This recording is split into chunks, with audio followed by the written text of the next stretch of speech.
Welcome, dear listener, to this evening's audiobook. This reading is brought to you by Sleepy Sounds.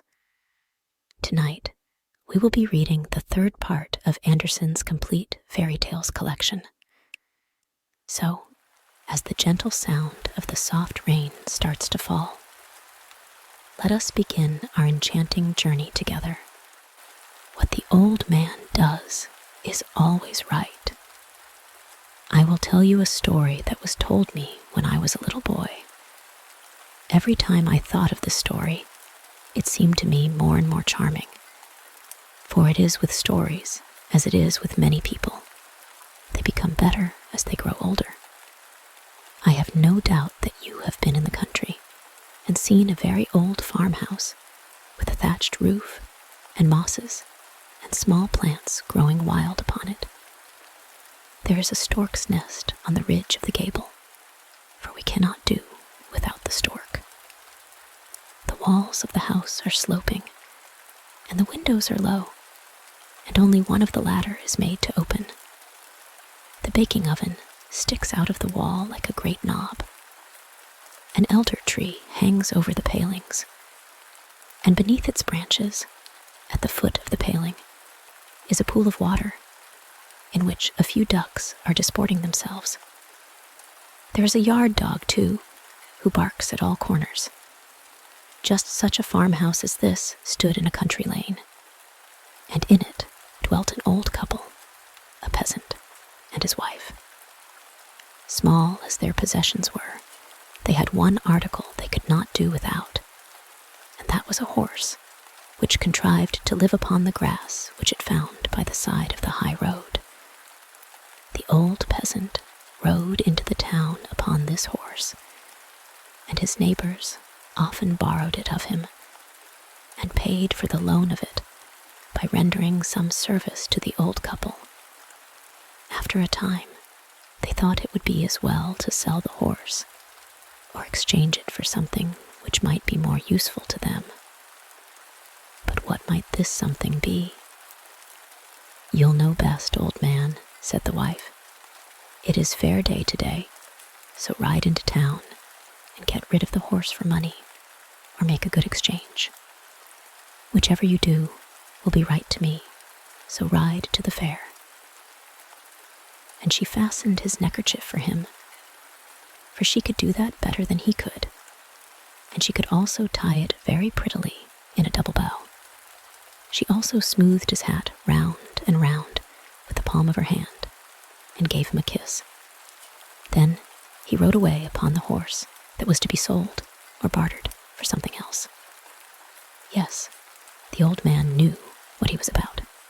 The sun shone with great heat, and not a cloud was to be seen in the sky. The road was very dusty, for a number of people, all going to the fair, were driving, riding, or walking upon it.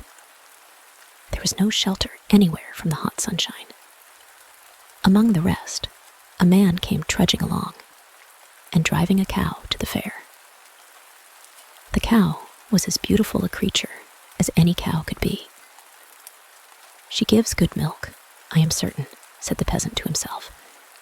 "That would be a very good exchange, the cow for the horse. Hello there, you with the cow," he said. "I tell you what, I dare say a horse is of more value than a cow, but I don't care for that. The cow will be more useful to me, so, if you like, we'll exchange." "To be sure I will," said the man. Accordingly, the exchange was made, and as the matter was settled, the peasant might have turned back, for he had done the business he came to do. But, having made up his mind to go to the fair, he determined to do so, if only to have a look at it. So on he went to the town with his cow. Leading the animal, he strode on sturdily, and after a short time, overtook a man who was driving a sheep. It was a good fat sheep, with a fine fleece on its back. "I should like to have that fellow," said the peasant to himself. "There is plenty of grass for him by our palings, and in the winter we could keep him in the room with us. Perhaps it would be more profitable to have a sheep Shall I exchange?" The man with the sheep was quite ready, and the bargain was quickly made. And then our peasant continued his way on the high road with his sheep. Soon after this, he overtook another man who had come into the road from a field and was carrying a large goose under his arm. "What a heavy creature you have there," said the peasant. "It has plenty of feathers and plenty of fat, and would look well tied to a string or paddling in the water at our place. That would be very useful to my old woman. She could make all sorts of profits out of it. How often she has said, 'If now we only had a goose.' Now here's an opportunity, and if possible, I will get it for her. Shall we exchange? I will give you my sheep for your goose, and thanks into the bargain." The other had not the least objection, and accordingly the exchange was made, and our peasant became possessor of the goose. By this time he had arrived very near the town. The crowd on the high road had been gradually increasing, and there was quite a rush of men and cattle. The cattle walked on the path and by the palings, and at the turnpike gate they even walked into the toll-keeper's potato field, where one fowl was strutting about with a string tied to its leg, for fear it should take fright at the crowd and run away and get lost. The tail feathers of the fowl were very short, and it winked with both its eyes and looked very cunning as it said, "Cluck, cluck." What were the thoughts of the fowl as it said this, I cannot tell you. But directly our good man saw it, he thought, "Why, that's the finest fowl I ever saw in my life. It's finer than our parson's brood hen, upon my word. I should like to have that fowl." Fowls can always pick up a few grains that lie about, and almost keep themselves. I think it would be a good exchange if I could get it for my goose. "Shall we exchange?" he asked the toll-keeper. "Exchange," repeated the man. "Well, it would not be a bad thing." And so they made an exchange. The toll-keeper at the turnpike gate kept the goose, and the peasant carried off the fowl. Now he had really done a great deal of business on his way to the fair, and he was hot and tired. He wanted something to eat, and a glass of ale to refresh himself. So he turned his steps to an inn. He was just about to enter when the ostler came out, and they met at the door. The ostler was carrying a sack. "What have you in that sack?" asked the peasant. "Rotten apples," answered the ostler. "A whole sackful of them. They will do to feed the pigs with." "Why, that will be terrible waste," he replied. "I should like to take them home to my old woman. Last year, the old apple tree by the grass plot only bore one apple, and we kept it in the cupboard till it was quite withered and rotten. It was always property, my old woman said, and here she would see a great deal of property, a whole sackful. I should like to show them to her." "What will you give me for the sackful?" asked the ostler. "What will I give? Well, I will give you my fowl in exchange." So he gave up the fowl and received the apples, which he carried into the inn parlor. He leaned the sack carefully against the stove and then went to the table. But the stove was hot, and he had not thought of that. Many guests were present: horse dealers, cattle drovers, and 2 Englishmen. The Englishmen were so rich that their pockets quite bulged out and seemed ready to burst. And they could bet too, as you shall hear. Hiss, hiss. What could that be by the stove? The apples were beginning to roast. "What is that?" asked one. "Why, do you know?" said our peasant. And then he told them the whole story of the horse, which he had exchanged for a cow, and all the rest of it, down to the apples. "Well, your old woman will give it you well when you get home," said one of the Englishmen. "Won't there be a noise?" "What? Give me what?" said the peasant. "Why, she will kiss me and say, 'What the old man does is always right.'" "Let us lay a wager on it," said the Englishman. "We'll wager you a ton of coined gold, 100 pounds to the hundredweight." "No, a bushel will be enough," replied the peasant. "I can only set a bushel of apples against it, and I'll throw myself and my old woman into the bargain. That will pile up the measure, I fancy." "Done. Taken."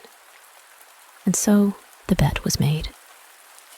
Then the landlord's coach came to the door, and the two Englishmen and the peasant got in, and away they drove, and soon arrived and stopped at the peasant's hut. "Good evening, old woman." "Good evening, old man." "I've made the exchange." "Ah, well, you understand what you're about," said the woman. Then she embraced him, and paid no attention to the strangers, nor did she notice the sack. "I got a cow in exchange for the horse." "Thank heaven," said she. "Now we shall have plenty of milk and butter and cheese on the table." That was a capital exchange. "Yes, but I changed the cow for a sheep." "Ah, better still," said the wife. "You always think of everything. We have just enough pasture for a sheep. Ewes milk and cheese, woolen jackets and stockings. The cow could not give all these, and her hair only falls off. How you think of everything. But I changed away the sheep for a goose. Then we shall have roast goose to eat this year. You dear old man, you are always thinking of something to please me. This is delightful. We can let the goose walk about with a string tied to her leg, so she will be fatter still before we roast her. But I gave away the goose for a fowl." "A fowl? Well, that was a good exchange," replied the woman. "The fowl will lay eggs and hatch them, and we shall have chickens. We shall soon have a poultry yard. Oh, this is just what I was wishing for." "Yes, but I exchanged the fowl for a sack of shriveled apples." "What? I really must give you a kiss for that," exclaimed the wife. "My dear good husband, now I'll tell you something. Do you know, almost as soon as you left me this morning, I began to think of what I could give you nice for supper this evening. And then I thought of fried eggs and bacon with sweet herbs. I had eggs and bacon, but I wanted the herbs. So I went over to the schoolmaster's. I knew they had plenty of herbs, but the schoolmistress is very mean, although she can smile so sweetly. I begged her to lend me a handful of herbs. "Lend," she exclaimed. "I have nothing to lend. Nothing at all grows in our garden, not even a shriveled apple. I could not even lend you a shriveled apple, my dear woman. But now I can lend her 10, or a whole sackful, which I'm very glad of. It makes me laugh to think about it." And then she gave him a hearty kiss. "Well, I like all this," said both the Englishmen. "Always going down the hill, and yet always merry. It's worth the money to see it." So they paid 100 weight of gold to the peasant, who, whatever he did, was not scolded, but kissed. Yes, it always pays best when the wife sees and maintains that her husband knows best, and whatever he does is right. That is a story which I heard when I was a child. And now you have heard it too, and know that what the old man does is always right. The end. The old street lamp. Did you ever hear the story of the old street lamp? It is not remarkably interesting, but for once in a way, you may as well listen to it. It was a most respectable old lamp, which had seen many, many years of service, and now was to retire with a pension. It was this evening at its post for the last time, giving light to the street. His feelings were something like those of an old dancer at the theater who is dancing for the last time and knows that on the morrow she will be in her garret, alone and forgotten. The lamp had very great anxiety about the next day, for he knew that he had to appear for the first time at the town hall, to be inspected by the mayor and the council, who were to decide if he were fit for further service or not, whether the lamp was good enough to be used to light the inhabitants of one of the suburbs, or in the country at some factory, and if not, it would be sent at once to an iron foundry to be melted down. In this latter case, it might be turned into anything, and he wondered very much whether he would then be able to remember that he had once been a street lamp, and it troubled him exceedingly. Whatever might happen, one thing seemed certain, that he would be separated from the watchman and his wife, whose family he looked upon as his own. The lamp had first been hung up on that very evening that the watchman, then a robust young man, had entered upon the duties of his office. Ah, well, it was a very long time since one became a lamp, and the other a watchman. His wife had a little pride in those days. She seldom condescended to glance at the lamp, excepting when she passed by in the evening, never in the daytime. But in later years, when all these, the watchman, the wife, and the lamp, had grown old, she had attended to it, cleaned it, and supplied it with oil. The old people were thoroughly honest. They had never cheated the lamp of a single drop of the oil provided for it. This was the lamp's last night in the street, and tomorrow he must go to the town hall. Two very dark things to think of. No wonder he did not burn brightly. Many other thoughts also passed through his mind. How many persons he had lighted on their way, and how much he had seen. As much, very likely, as the mayor and corporation themselves. None of these thoughts were uttered aloud, however, for he was a good, honorable old lamp who would not willingly do harm to anyone, especially to those in authority. As many things were recalled to his mind, the light would flash up with sudden brightness. He had, at such moments, a conviction that he would be remembered. There was a handsome young man once, thought he. It is certainly a long while ago, but I remember he had a little note written on pink paper with a gold edge. The writing was elegant, evidently a lady's hand. Twice he read it through and kissed it, and then looked up at me with eyes that said quite plainly, "I am the happiest of men." Only he and I know what was written on this, his first letter from his lady-love. Ah, yes, and there was another pair of eyes that I remember. It is really wonderful how the thoughts jump from one thing to another. A funeral passed through the street. A young and beautiful woman lay on a bier, decked with garlands of flowers, and attended by torches, which quite overpowered my light. All along the street stood the people from the houses, in crowds, ready to join the procession. But when the torches had passed from before me, and I could look round, I saw one person alone, standing, leaning against my post, and weeping. Never shall I forget the sorrowful eyes that looked up at me. These and similar reflections occupied the old street lamp, on this the last time that his light would shine. The sentry, when he is relieved from his post, knows at least who will succeed him, and may whisper a few words to him. But the lamp did not know his successor, or he could have given him a few hints respecting rain or mist, could have informed him how far the moon's rays would rest on the pavement, and from which side the wind generally blew, and so on. On the bridge over the canal stood 3 persons who wished to recommend themselves to the lamp, for they thought he could give the office to whomsoever he chose. The first was a herring's head, which could emit light in the darkness.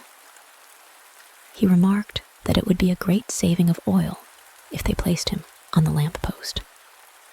Number 2 was a piece of rotten wood, which also shines in the dark. He considered himself descended from an old stem, once the pride of the forest. The third was a glowworm, and how he found his way there the lamp could not imagine, yet there he was, and could really give light as well as the others. But the rotten wood and the herring's head declared most solemnly, by all they held sacred, that the glowworm only gave light at certain times, and must not be allowed to compete with themselves. The old lamp assured them that not one of them could give sufficient light to fill the position of a street lamp, but they would believe nothing he said. And when they discovered that he had not the power of naming his successor, they said they were very glad to hear it, for the lamp was too old and worn out to make a proper choice. At this moment, the wind came rushing round the corner of the street and through the air holes of the old lamp. "What is this I hear," said he, "that you are going away tomorrow? Is this evening the last time we shall meet? Then I must present you with a farewell gift. I will blow into your brain, so that in future you shall not only be able to remember all that you have seen or heard in the past, but your light within shall be so bright that you shall be able to understand all that is said or done in your presence." "Oh, that is really a very, very great gift," said the old lamp. "I thank you most heartily. I only hope I shall not be melted down." "That is not likely to happen yet," said the wind, "and I will also blow a memory into you, so that should you receive other similar presents, your old age will pass very pleasantly." "That is if I am not melted down," said the lamp. "But should I in that case still retain my memory?" "Do be reasonable, old lamp," said the wind, puffing away. At this moment, the moon burst forth from the clouds. "What will you give the old lamp?" asked the wind. "I can give nothing," she replied. "I am on the wane, and no lamps have ever given me light while I have frequently shone upon them." And with these words, the moon hid herself again behind the clouds, that she might be saved from further importunities. Just then, a drop fell upon the lamp from the roof of the house, but the drop explained that he was a gift from those gray clouds, and perhaps the best of all gifts. "I shall penetrate you so thoroughly," he said, "that you will have the power of becoming rusty, and, if you wish it, to crumble into dust in one night." But this seemed to the lamp a very shabby present, and the wind thought so too. "Does no one give any more? Will no one give any more?" shouted the breath of the wind, as loud as it could. Then a bright falling star came down, leaving a broad, luminous streak behind it. "What was that?" cried the herring's head. "Did not a star fall? I really believe it went into the lamp. Certainly, when such high-born personages try for the office, we may as well say good night and go home." And so they did, all 3, while the old lamp threw a wonderfully strong light all around him. "This is a glorious gift," said he. "The bright stars have always been a joy to me, and have always shone more brilliantly than I ever could shine, though I have tried with my whole might. And now they have noticed me, a poor old lamp, and have have sent me a gift that will enable me to see clearly everything that I remember, as if it still stood before me, and to be seen by all those who love me. And herein lies the truest pleasure, for joy which we cannot share with others is only half enjoyed. That sentiment does you honor, said the wind, but for this purpose, wax lights will be necessary. If these are not lighted in you, your particular faculties will not benefit others in the least. The stars have not thought of this.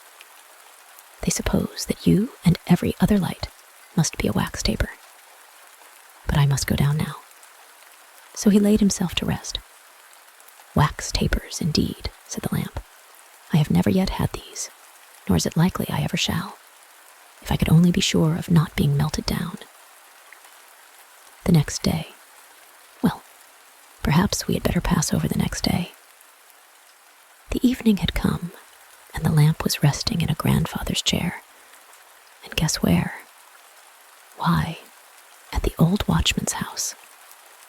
He had begged, as a favor, that the mayor and corporation would allow him to keep the street lamp, in consideration of his long and faithful service, as he had himself hung it up and lit it on the day he first commenced his duties 24 years ago. He looked upon it almost as his own child. He had no children, so the lamp was given to him. There it lay in the great armchair, near to the warm stove. It seemed almost as if it had grown larger, for it appeared quite to fill the chair. The old people sat at their supper, casting friendly glances at the old lamp, whom they would willingly have admitted to a place at the table. It is quite true that they dwelt in a cellar, 2 yards deep in the earth, and they had to cross a stone passage to get to their room, but within it was warm and comfortable, and strips of list had been nailed round the door. The bed and the little window had curtains, and everything looked clean and neat. On the window seat stood 2 curious flower pots, which a sailor named Christian had brought over from the East or West Indies. They were of clay, and in the form of 2 elephants with open backs. They were hollow and filled with earth, and through the open space flowers bloomed. In one grew some very fine chives or leeks. This was the kitchen garden. The other elephant, which contained a beautiful geranium, they called their flower garden. On the wall hung a large colored print representing the Congress of Vienna and all the kings and emperors at once. A clock with heavy weights hung on the wall and went tick, tick, steadily enough. Yet it was always rather too fast, which, however, the old people said was better than being too slow. They were now eating their supper, while the old street lamp, as we have heard, lay in the grandfather's armchair near the stove. It seemed to the lamp as if the whole world had turned round. But after a while, the old watchman looked at the lamp and spoke of what they had both gone through together, in rain and in fog, during the short, bright nights of summer, or in the long winter nights, through the drifting snowstorms, when he longed to be at home in the cellar. Then the lamp felt it was all right again. He saw everything that had happened quite clearly, as if it were passing before him. Surely the wind had given him an excellent gift. The old people were very active and industrious. They were never idle for even a single hour. On Sunday afternoons, they would bring out some books, generally a book of travels which they were very fond of. The old man would read aloud about Africa, with its great forests and the wild elephants, while his wife would listen attentively, stealing a glance now and then at the clay elephants, which served as flower pots. "I can almost imagine I am seeing it all," she said. And then how the lamp wished for a wax taper to be lighted in him. For then the old woman would have seen the smallest detail as clearly as he did himself. The lofty trees, with their thickly entwined branches, the naked men on horseback, and whole herds of elephants treading down bamboo thickets with their broad, heavy feet. What is the use of all my capabilities, sighed the old lamp, when I cannot obtain any wax lights? They have only oil and tallow here, and these will not do. One day, a great heap of wax candle ends found their way into the cellar. The larger pieces were burnt, and the smaller ones the old woman kept for waxing her thread. So there were now candles enough. But it never occurred to anyone to put a little piece in the lamp. Here I am now with my rare powers, thought the lamp. I have faculties within me, but I cannot share them. They do not know that I could cover these white walls with beautiful tapestry, or change them into noble forests, or indeed to anything else they might wish for. The lamp, however, was always kept clean and shining in a corner, where it attracted all eyes. Strangers looked upon it as lumber, but the old people did not care for that. They loved the lamp. One day, it was the watchman's birthday. The old woman approached the lamp, smiling to herself, and said, "I will have an illumination today, in honor of my old man." And the lamp rattled in his metal frame, for he thought, "Now, at last, I shall have a light within me." But after all, no wax light was placed in the lamp, but oil, as usual. The lamp burned through the whole evening, and began to perceive too clearly that the gift of the stars would remain a hidden treasure all his life. Then he had a dream. For, to one with his faculties, dreaming was no difficulty. It appeared to him that the old people were dead, and that he had been taken to the iron foundry to be melted down. It caused him quite as much anxiety as on the day when he had been called upon to appear before the mayor and the council at the town hall. But though he had been endowed with the power of falling into decay from rust when he pleased, he did not make use of it. He was therefore put into the melting furnace and changed into as elegant an iron candlestick as you could wish to see, one intended to hold a wax taper. The candlestick was in the form of an angel holding a nosegay, in the center of which the wax taper was to be placed. It was to stand on a green writing table in a very pleasant room. Many books were scattered about, and splendid paintings hung on the walls. The owner of the room was a poet and a man of intellect. Everything he thought or wrote was pictured around him. Nature showed herself to him sometimes in the dark forests, at others in cheerful meadows where the storks were strutting about, or on the deck of a ship sailing across the foaming sea with the clear blue sky above, or at night the glittering stars. "What powers I possess," said the lamp, awaking from his dream. "I could almost wish to be melted down. But no, that must not be while the old people live. They love me for myself alone. They keep me bright and supply me with oil. I am as well off as the picture of the Congress, in which they take so much pleasure." And from that time he felt at rest in himself, and not more so than such an honorable old lamp really deserved to be. The end. Ole-Luk-Oie, the dream god. There is nobody in the world who knows so many stories as Ole-Luk-Oie, or who can relate them so nicely. In the evening, while the children are seated at the table or in their little chairs, he comes up the stairs very softly, for he walks in his socks. Then he opens the doors without the slightest noise, and throws a small quantity of very fine dust in their eyes, just enough to prevent them from keeping them open, and so they do not see him.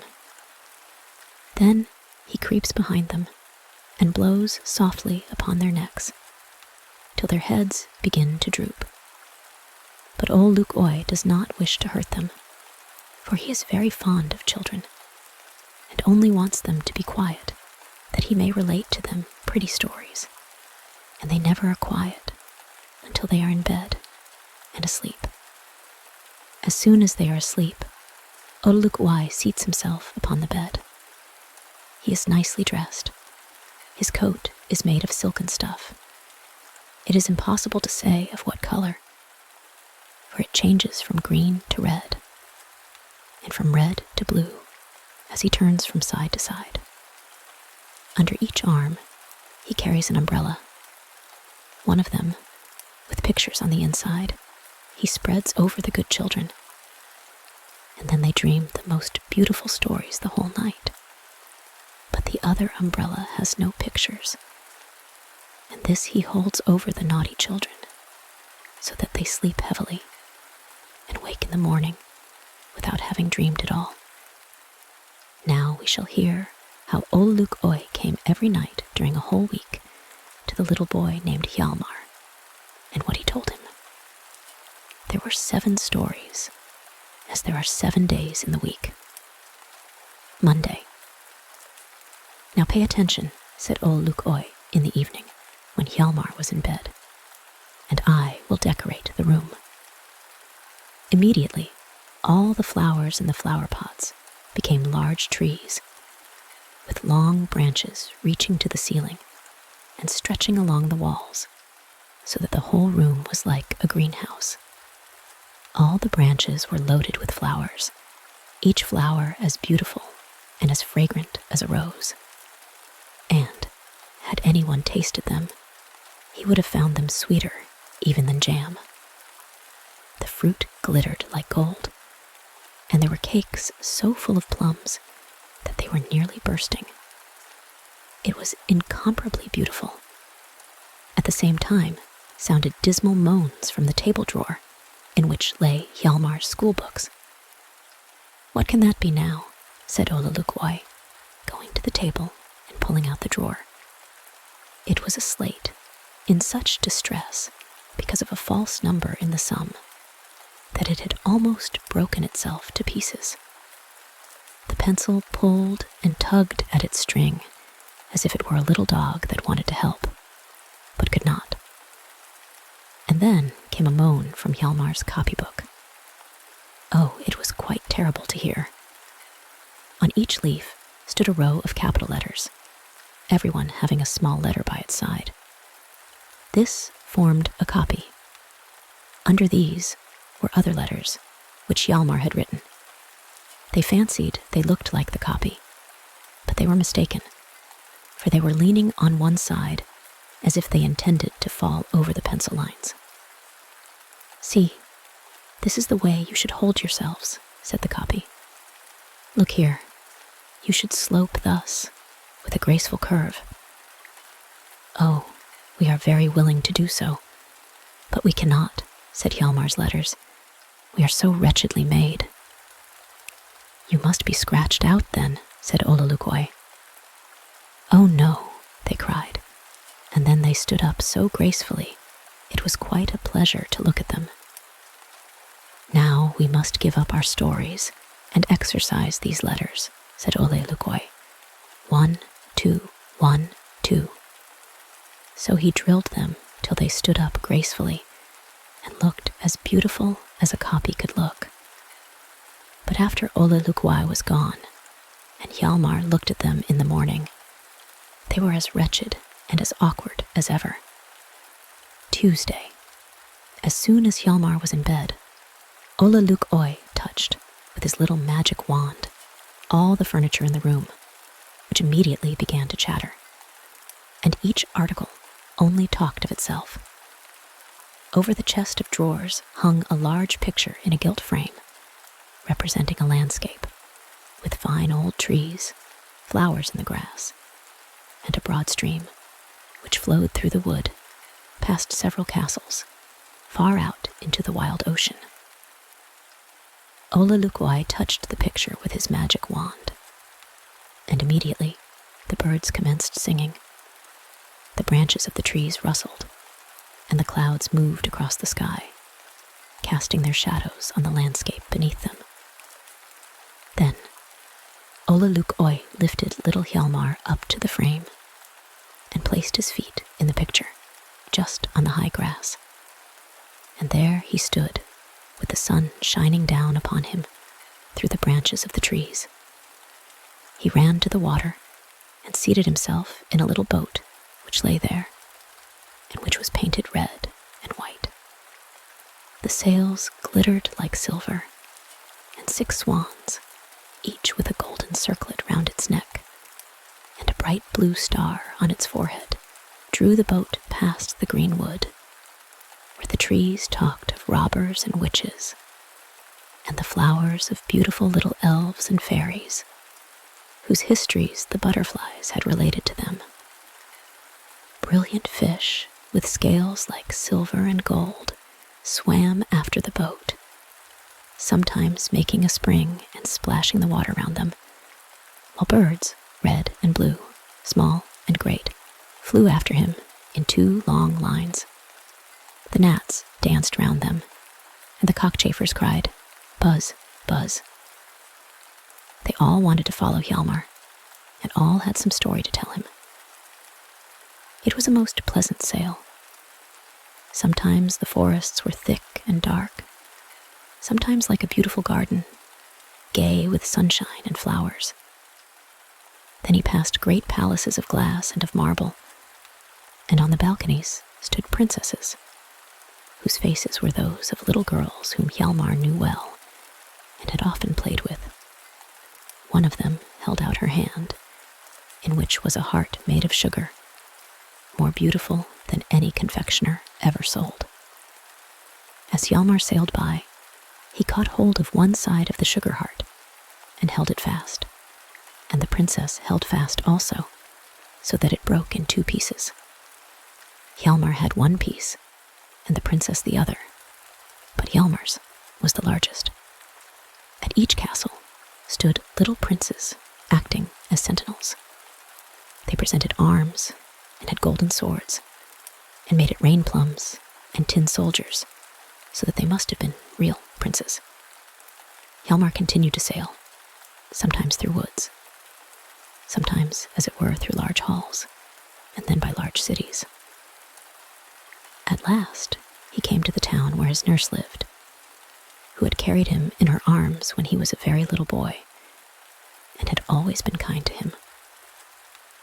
She nodded and beckoned to him, and then sang the little verses she had herself composed, and said to him, "How oft my memory turns to thee, my own Hjalmar, ever dear, when I could watch thy infant glee, or kiss away a pearly tear.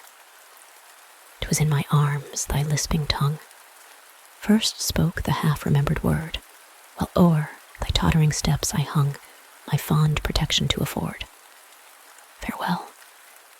I pray the heavenly power to keep thee till thy dying hour." And all the birds sang the same tune.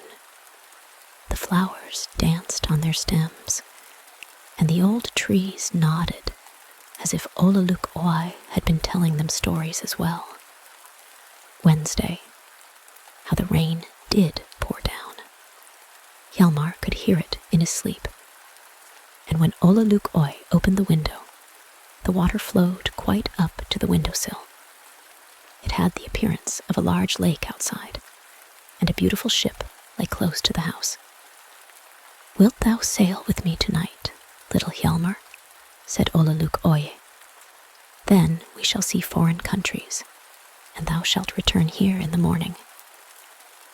All in a moment, there stood Hjalmar, in his best clothes, on the deck of the noble ship, and immediately the weather became fine.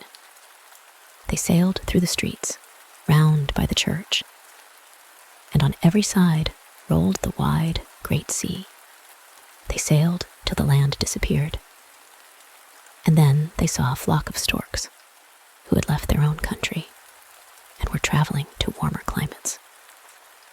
The storks flew one behind the other and had already been a long, long time on the wing. One of them seemed so tired that his wings could scarcely carry him.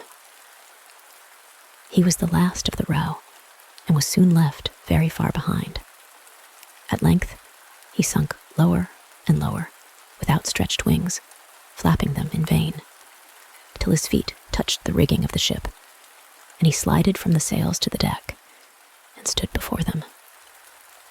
Then a sailor boy caught him and put him in the hen house with the fowls, the ducks, and the turkeys, while the poor stork stood quite bewildered amongst them. "Just look at that fellow," said the chickens. Then the turkey cock puffed himself out as large as he could and inquired who he was, and the ducks waddled backwards, crying, "Quack, quack." Then the stork told them all about warm Africa, of the pyramids, and of the ostrich, which, like a wild horse, runs across the desert. But the ducks did not understand what he said, and quacked amongst themselves, "We are all of the same opinion, namely, that he is stupid." "Yes, to be sure, he is stupid," said the turkey cock, and gobbled.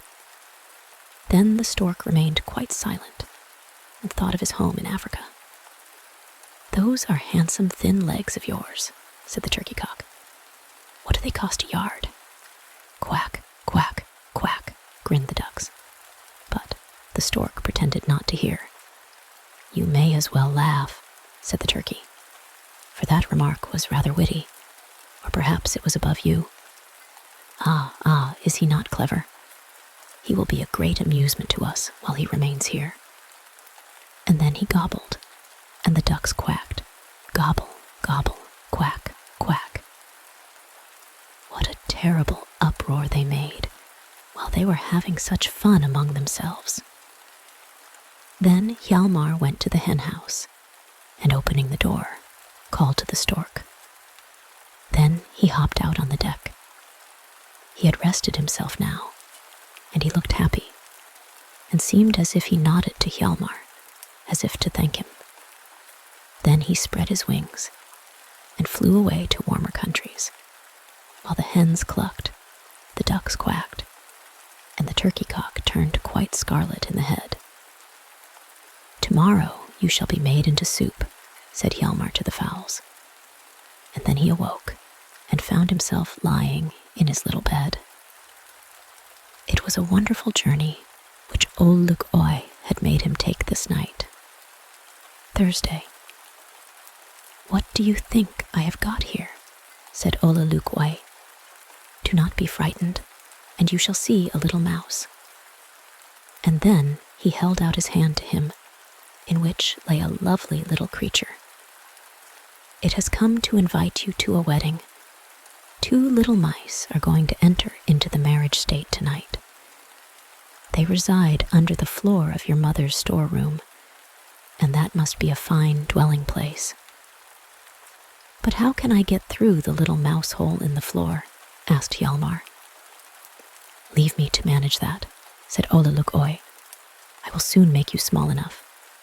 And then he touched Hjalmar with his magic wand, whereupon he became less and less, until at last he was not longer than a little finger. "Now you can borrow the dress of the tin soldier. I think it will just fit you. It looks well to wear a uniform when you go into company." "Yes, certainly," said Hjalmar. And in a moment he was dressed as neatly as the neatest of all tin soldiers. "Will you be so good as to seat yourself in your mamma's thimble," said the little mouse, "that I may have the pleasure of drawing you to the wedding?" "Will you really take so much trouble, young lady?" said Hjalmar. And so, in this way, he rode to the mouse's wedding. First, they went under the floor, and then passed through a long passage, which was scarcely high enough to allow the thimble to drive under, and the whole passage was lit up with the phosphorescent light of rotten wood. "Does it not smell delicious?" asked the mouse as she drew him along. "The wall and the floor have been smeared with bacon rind. Nothing can be nicer." Very soon, they arrived at the bridal hall. On the right stood all the little lady mice, whispering and giggling, as if they were making game of each other. To the left were the gentleman mice, stroking their whiskers with their forepaws. And in the center of the hall could be seen the bridal pair, standing side by side in a hollow cheese rind and kissing each other, while all eyes were upon them, for they had already been betrothed and were soon to be married. More and more friends kept arriving, till the mice were nearly treading each other to death, for the bridal pair now stood in the doorway, and none could pass in or out.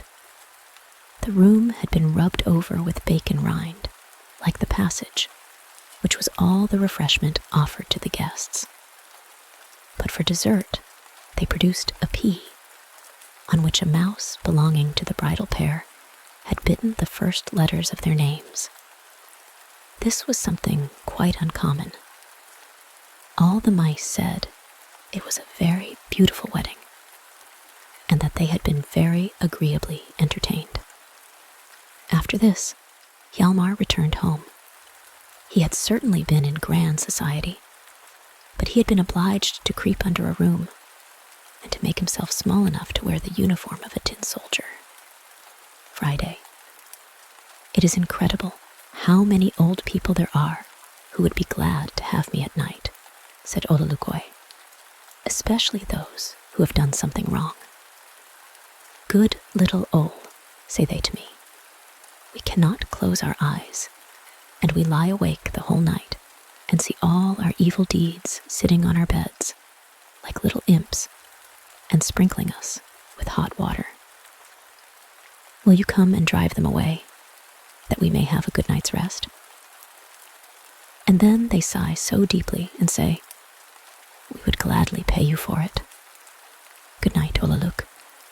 The money lies on the window, but I never do anything for gold.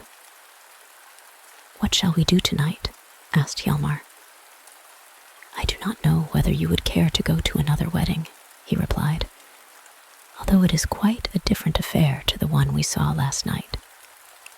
Your sister's large doll, that is dressed like a man and is called Herman, intends to marry the doll Bertha. It is also the doll's birthday, and they will receive many presents. Yes, I know that already, said Hjalmar.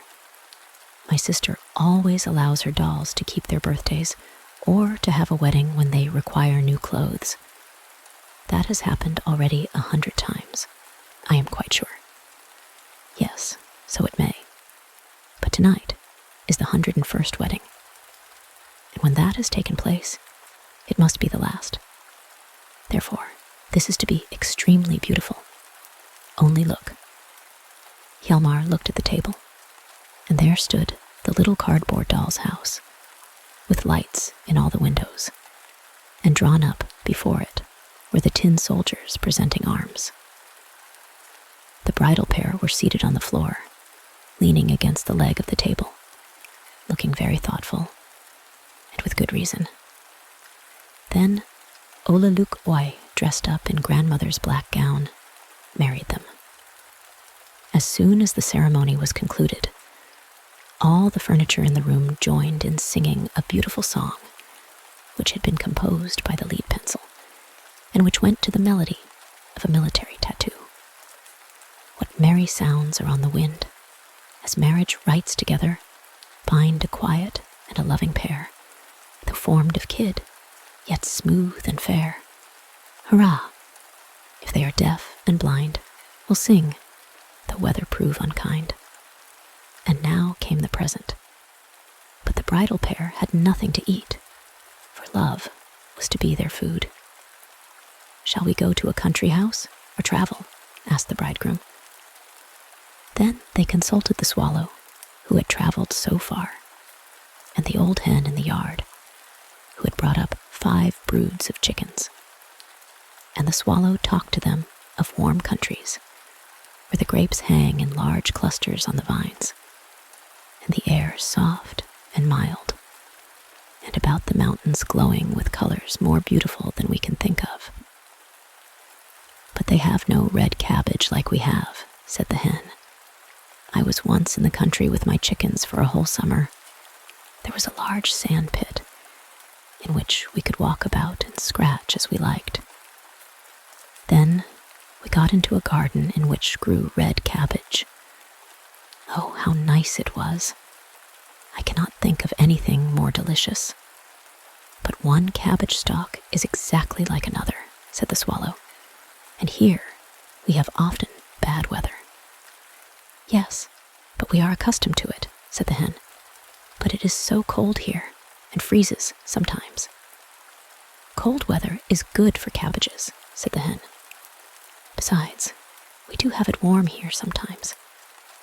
4 years ago, we had a summer that lasted more than 5 weeks, and it was so hot one could scarcely breathe.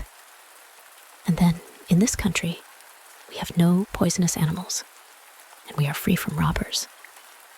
He must be wicked who does not consider our country the finest of all lands. He ought not to be allowed to live here. And then the hen wept very much and said, I have also traveled. I once went 12 miles in a coop, and it was not pleasant traveling at all. The hen is a sensible woman, said the doll Bertha. I don't care for traveling over mountains, just to go up and come down again. No, let us go to the sand pit in front of the gate, and then take a walk in the cabbage garden. And so they settled it. Saturday. Am I to hear any more stories? Asked little Hjalmar, as soon as Ole-Luk-Oie had sent him to sleep. We shall have no time this evening, said he, spreading out his prettiest umbrella over the child. Look at these Chinese. And then the whole umbrella appeared like a large china bowl, with blue trees and pointed bridges, upon which stood little Chinamen nodding their heads. We must make all the world beautiful for tomorrow morning, said Ole-Luk-Oie, for it will be a holiday. It is Sunday. I must now go to the church steeple and see if the little sprites who live there have polished the bells, so that they may sound sweetly. Then I must go into the fields and see if the wind has blown the dust from the grass and the leaves, and the most difficult task of all which I have to do is to take down all the stars and brighten them up. I have to number them first before I put them in my apron, and also to number the places from which I take them, so that they may go back into the right holes, or else they would not remain.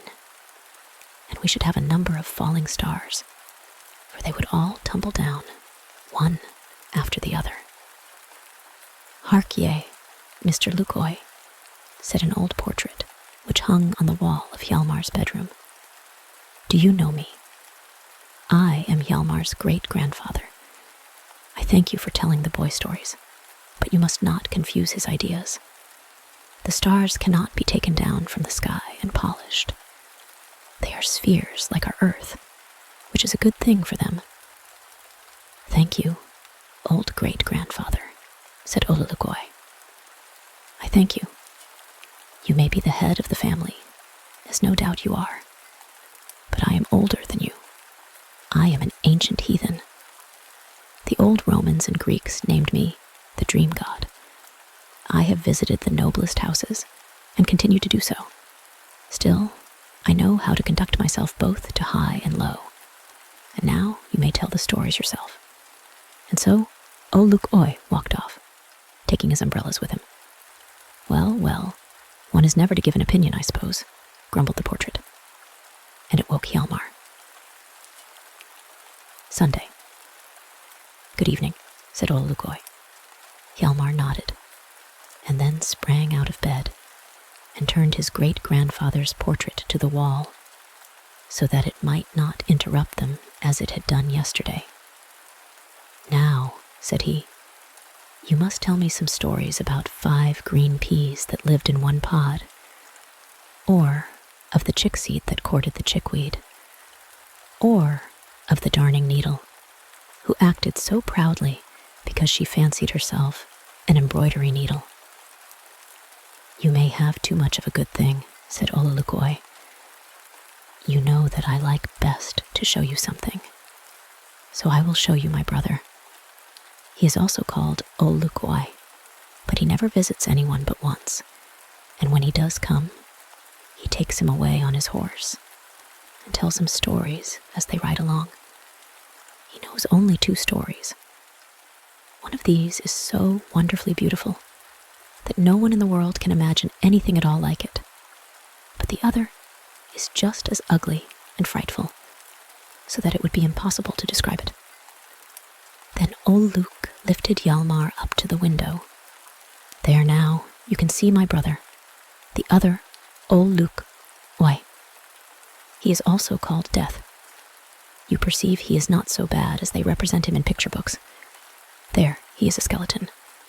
But now his coat is embroidered with silver, and he wears the splendid uniform of a hussar, and a mantle of black velvet flies behind him, over the horse.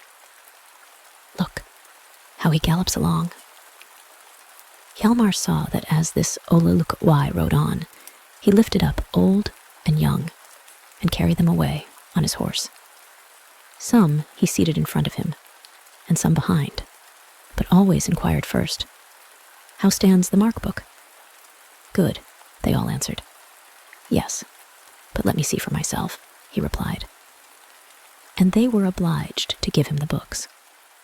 Then all those who had very good, or exceedingly good, came in front of the horse, and heard the beautiful story, while those who had middling, or tolerably good in their books, were obliged to sit behind and listen to the frightful tale.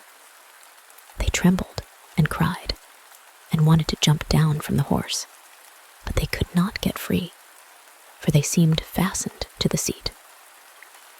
"Why, Death is a most splendid Luk-Oie," said Hjalmar. "I am not in the least afraid of him." "You need have no fear of him," said Ole-Luk-Oie, "if you take care and keep a good conduct book." "Now I call that very instructive," murmured the great-grandfather's portrait. "It is useful sometimes to express an opinion." So he was quite satisfied. These are some of the doings and sayings of Ole-Luk-Oie. I hope he may visit you himself this evening and relate some more. The end. The Old Church Bell. In the country of Württemberg, in Germany, where the acacias grow by the public road, where the apple trees and the pear trees in autumn bend to the earth with the weight of the precious fruit, lies the little town of Marbach. As is often the case with many of these towns, it is charmingly situated on the banks of the river Neckar, which rushes rapidly by, passing villages, old knights' castles, and green vineyards, till its waters mingle with those of the stately Rhine. It was late in the autumn. The vine leaves still hung upon the branches of the vines, but they were already tinted with red and gold. Heavy showers fell on the surrounding country, and the cold autumn wind blew sharp and strong. It was not at all pleasant weather for the poor. The days grew shorter and more gloomy, and dark as it was out of doors in the open air, it was still darker within the small, old-fashioned houses of the village. The gable end of one of these houses faced the street, and with its small, narrow windows, presented a very mean appearance. The family who dwelt in it were also very poor and humble, but they treasured the fear of God in their innermost hearts. And now he was about to send them a child. It was the hour of of the mother's sorrow when there pealed forth from the church tower the sound of festive bells. In that solemn hour, the sweet and joyous chiming filled the hearts of those in the humble, dwelling with thankfulness and trust. And when, amidst these joyous sounds, a little son was born to them, the words of prayer and praise arose from their overflowing hearts, and their happiness seemed to ring out over town and country in the liquid tones of the church bell's chime. The little one, with its bright eyes and golden hair, had been welcomed joyously on that dark November day. Its parents kissed it lovingly, and the father wrote these words in the Bible. On the 10th of November, 1759, God sent us a son. And a short time after, when the child had been baptized, the names he had received were added: John Christopher Frederick. And what became of the little lad, the poor boy of the humble town of Marbach? Ah, indeed, there was no one who thought or supposed, not even the old church bell, which had been the first to sound and chime for him, that he would be the first to sing the beautiful song of the bell. The boy grew apace, and the world advanced with him. While he was yet a child, his parents removed from Marbach and went to reside in another town. But their dearest friends remained behind at Marbach, and therefore sometimes the mother and her son would start on a fine day to pay a visit to the little town. The boy was at this time about 6 years old, and already knew a great many stories out of the Bible and several religious psalms. While seated in the evening on his little cane chair, he had often heard his father read from Gellert's fables, and sometimes from Klopstock's grand poem, The Messiah. He and his sister, 2 years older than himself, had often wept scalding tears over the story of him who suffered death on the cross for us all. On his first visit to Marbach, the town appeared to have changed, but very little, and it was not far enough away to be forgotten. The house, with its pointed gable, narrow windows, overhanging walls and stories, projecting one beyond another, looked just the same as in former times. But in the churchyard, there were several new graves, and there also, in the grass, close by the wall, stood the old church bell. It had been taken down from its high position in consequence of a crack in the metal, which prevented it from ever chiming again, and a new bell now occupied its place. The mother and son were walking in the churchyard when they discovered the old bell, and they stood still to look at it. Then the mother reminded her little boy of what a useful bell this had been for many 100 years. It had chimed for weddings and for christenings. It had tolled for funerals and to give the alarm in case of fire. With every event in the life of man, the bell had made its voice heard. His mother also told him how the chiming of that old bell had once filled her heart with joy and confidence, and that in the midst of the sweet tones, her child had been given to her. And the boy gazed on the large, old bell with the deepest interest. He bowed his head over it and kissed it, old, thrown away, and cracked as it was, and standing there amidst the grass and nettles. The boy never forgot what his mother told him, and the tones of the old bell reverberated in his heart till he reached manhood. In such sweet remembrance was the old bell cherished by the boy, who grew up in poverty to be tall and slender, with a freckled complexion and hair almost red. But his eyes were clear and blue as the deep sea. And what was his career to be? His career was to be good, and his future life enviable. We find him taking high honors at the military school in the division, commanded by the member of a family high in position. And this was an honor, that is to say, good luck. He wore gaiters, stiff collars, and powdered hair, and by this he was recognized. And indeed, he might be known by the word of command: march, halt, front. The old church bell had long been quite forgotten, and no one imagined it would ever again be sent to the melting furnace to make it as it was before. No one could possibly have foretold this.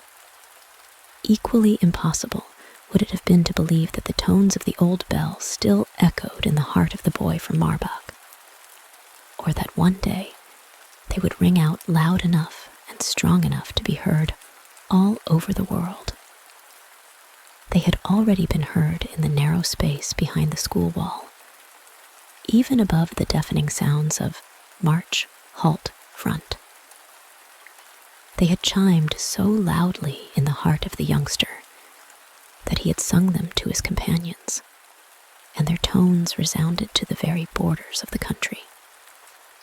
He was not a free scholar in the military school, neither was he provided with clothes or food, but he had his number and his own peg.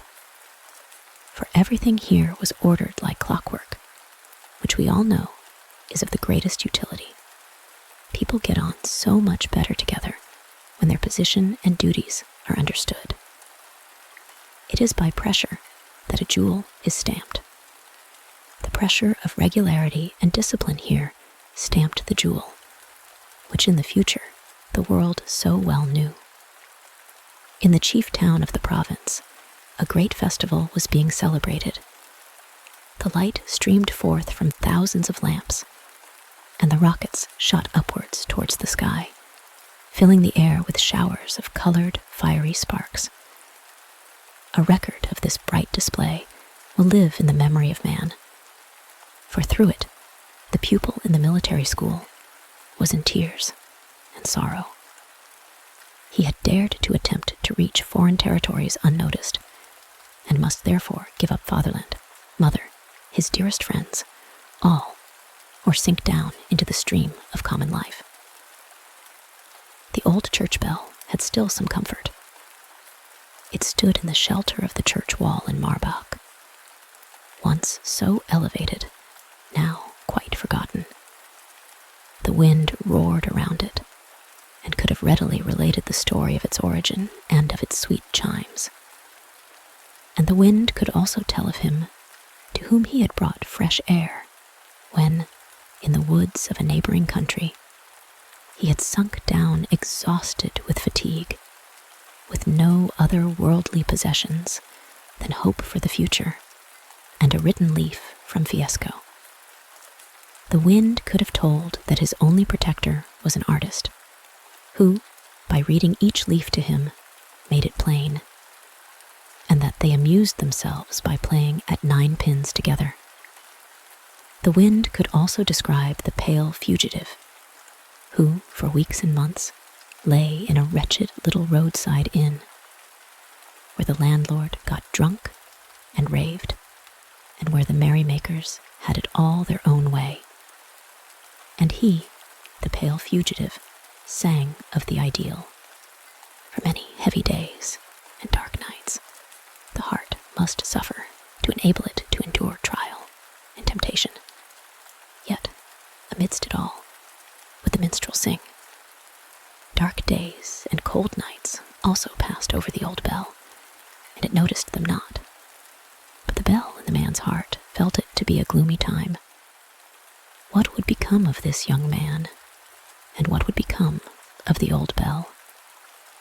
The old bell was, after a time, carried away to a greater distance than anyone, even the warder in the bell tower, ever imagined. And the bell in the breast of the young man was heard in countries where his feet had never wandered. The tones went forth over the wide ocean to every part of the round world. We will now follow the career of the old bell. It was, as we have said, carried far away from Marbach, and sold as old copper, then sent to Bavaria to be melted down in a furnace. And then what happened? In the royal city of Bavaria, many years after the bell had been removed from the tower and melted down, some metal was required for a monument in honor of one of the most celebrated characters which a German people or a German land could produce. And now we see how wonderfully things are ordered. Strange things sometimes happen in this world. In Denmark, in one of those green islands where the foliage of the beech woods rustles in the wind, and where many Huns' graves may be seen, was another poor boy born. He wore wooden shoes, and when his father worked in a shipyard, the boy, wrapped up in an old worn-out shawl, carried his dinner to him every day. This poor child was now the pride of his country, for the sculptured marble, the work of his hands, had astonished the world. To him was offered the honor of forming from the clay a model of the figure of him whose name, John Christopher Frederick, had been written by his father in the Bible. The bust was cast in bronze, and part of the metal used for this purpose was the old church bell, whose tones had died away from the memory of those at home and elsewhere. The metal, glowing with heat, flowed into the mold and formed the head and bust of the statue, which was unveiled in the square in front of the old castle. The statue represented in living, breathing reality the form of him who was born in poverty, the boy from Marbach, the pupil of the military school, the fugitive who struggled against poverty and oppression from the outer world, Germany's great and immortal poet who sung of Switzerland's deliverer, William Tell, and of the heaven-inspired Maid of Orleans. It was a beautiful, sunny day. Flags were waving from tower and roof in royal Stuttgart, and the church bells were ringing a joyous peal.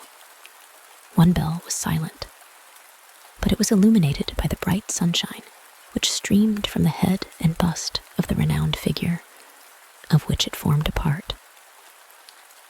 On this day, just 100 years had passed since the day on which the chiming of the old church bell at Marbach had filled the mother's heart with trust and joy, the day on which her child was born in poverty and in a humble home, the same who, in after years, became rich, became the noble, woman-hearted poet, a blessing to the world, the glorious, the sublime, the immortal bard, John Christopher Frederick Schiller. The end. The old bachelor's nightcap. There's a street in Copenhagen with a very strange name. It is called Hisken Street. Where the name came from and what it means is very uncertain. It is said to be German, but that is unjust to the Germans, for it would then be called Hauschen, not Heisken. Hauschen means a little house, and for many years it consisted only of a few small houses, which were scarcely larger than the wooden booths we see in the marketplaces at fair time. They were perhaps a little higher and had windows, but the panes consisted of horn or bladder skins, for glass was then too dear to have glazed windows in every house. This was a long time ago, so long indeed that our grandfathers, and even great-grandfathers, would speak of those days as olden times. Indeed, many centuries have passed since then. The rich merchants in Bremen and Lübeck, who carried on trade in Copenhagen, did not reside in the town themselves, but sent their clerks, who dwelt in the wooden booths in the Hauschen Street, and sold beer and spices. The German beer was very good, and there were many sorts, from Bremen, Prussia, and Brunswick, and quantities of all sorts of spices, saffron, aniseed, ginger, and especially pepper. Indeed, pepper was almost the chief article sold here. So it happened at last that the German clerks in Denmark got their nickname of pepper gentry. It had been made a condition with these clerks that they should not marry, so that those who lived to be old had to take care of themselves, to attend to their own comforts, and even to light their own fires when they had any to light. Many of them were very aged, lonely old boys with strange thoughts and eccentric habits. From this, all unmarried men who have attained a certain age are called, in Denmark, pepper gentry. And this must be remembered by all those who wish to understand the story. These pepper gentlemen, or, as they are called in England, old bachelors, are often made a butt of ridicule. They are told to put on their nightcaps, draw them over their eyes, and go to sleep. The boys in Denmark make a song of it thus: "Poor old bachelor, cut your wood, such a nightcap was never seen. Who would think it was ever clean? Go to sleep, it will do you good." So they sing about the pepper gentleman. So do they make sport of the poor old bachelor and his nightcap, and all because they really know nothing of either. It is a cap that no one need wish for or laugh at. And why not? Well, we shall hear in the story. In olden times, Houschen Street was not paved, and passengers would stumble out of one hole into another, as they generally do in unfrequented highways. And the street was so narrow, and the booths leaning against each other were so close together, that in the summertime, a sail would be stretched across the street from one booth to another opposite. At these times, the odor of the pepper, saffron, and ginger became more powerful than ever. Behind the counter, as a rule, there were no young men. The clerks were almost all old boys, but they did not dress as we are accustomed to see old men represented, wearing wigs, nightcaps, and knee breeches, and with coat and waistcoat buttoned up to the chin. We have seen the portraits of our great-grandfathers dressed in this way, but the pepper gentlemen had no money to spare to have their portraits taken, though one of them would have made a very interesting picture for us now, if taken as he appeared standing behind his counter, or going to church, or on holidays. On these occasions, they wore high-crowned, broad-brimmed hats, and sometimes a younger clerk would stick a feather in his. The woolen shirt was concealed by a broad linen collar. The close jacket was buttoned up to the chin, and the cloak hung loosely over it. The trousers were tucked into the broad, tipped shoes, for the clerks wore no stockings. They generally stuck a table knife and spoon in their girdles, as well as a larger knife, as a protection to themselves. And such a weapon was often very necessary. After this, fashion was Anthony dressed on holidays and festivals, excepting that, instead of a high-crowned hat, he wore a kind of bonnet, and under it, a knitted cap, a regular nightcap, to which he was so accustomed that it was always on his head. He had two nightcaps, not heads. Anthony was one of the oldest of the clerks, and just the subject for a painter. He was as thin as a lath, wrinkled round the mouth and eyes, had long, bony fingers, bushy gray eyebrows, and over his left eye hung a thick tuft of hair, which did not look handsome, but made his appearance very remarkable. People knew that he came from Bremen. It was not exactly his home, although his master resided there. His ancestors were from Thuringia, and had lived in the town of Eisenach, close by Wartburg. Old Anthony seldom spoke of this place, but he thought of it all the more. The old clerks of Houschen Street very seldom met together. Each one remained in his own booth, which was closed early enough in the evening. And then it looked dark and dismal out in the street. Only a faint glimmer of light struggled through the horn panes in the little window on the roof, while within sat the old clerk, generally on his bed, singing his evening hymn in a low voice. Or he would be moving about in his booth till late in the night, busily employed in many things. It certainly was not a very lively existence. To be a stranger in a strange land is a bitter lot. No one notices you unless you happen to stand in their way. Often, when it was dark night outside, with rain or snow falling, the place looked quite deserted and gloomy. There were no lamps in the street, excepting a very small one, which hung at one end of the street, before a picture of the Virgin, which had been painted on the wall. The dashing of the water against the bulwarks of a neighboring castle could plainly be heard. Such evenings are long and dreary, unless people can find something to do. And so Anthony found it. There were not always things to be packed or unpacked, nor paper bags to be made, nor the scales to be polished. So Anthony invented employment. He mended his clothes and patched his boots. And when he at last went to bed, his nightcap, which he had worn from habit, still remained on his head. He had only to pull it down a little farther over his forehead. Very soon, however, it would be pushed up again to see if the light was properly put out.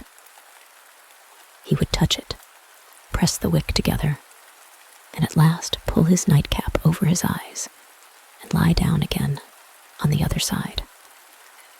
But often there would arise in his mind a doubt as to whether every coal had been quite put out in the little fire pan in the shop below. If even a tiny spark had remained, it might set fire to something and cause great damage. Then he would rise from his bed, creep down the ladder, for it could scarcely be called a flight of stairs. And when he reached the fire pan, not a spark could be seen. So he had just to go back again to bed. But often, when he had got halfway back, he would fancy the iron shutters of the door were not properly fastened, and his thin legs would carry him down again. And when at last he crept into bed, he would be so cold that his teeth chattered in his head. He would draw the coverlet closer round him, pull his nightcap over his eyes, and try to turn his thoughts from trade and from the labors of the day to olden times. But this was scarcely an agreeable entertainment, for thoughts of olden memories raise the curtains from the past, and sometimes pierce the heart with painful recollections, till the agony brings tears to the waking eyes. And so it was with Anthony. Often the scalding tears, like pearly drops, would fall from his eyes to the coverlet and roll on the floor with a sound as if one of his heartstrings had broken. Sometimes, with a lurid flame, memory would light up a picture of life which had never faded from his heart. If he dried his eyes with his nightcap, then the tear and the picture would be crushed. But the source of the tears remained and welled up again in his heart. The pictures did not follow one another in order, as the circumstances they represented had occurred. Very often the most painful would come together, and when those came which were most full of joy, they had always the deepest shadow thrown upon them. The beech woods of Denmark are acknowledged by everyone to be very beautiful, but more beautiful still, in the eyes of old Anthony, were the beech woods in the neighborhood of Wartburg. More grand and venerable to him seemed the old oaks around the proud baronial castle, where the creeping plants hung over the stony summits of the rocks. Sweeter was the perfume there of the apple blossom than in all the land of Denmark. how vividly were represented to him, in a glittering tear that rolled down his cheek, two children at play, a boy and a girl. The boy had rosy cheeks, golden ringlets, and clear blue eyes. He was the son of Anthony, a rich merchant. It was himself. The little girl had brown eyes and black hair, and was clever and courageous. She was the mayor's daughter, Molly. The children were playing with an apple.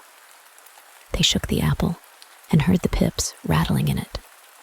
Then they cut it in two, and each of them took half. They also divided the pips and ate all but one, which the little girl proposed should be placed in the ground. "You will see what will come out," she said. "Something you don't expect. A whole apple tree will come out, but not directly." Then they got a flower pot, filled it with earth, and were soon both very busy and eager about it. The boy made a hole in the earth with his finger, and the little girl placed the pip in the hole, and then they both covered it over with earth. "Now, you must not take it out tomorrow to see if it has taken root," said Molly. "No one ever should do that. I did so with my flowers, but only twice. I wanted to see if they were growing. I didn't know any better then, and the flowers all died."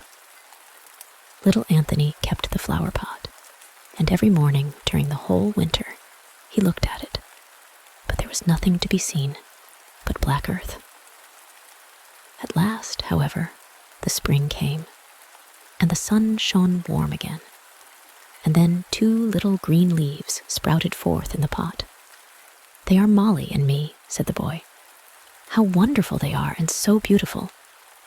Very soon, a third leaf made its appearance. "Who does that stand for?" thought he, and then came another and another. Day after day, and week after week, till the plant became quite a tree. And all this about the two children was mirrored to old Anthony in a single tear, which could soon be wiped away and disappear, but might come again from its source in the heart of the old man. In the neighborhood of Eisenach stretches a ridge of stony mountains, one of which has a rounded outline and shows itself above the rest without tree, bush, or grass on its barren summits. It is called the Venus Mountain, and the story goes that the Lady Venus, one of the heathen goddesses, keeps house there. She is also called Lady Halle, as every child round Eisenach well knows. It was who enticed the noble knight, Tannhauser, the minstrel, from the circle of singers at Wartburg into her mountain. Little Molly and Anthony often stood by this mountain, and one day Molly said, "Do you dare to knock and say, 'Lady Halle, open the door, Tannhauser is here'?" But Anthony did not dare. Molly, however, did, though she only said the words, Lady Halle, loudly and distinctly.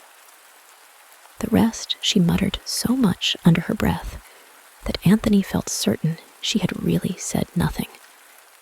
And yet she looked quite bold and saucy, just as she did sometimes when she was in the garden with a number of other little girls. They would all stand round him together and want to kiss him, because he did not like to be kissed, and pushed them away. Then Molly was the only one who dared to resist him. "I may kiss him," she would say proudly, as she threw her arms round his neck.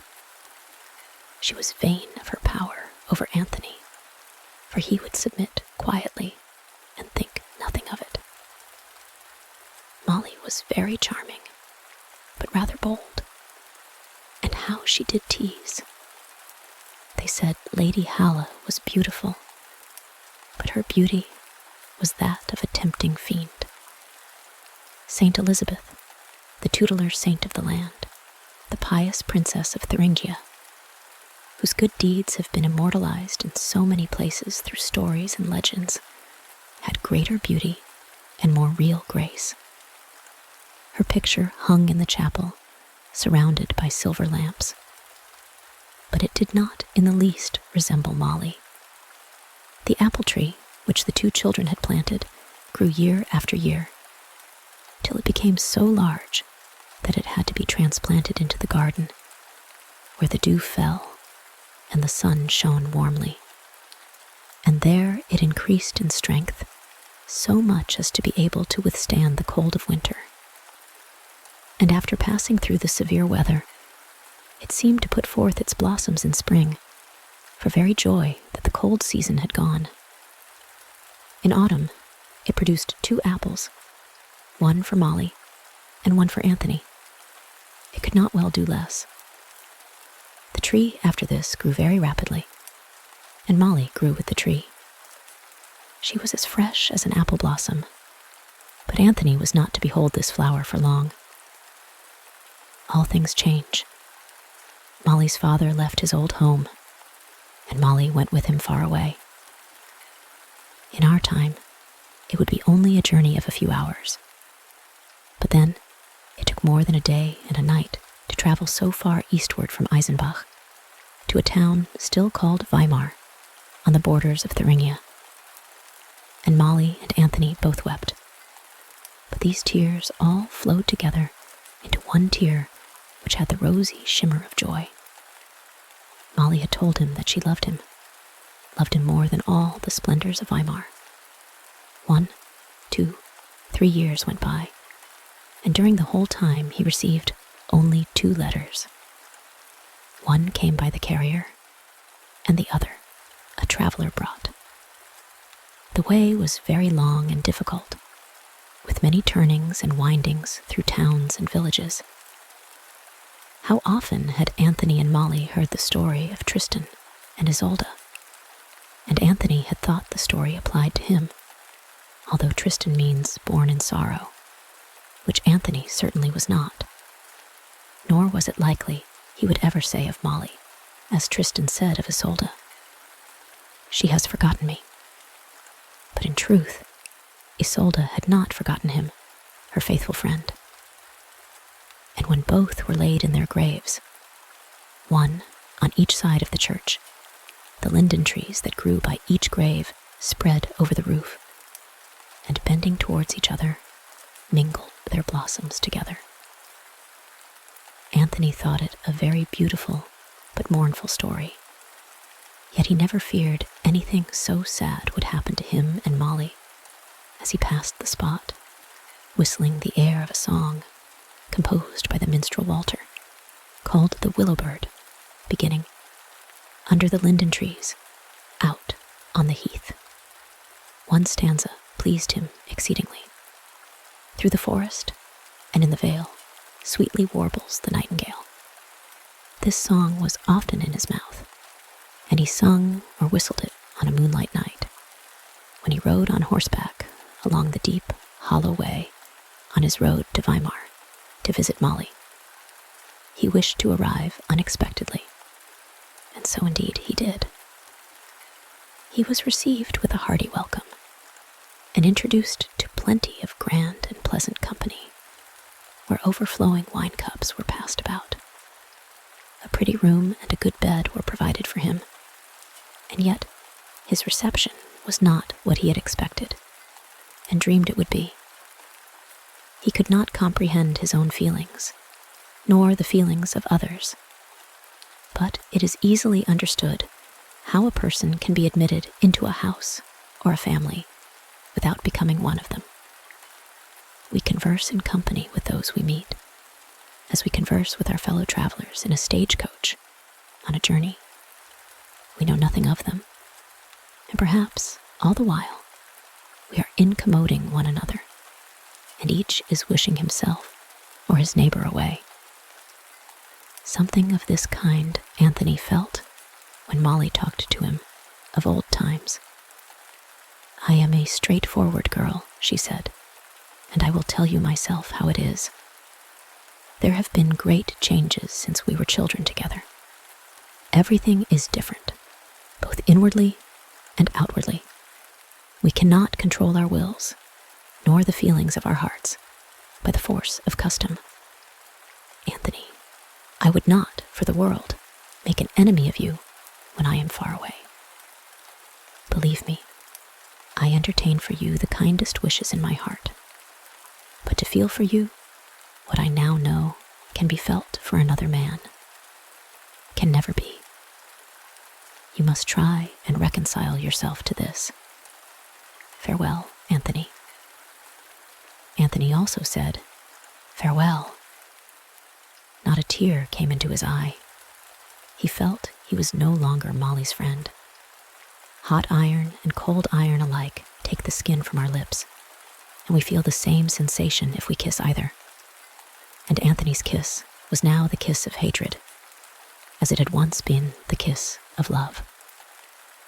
Within 24 hours, Anthony was back again to Eisenach, though the horse that he rode was entirely ruined. What matters it, said he. I am ruined also. I will destroy everything that can remind me of her, or of Lady Halle, or Lady Venus, the heathen woman. I will break down the apple tree and tear it up by the roots. Never more shall it blossom or bear fruit. The apple tree was not broken down, for Anthony himself was struck with a fever, which caused him to break down and confined him to his bed. But something occurred to raise him up again. What was it? A medicine was offered to him, which he was obliged to take. A bitter remedy, at which the sick body and the oppressed spirit alike shuddered. Anthony's father lost all his property, and from being known as one of the richest merchants, he became very poor. Dark days, heavy trials, with poverty at the door, came rolling into the house upon them like the waves of the sea. Sorrow and suffering deprived Anthony's father of his strength, so that he had something else to think of, besides nursing his love sorrows and his anger against Molly. He had to take his father's place, to give orders, to act with energy, to help, and at last, to go out into the world and earn his bread. Anthony went to Bremen, and there he learnt what poverty and hard living really were. These things often harden the character, but sometimes soften the heart, even too much. How different the world, and the people in it, appeared to Anthony now, to what he had thought in his childhood. What to him were the minstrel songs? An echo of the past, sounds long vanished. At times, he would think in this way. Yet again and again, the songs would sound in his soul, and his heart become gentle and pious. God's will is the best, he would then say. It was well that I was not allowed to keep my power over Molly's heart, and that she did not remain true to me. How I should have felt it now, when fortune has deserted me. She left me before she knew of the change in my circumstances, or had a thought of what was before me. That is a merciful providence for me. All has happened for the best. She could not help it, and yet I have been so bitter, and in such enmity against her. Years passed by. Anthony's father died, and strangers lived in the old house. He had seen it once again since then. His rich master sent him journeys on business, and on one occasion his way led him to his native town of Eisenach. The old Wartburg castle stood unchanged on the rock, where the monk and the nun were hewn out of the stone. The great oaks formed an outline to the scene which he so well remembered in his childhood. The Venus mountain stood out gray and bare, overshadowing the valley beneath. He would have been glad to call out, Lady Halle, unlock the mountain. I would fain remain here, always, in my native soil. That was a sinful thought, and he offered a prayer to drive it away. Then a little bird in the thicket sang out clearly, and old Anthony thought of the minstrel's song. How much came back to his remembrance as he looked through the tears once more on his native town. The old house was still standing as in olden times, but the garden had been greatly altered.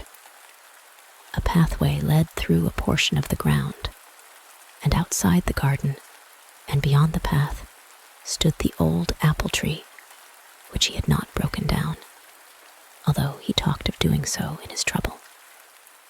The sun still threw its rays upon the tree, and the refreshing dew fell upon it as of old, and it was so overloaded with fruit that the branches bent towards the earth with the weight. "That flourishes still," said he, as he gazed. One of the branches of the tree had, however, been broken. Mischievous hands must have done this in passing, for the tree now stood in a public thoroughfare. "The blossoms are often plucked," said Anthony. "The fruit is stolen, and the branches broken, without a thankful thought of their profusion and beauty. It might be said of a tree, as it has been said of some men. It was not predicted at his cradle that he should come to this. How brightly began the history of this tree, and what is it now? Forsaken and forgotten, in a garden by a hedge in a field, and close to a public road. There it stands, unsheltered, plundered, and broken. It certainly has not yet withered, but in the course of years, the number of blossoms from time to time will grow less, and at last it will cease altogether to bear fruit. And then its history will be over."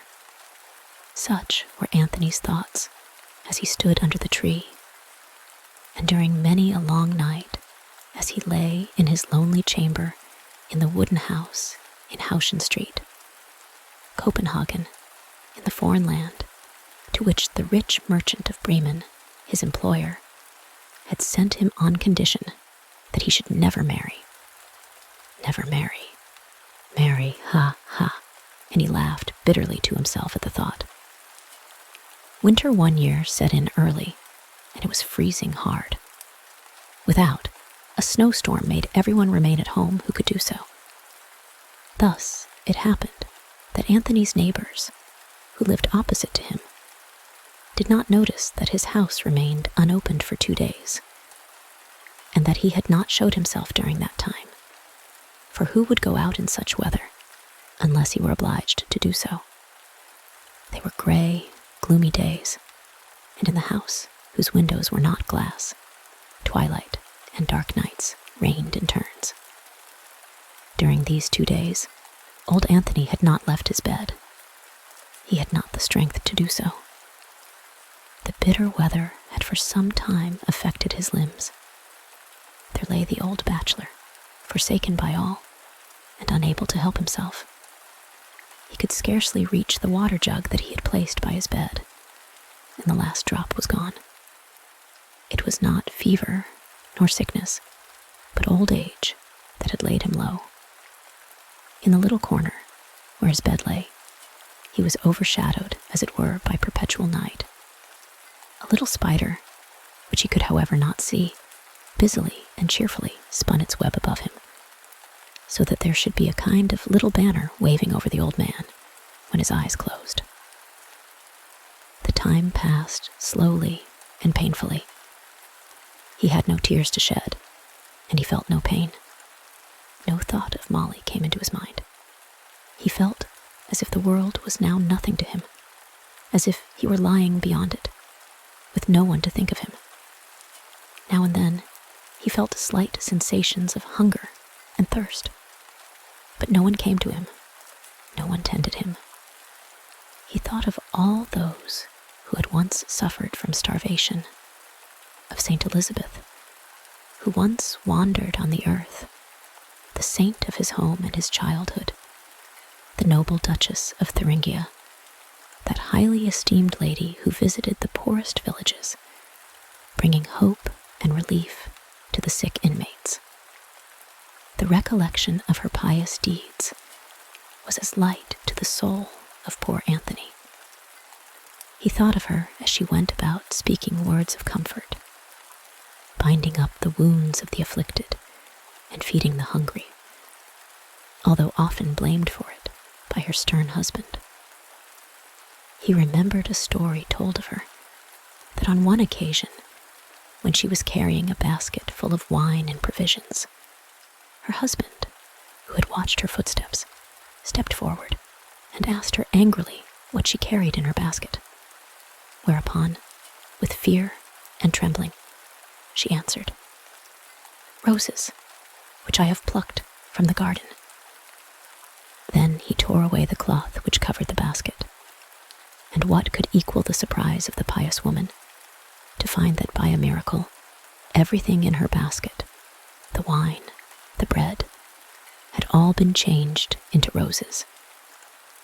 In this way, the memory of the kind lady dwelt in the calm mind of Anthony. She was as a living reality in his little dwelling in the Danish land. He uncovered his face that he might look into her gentle eyes, while everything around him changed from its look of poverty and want to a bright rose tint. The fragrance of roses spread through the room, mingled with the sweet smell of apples. He saw the branches of an apple tree spreading above him. It was the tree which he and Molly had planted together. The fragrant leaves of the tree fell upon him and cooled his burning brow. Upon his parched lips, they seemed like refreshing bread and wine, and as they rested on his breast, a peaceful calm stole over him, and he felt inclined to sleep. "I shall sleep now," he whispered to himself. "Sleep will do me good. In the morning, I shall be upon my feet again, strong and well, glorious, wonderful. That apple tree, planted in love, now appears before me in heavenly beauty." And he slept. The following day, the third day during which his house had been closed, the snowstorm ceased. Then his opposite neighbor stepped over to the house in which old Anthony lived, for he had not yet showed himself. There he lay stretched on his bed, dead, with his old nightcap tightly clasped in his two hands. The nightcap, however, was not placed on his head in his coffin. He had a clean white one on then. Where now were the tears he had shed? What had become of those wonderful pearls? They were in the nightcap still. Such tears as these cannot be washed out, even when the nightcap is forgotten. The old thoughts and dreams of a bachelor's nightcap still remain. Never wish for such a nightcap. It would make your forehead hot, cause your pulse to beat with agitation, and conjure up dreams which would appear realities. The first who wore old Anthony's cap felt the truth of this, though it was half a century afterwards. That man was the mayor himself, who had already made a comfortable home for his wife and 11 children by his industry. The moment he put the cap on, he dreamed of unfortunate love, of bankruptcy, and of dark days. "Hello, how the nightcap burns," he exclaimed, as he tore it from his bead. Then a pearl rolled out, and then another, and another, and they glittered and sounded as they fell. What can this be? Is it paralysis, or something dazzling my eyes? They were the tears which old Anthony had shed half a century before. To everyone who afterwards put this cap on his head came visions and dreams which agitated him not a little. His own history was changed into that of Anthony, till it became quite a story, and many stories might be made by others, so we will leave them to relate their own. We have told the first, and our last word is, don't wish for a bachelor's nightcap. The end. The old gravestone. In a house with a large courtyard in a provincial town, at that time of the year in which people say the evenings are growing longer. A family circle were gathered together at their old home.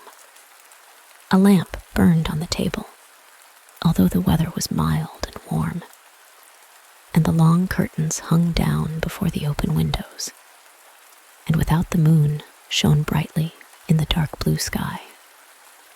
But they were not talking of the moon, but of a large, old stone that lay below in the courtyard, not very far from the kitchen door. The maids often laid the clean copper saucepans and kitchen vessels on this stone, that they might dry in the sun, and the children were fond of playing on it.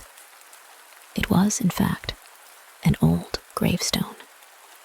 "Yes," said the master of the house, "I believe the stone came from the graveyard of the old church of the convent, which was pulled down, and the pulpit, the monuments, and the gravestone sold. My father bought the latter. Most of them were cut in two and used for paving stones, but that one stone was preserved whole and laid in the courtyard." "Anyone can see that it is a gravestone," said the eldest of the children. "The representation of an hourglass and part of the figure of an angel can still be traced, but the inscription beneath is quite worn out, excepting the name Preben, and a large S close by it, and a little farther down the name of Martha can be easily read, but nothing more, and even that cannot be seen unless it has been raining, or when we have washed the stone. Dear me, how singular. Why, that must be the gravestone of Preben Schwein and his wife." The old man who said this looked old enough to be the grandfather of all present in the room. "Yes," he continued, "these people were among the last who were buried in the churchyard of the old convent. They were a very worthy old couple. I can remember them well in the days of my boyhood. Everyone knew them, and they were esteemed by all. They were the oldest residents in the town, and people said they possessed a ton of gold, yet they were always very plainly dressed, in the coarsest stuff, but with linen of the purest whiteness. Preben and Martha were a fine old couple, and when they both sat on the bench at the top of the steep stone steps in front of their house, with the branches of the linden tree waving above them, and nodded in a gentle, friendly way to passers-by, it really made one feel quite happy. They were very good to the poor. They fed them and clothed them, and in their benevolence there was judgment as well as true Christianity. The old woman died first. That day is still quite vividly before my eyes. I was a little boy and had accompanied my father to the old man's house. Martha had fallen into the sleep of death just as we arrived there. The corpse lay in a bedroom near to the one in which we sat, and the old man was in great distress and weeping like a child. He spoke to my father and to a few neighbors who were there of how lonely he should feel now she was gone, and how good and true she, his dead wife, had been during the number of years that they had passed through life together, and how they had become acquainted and learnt to love each other. I was, as I have said, a boy, and only stood by and listened to what the others said. But it filled me with a strange emotion to listen to the old man, and to watch how the color rose in his cheeks as he spoke of the days of their courtship, of how beautiful she was, and how many little tricks he had been guilty of, that he might meet her. And then he talked of his wedding day, and his eyes brightened, and he seemed to be carried back by his words to that joyful time. And yet there she was, lying in the next room, dead, an old woman, and he was an old man, speaking of the days of hope, long passed away. Ah, well, so it is. Then I was but a child, and now I am old, as old as Preben Schwange then was. Time passes away, and all things changed. I can remember quite well the day on which she was buried, and how old Preben walked close behind the coffin. A few years before this time, the old couple had had their gravestone prepared, with an inscription and their names, but not the date. In the evening, the stone was taken to the churchyard and laid on the grave. A year later, it was taken up, that old Preben might be laid by the side of his wife. They did not leave behind them wealth. They left behind them far less than people had believed they possessed. What there was went to families distantly related to them, of whom, till then, no one had ever heard. The old house, with its balcony of wickerwork, and the bench at the top of the high steps, under the lime tree, was considered by the road inspectors too old and rotten to be left standing. Afterwards, when the same fate befell the convent church, and the graveyard was destroyed, the gravestone of Preben and Martha, like everything else, was sold to whoever would buy it. And so it happened that this stone was not cut in two, as many others had been, but now lies in the courtyard below, a scouring block for the maids and a playground for the children. The paved street now passes over the resting place of old Preben and his wife. No one thinks of them any more now. And the old man who had spoken of all this shook his head mournfully and said, "Forgotten. Ah, yes, everything will be forgotten." And then the conversation turned on other matters. But the youngest child in the room, a boy with large, earnest eyes, mounted upon a chair behind the window curtains, and looked out into the yard, where the moon was pouring a flood of light on the old gravestone, the stone that had always appeared to him so dull and flat, but which lay there now like a great leaf out of a book of history. All that the boy had heard of old Preben and his wife seemed clearly defined on the stone. And as he gazed on it, and glanced at the clear, bright moon shining in the pure air, it was as if the light of God's countenance beamed over his beautiful world. Forgotten. Everything will be forgotten, still echoed through the room. And in the same moment, an invisible spirit whispered to the heart of the boy, "Preserve carefully the seed that has been entrusted to thee, that it may grow and thrive. Guard it well. Through thee, my child, shall the obliterated inscription on the old, weather-beaten gravestone go forth to future generations in clear, golden characters. The old pair shall again wander through the streets arm in arm, or sit with their fresh, healthy cheeks on the bench under the lime tree, and smile and nod at rich and poor. The seed of this hour shall ripen in the course of years into a beautiful poem. The beautiful and the good are never forgotten. They live always in story or in song. The end. The old house. A very old house stood once in a street with several that were quite new and clean. The date of its erection had been carved on one of the beams, and surrounded by scrolls formed of tulips and hop tendrils. By this date, it could be seen that the old house was nearly 300 years old. Verses, too, were written over the windows in old-fashioned letters, and grotesque faces, curiously carved, grinned at you from under the cornices. One story projected a long way over the other, and under the roof ran a leaden gutter with a dragon's head at the end. The rain was intended to pour out at the dragon's mouth, but it ran out of his body instead, for there was a hole in the gutter. The other houses in the street were new and well built, with large window panes and smooth walls. anyone could see they had nothing to do with the old house. Perhaps they thought, how long will that heap of rubbish remain here to be a disgrace to the whole street?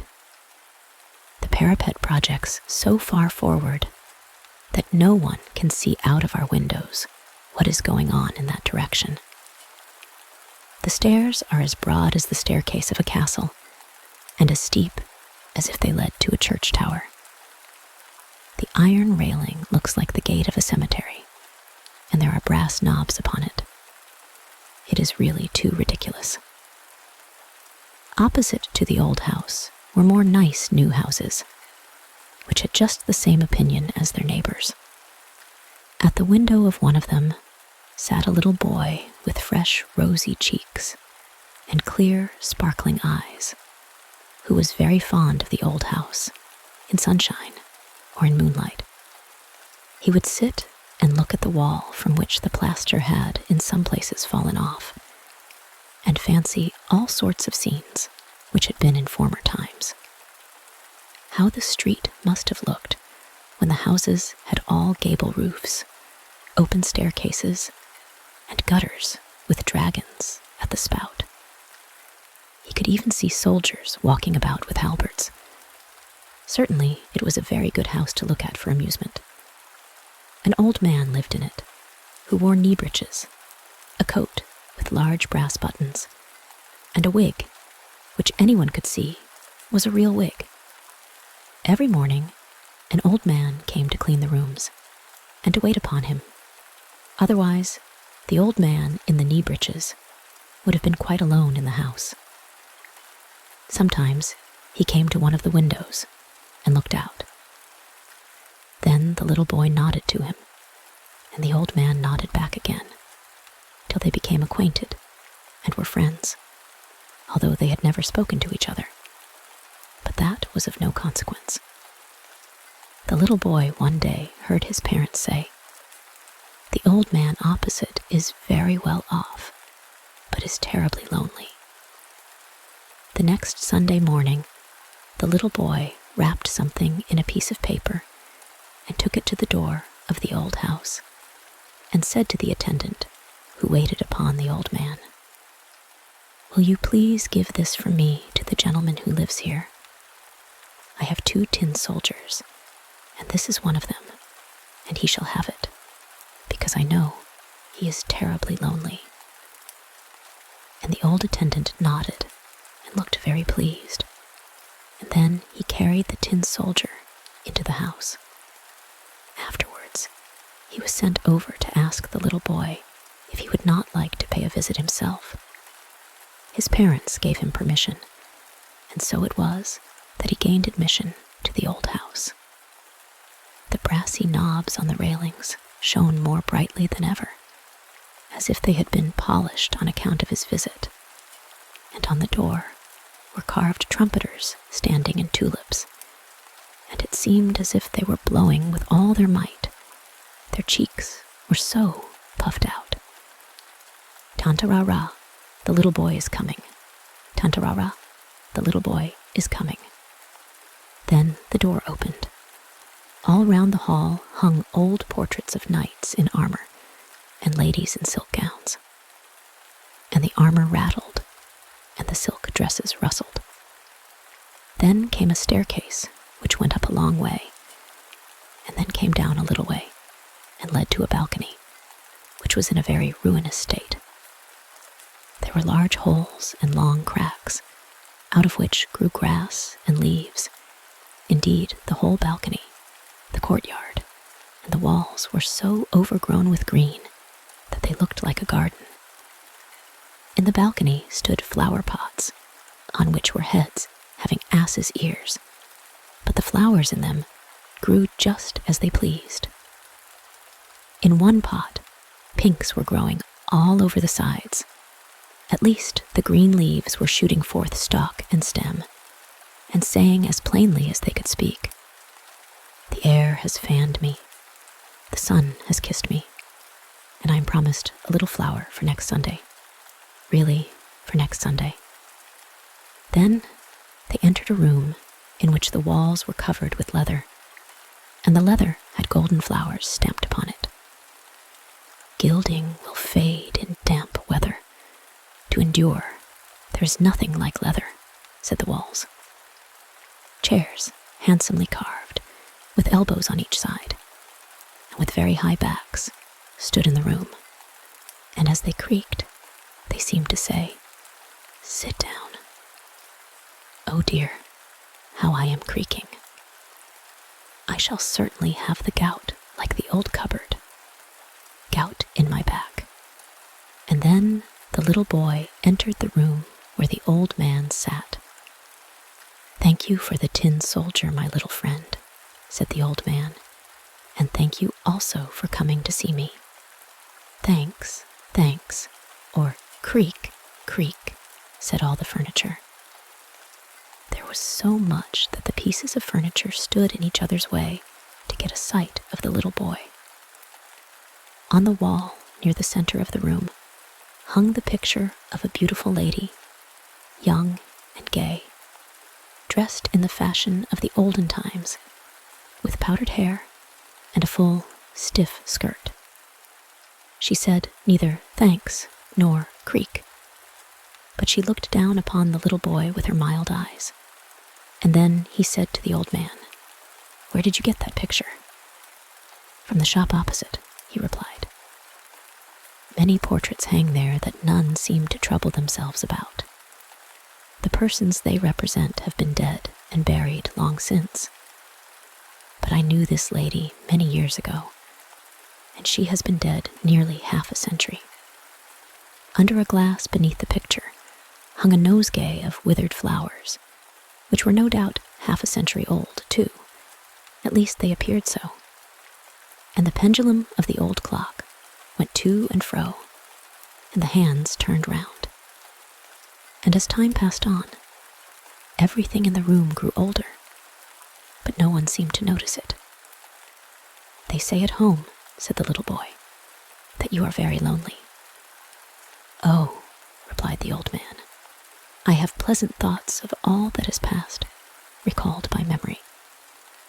And now you are come to visit me, and that is very pleasant."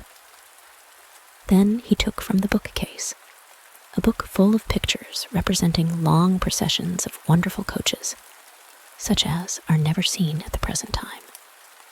Soldiers like the knave of clubs, and citizens with waving banners. The tailors had a flag with a pair of scissors supported by 2 lions, and on the shoemaker's flag there were not boots, but an eagle with 2 heads. For the shoemakers must have everything arranged so that they can say, "This is a pair." What a picture book it was. And then the old man went into another room to fetch apples and nuts. It was very pleasant, certainly, to be in that old house. "I cannot endure it," said the tin soldier, who stood on a shelf. "It is so lonely and dull here. I have been accustomed to live in a family, and I cannot get used to this life. I cannot bear it. The whole day is long enough, but the evening is longer. It is not here like it was in your house opposite, when your father and mother talked so cheerfully together, while you and all the dear children made such a delightful noise. No, it is all lonely in the old man's house. Do you think he gets any kisses? Do you think he ever has friendly looks? Or a Christmas tree? He will have nothing now but the grave. Oh, I cannot bear it." "You must not look only on the sorrowful side," said the little boy. "I think everything in this house is beautiful, and all the old pleasant thoughts come back here to pay visits." "Ah, but I never see any, and I don't know them," said the tin soldier, "and I cannot bear it." "You must bear it," said the little boy. Then the old man came back with a pleasant face, and brought with him beautiful preserved fruits, as well as apples and nuts. And the little boy thought no more of the tin soldier. How happy and delighted the little boy was. And after he returned home, and while days and weeks passed, a great deal of nodding took place from one house to the other. And then the little boy went to pay another visit.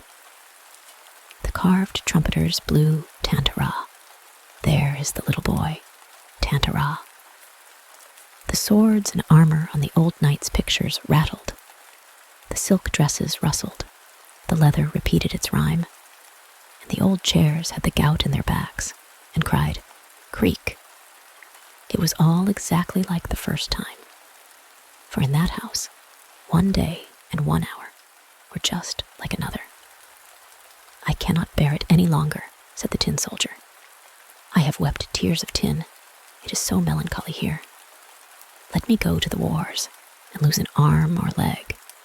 That would be some change. I cannot bear it. Now I know what it is to have visits from one's old recollections, and all they bring with them. I have had visits from mine, and you may believe me, it is not altogether pleasant. I was very nearly jumping from the shelf. I saw you all in your house opposite, as if you were really present. It was Sunday morning, and you children stood round the table, singing the hymn that you sing every morning.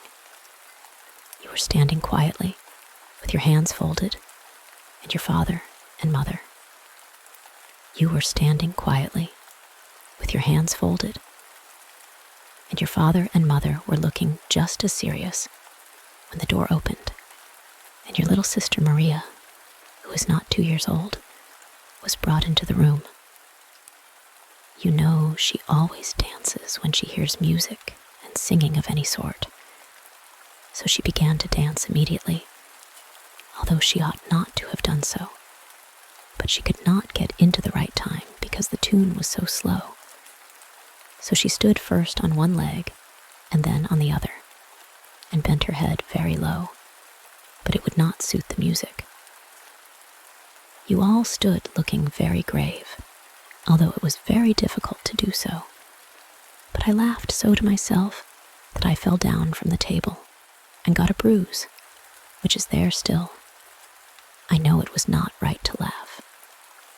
So all this and everything else that I have seen keeps running in my head. And these must be the old recollections that bring so many thoughts with them. Tell me whether you still sing on Sundays, and tell me about your little sister Maria, and how my old comrade is, the other tin soldier. Ah, really, he must be very happy. I cannot endure this life. You are given away, said the little boy. You must stay. Don't you see that? Then the old man came in, with a box containing many curious things to show him. Rouge pots, scent boxes, and old cards, so large and so richly gilded that none are ever seen like them in these days. And there were smaller boxes to look at, and the piano was opened, and inside the lid were painted landscapes. But when the old man played, the piano sounded quite out of tune. Then he looked at the picture he had bought at the broker's, and his eyes sparkled brightly as he nodded at it and said, Ah, she could sing that tune. I will go to the wars. I will go to the wars, cried the tin soldier as loud as he could, and threw himself down on the floor. Where could he have fallen?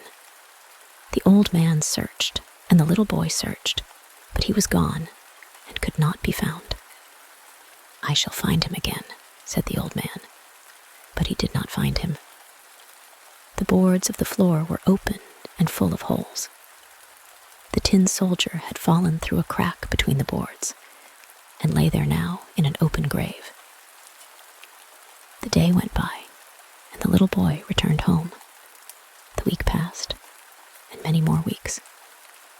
It was winter, and the windows were quite frozen, so the little boy was obliged to breathe on the panes and rub a hole to peep through at the old house. Snowdrifts were lying in all the scrolls and on the inscriptions, and the steps were covered with snow as if no one were at home. And indeed, nobody was home. for the old man was dead. In the evening, a hearse stopped at the door, and the old man in his coffin was placed in it. He was to be taken to the country to be buried there in his own grave. So they carried him away. No one followed him, for all his friends were dead. And the little boy kissed his hand to the coffin as the hearse moved away with it. A few days after, there was an auction at the old house, and from his window, the little boy saw the people carrying away the pictures of old knights and ladies, the flower pots with the long ears, the old chairs, and the cupboards. Some were taken one way, some another. Her portrait, which had been bought at the picture dealer's, went back again to his shop, and there it remained, for no one seemed to know her or to care for the old picture. In the spring, they began to pull the house itself down. People called it complete rubbish. From the street could be seen the room in which the walls were covered with leather, ragged and torn, and the green in the balcony hung straggling over the beams. They pulled it down quickly, for it looked ready to fall, and at last it was cleared away altogether. "What a good riddance," said the neighbors' houses. Very shortly, a fine new house was built farther back from the road. It had lofty windows and smooth walls, but in front, on the spot where the old house really stood, a little garden was planted, and wild vines grew up over the neighboring walls. In front of the garden were large iron railings and a great gate, which looked very stately. People used to stop and peep through the railings. The sparrows assembled in dozens upon the wild vines and chattered all together as loud as they could, but not about the old house. None of them could remember it, for many years had passed by, so many indeed, that the little boy was now a man, and a really good man too, and his parents were very proud of him. He was just married, and had come, with his young wife, to reside in the new house with the garden in front of it.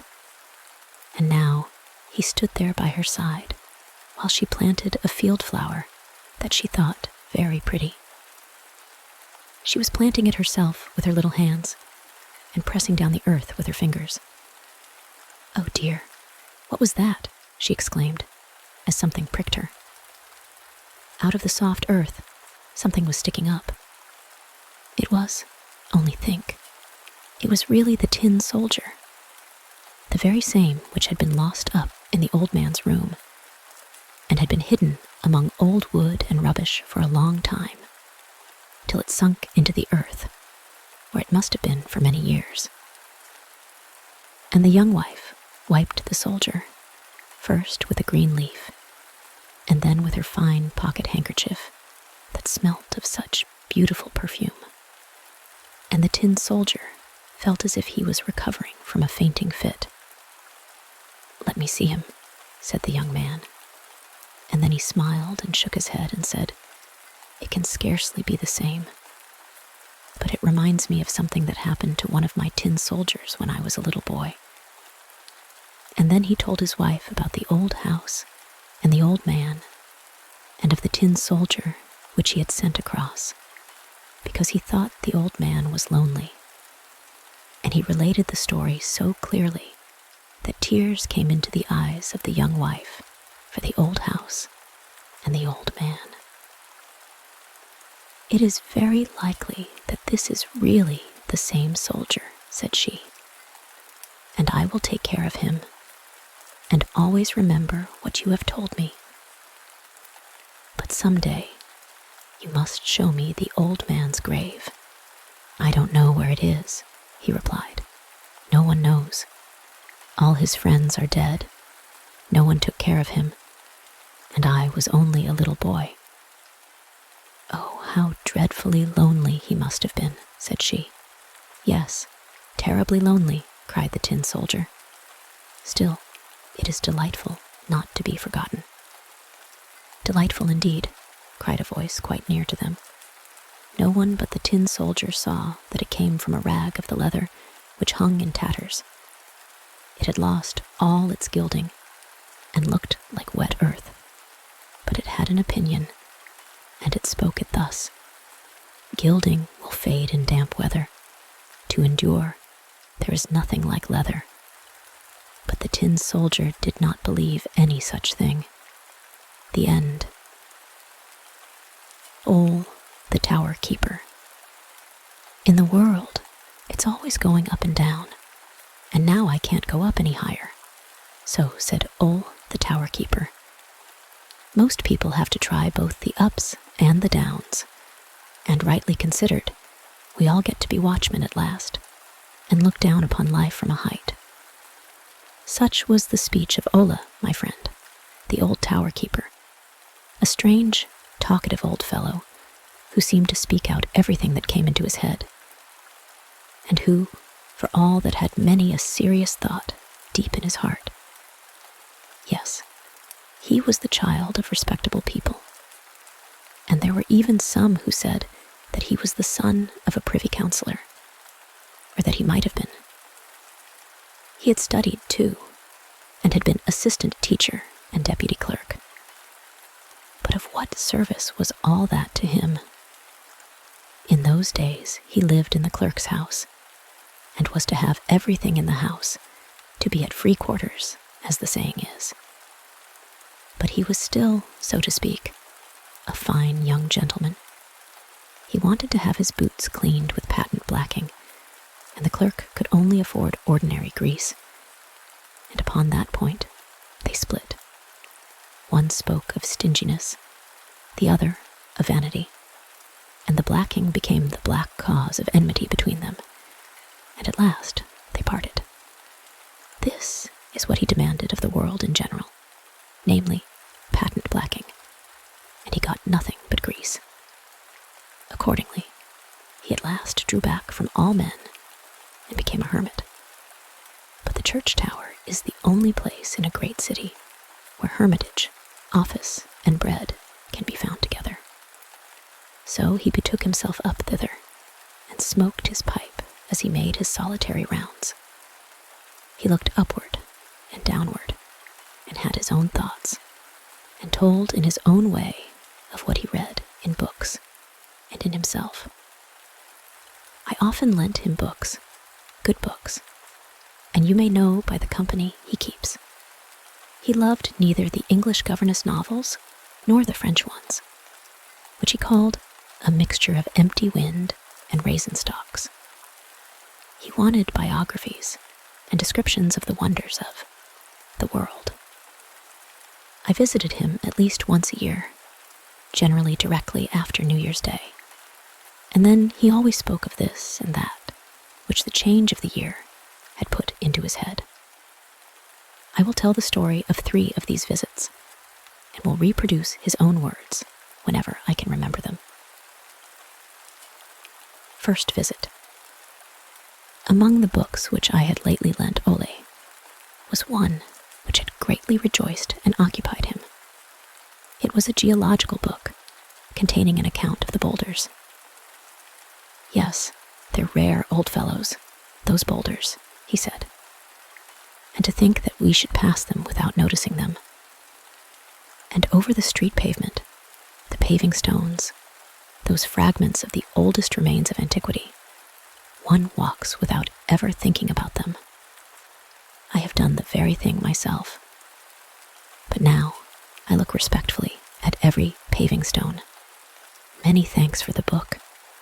It has filled me with thought, and has made me long to read more on the subject. The romance of the earth is, after all, the most wonderful of all romances. It's a pity one can't read the first volume of it, because it is written in a language that we don't understand. One must read in the different strata, in the pebble stones, for each separate period. Yes, it is a romance, a very wonderful romance, and we all have our place in it. We grope and ferret about, and yet remain where we are. But the ball keeps turning, without emptying the ocean over us. The clod on which we move about holds and does not let us through. And then it's a story that has been acting for thousands upon thousands of years and is still going on. My best thanks for the book about the boulders. Those are fellows indeed. They could tell us something worth hearing, if they only knew how to talk. It's really a pleasure now and then to become a mere nothing, especially when a man is as highly placed as I am. And then to think that we all, even with patent lacquer, are nothing more than insects of a moment on that ant-hill the earth, though we may be insects with stars and garters, places and offices. One feels quite a novice beside these venerable million-year-old boulders. On last New Year's Eve, I was reading the book and had lost myself in it so completely that I forgot my usual New Year's diversion, namely, the wild hunt to Amik. Ah, you don't know what that is. The journey of the witches on broomsticks is well enough known. That journey is taken on St. John's Eve to the Brocken. But we have a wild journey, also, which is national and modern, and that is the journey to Amik on the night of the New Year. All indifferent poets and poetesses, musicians, newspaper writers, and artistic notabilities, I mean those who are no good, ride in the New Year's night through the air to Amik. They sit backwards on their painting brushes or quill pens, for steel pens won't bear them. They're too stiff. As I told you, I see that every New Year's night, and could mention the majority of the riders by name, but I should not like to draw their enmity upon myself, for they don't like people to talk about their ride to Amik on quill pens. I've a kind of niece who is a fishwife, and who, as she tells me, supplies 3 respectable newspapers with the terms of abuse and vituperation they use. And she has herself been at Amik as an invited guest, but she was carried out thither, for she does not own a quill pen, nor can she ride. She has told me all about it. Half of what she said is not true, but the other half gives us information enough. When she was out there, the festivities began with a song. Each of the guests had written his own song, and each one sang his own song, for he thought that the best, and it was all one, all the same melody. Then those came marching up in little bands, who are only busy with their mouths. There were ringing bells that rang alternately, and then came the little drummers that beat their tattoo in the family circle, and acquaintance was made with those who write, without putting their names, which here means as much as using grease instead of patent blacking. And then there was the beadle with his boy, and the boy was worst off, for in general, he gets no notice taken of him. Then, too, there was the good street sweeper with his cart, who turns over the dustbin and calls it good, very good, remarkably good. And in the midst of the pleasure that was afforded by the mere meeting of these folks, there shot up out of the great dirt heap at Amik a stem, a tree, an immense flower, a great mushroom, a perfect roof, which formed a sort of warehouse for the worthy company. For in it hung everything they had given to the world during the old year. Out of the tree poured sparks like flames of fire. These were the ideas and thoughts, borrowed from others, which they had used, and which now got free and rushed away like so many fireworks. They played at the stick burns, and the young poets played at heartburns, and the witlings played off their jests, and the jests rolled away with a thundering sound, as if empty pots were being shattered against doors. It was very amusing, my niece said, In fact, she said many things that were very malicious, but very amusing. But I won't mention them, for a man must be good-natured, and not a carping critic.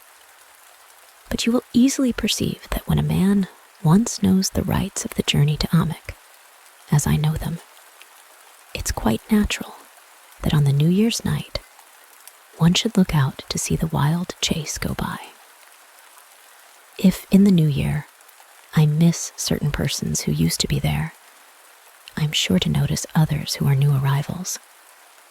But this year, I omitted taking my look at the guests. I bowled away on the boulders, rolled back through millions of years, and saw the stones break loose high up in the north.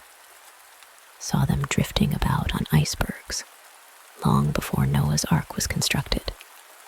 Saw them sink down to the bottom of the sea and reappear with a sandbank, with that one that peered forth from the flood and said, "This shall be Zealand." I saw them become the dwelling place of birds that are unknown to us, and then become the seat of wild chiefs of whom we know nothing, until with their axes they cut their runic signs into a few of these stones, which then came into the calendar of time. But as for me, I had gone quite beyond all lapse of time, and had become a cipher and a nothing. Then 3 or 4 beautiful falling stars came down, which cleared the air, and gave my thoughts another direction. You know what a falling star is, do you not? The learned men are not at all clear about it.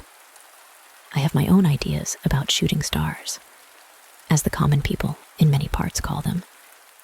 And my idea is this: how often are silent thanksgivings offered up for one who has done a good and noble action? The thanks are often speechless, but they are not lost for all that. I think these thanks are caught up, and the sunbeams bring the silent, hidden thankfulness over the head of the benefactor. And if it be a whole people that has been expressing its gratitude through a long lapse of time, the thankfulness appears as a nosegay of flowers, and at length falls in the form of a shooting star over the good man's grave. I am always very much pleased when I see a shooting star, especially in the New Year's night, and then find out for whom the gift of gratitude was intended. Lately, a gleaming star fell in the southwest as a tribute of thanksgiving to many, many. For whom was that star intended, thought I? It fell, no doubt, on the hill by the bay of Plensburg, where the Danebrook waves over the graves of Schleppegrell, Laszlo's, and their comrades. One star also fell in the midst of the land, fell upon sorrow, a flower on the grave of Holberg, the thanks of the year from a great many, thanks for his charming plays. It is a great and pleasant thought to know that a shooting star falls upon our graves. On mine, certainly none will fall. No sunbeam brings thanks to me, for here there is nothing worthy of thanks. I shall not get the patent lacquer, said Ole, for my fate on earth is only Greece after all. Second visit. It was New Year's Day, and I went up on the tower. Ole spoke of the toasts that were drunk on the transition from the old year into the new, from one grave into the other, as he said. And he told me a story about the glasses, and this story had a very deep meaning. It was this: when on the New Year's night the clock strikes 12, the people at the table rise up with full glasses in their hands, and drain these glasses, and drink success to the new year. They begin the year with the glass in their hands. That is a good beginning for drunkards. They begin the new year by going to bed, and that's a good beginning for drones. Sleep is sure to play a great part in the new year, and the glass likewise.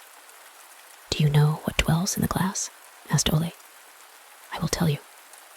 There dwell in the glass, first, health, and then pleasure, then the most complete sensual delight. And misfortune and the bitterest woe dwell in the glass also. Now, suppose we count the glasses. Of course, I count the different degrees in the glasses for different people. You see, the first glass, that's the glass of health. And in that, the herb of health is found growing. Put it up on the beam in the ceiling, and at the end of the year, you may be sitting in the arbor of health. If you take the second glass, from this, a little bird soars upward, twittering in guileless cheerfulness, so that a man may listen to his song, and perhaps join in fair is life, no downcast looks, take courage, and march onward. Out of the third glass rises a little winged urchin, who cannot certainly be called an angel child, for there is goblin blood in his veins, and he has the spirit of a goblin, not wishing to hurt or harm you indeed, but very ready to play off tricks upon you. He'll sit at your ear and whisper merry thoughts to you. He'll creep into your heart and warm you, so that you grow very merry and become a wit, so far as the wits of the others can judge. In the fourth glass is neither herb, bird, nor urchin. In that glass is the pause drawn by reason, and one may never go beyond that sign. Take the fifth glass, and you will weep at yourself. You will feel such a deep emotion, or it will affect you in a different way. Out of the glass there will spring with a bang Prince Carnival, 9 times, and extravagantly merry. He'll draw you away with him. You'll forget your dignity, if you have any, and you'll forget more than you should or ought to forget. All is dance, song, and sound. The masks will carry you away with them, and the daughters of vanity, clad in silk and satin, will come with loose hair and alluring charms. But tear yourself away if you can. The sixth glass. Yes, in that glass sits a demon, in the form of a little, well-dressed, attractive, and very fascinating man, who thoroughly understands you, agrees with you in everything, and becomes quite a second self to you. He has a lantern with him to give you light as he accompanies you home.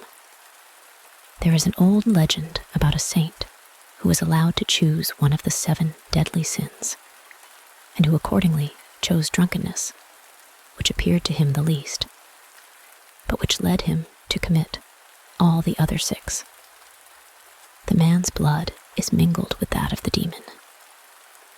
It is the 6th glass, and with that the germ of all evil shoots up within us, and each one grows up with a strength like that of the grains of mustard seed, and shoots up into a tree and spreads over the whole world.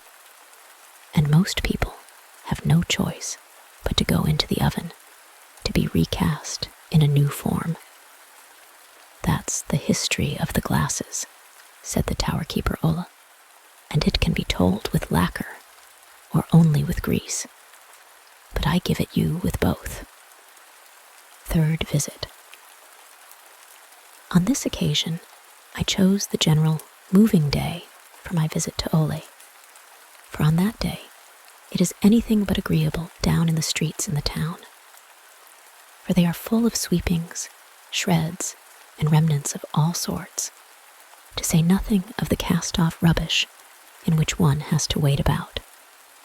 But this time, I happened to see 2 children playing in this wilderness of sweepings. They were playing at going to bed, for the occasion seemed especially favorable for this sport. They crept under the straw and drew an old bit of ragged curtain over themselves by way of coverlet. It was splendid, they said, but it was a little too strong for me, and besides, I was obliged to mount up on my visit to Ole. It's moving day to day, he said. Streets and houses are like a dustbin, a large dustbin, but I'm content with a cartload, I may get something good out of that. And I really did get something good out of it once. Shortly after Christmas, I was going up the street. It was rough weather, wet and dirty, the right kind of weather to catch cold in. The dustman was there with his cart, which was full, and looked like a sample of streets on moving day. At the back of the cart stood a fir tree, quite green still, and with tinsel on its twigs. It had been used on Christmas Eve, and now it was thrown out into the street, and the dustman had stood it up at the back of his cart. It was droll to look at, or you may say it was mournful. All depends on what you think of when you see it. And I thought about it, and thought this and that of many things that were in the cart.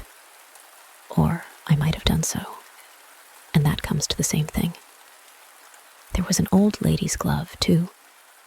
I wonder what that was thinking of. Shall I tell you? The glove was lying there, pointing with its little finger at the tree. I'm sorry for the tree, it thought. And I was also at the feast, where the chandeliers glittered. My life was, so to speak, a ball night, a pressure of the hand, and I burst.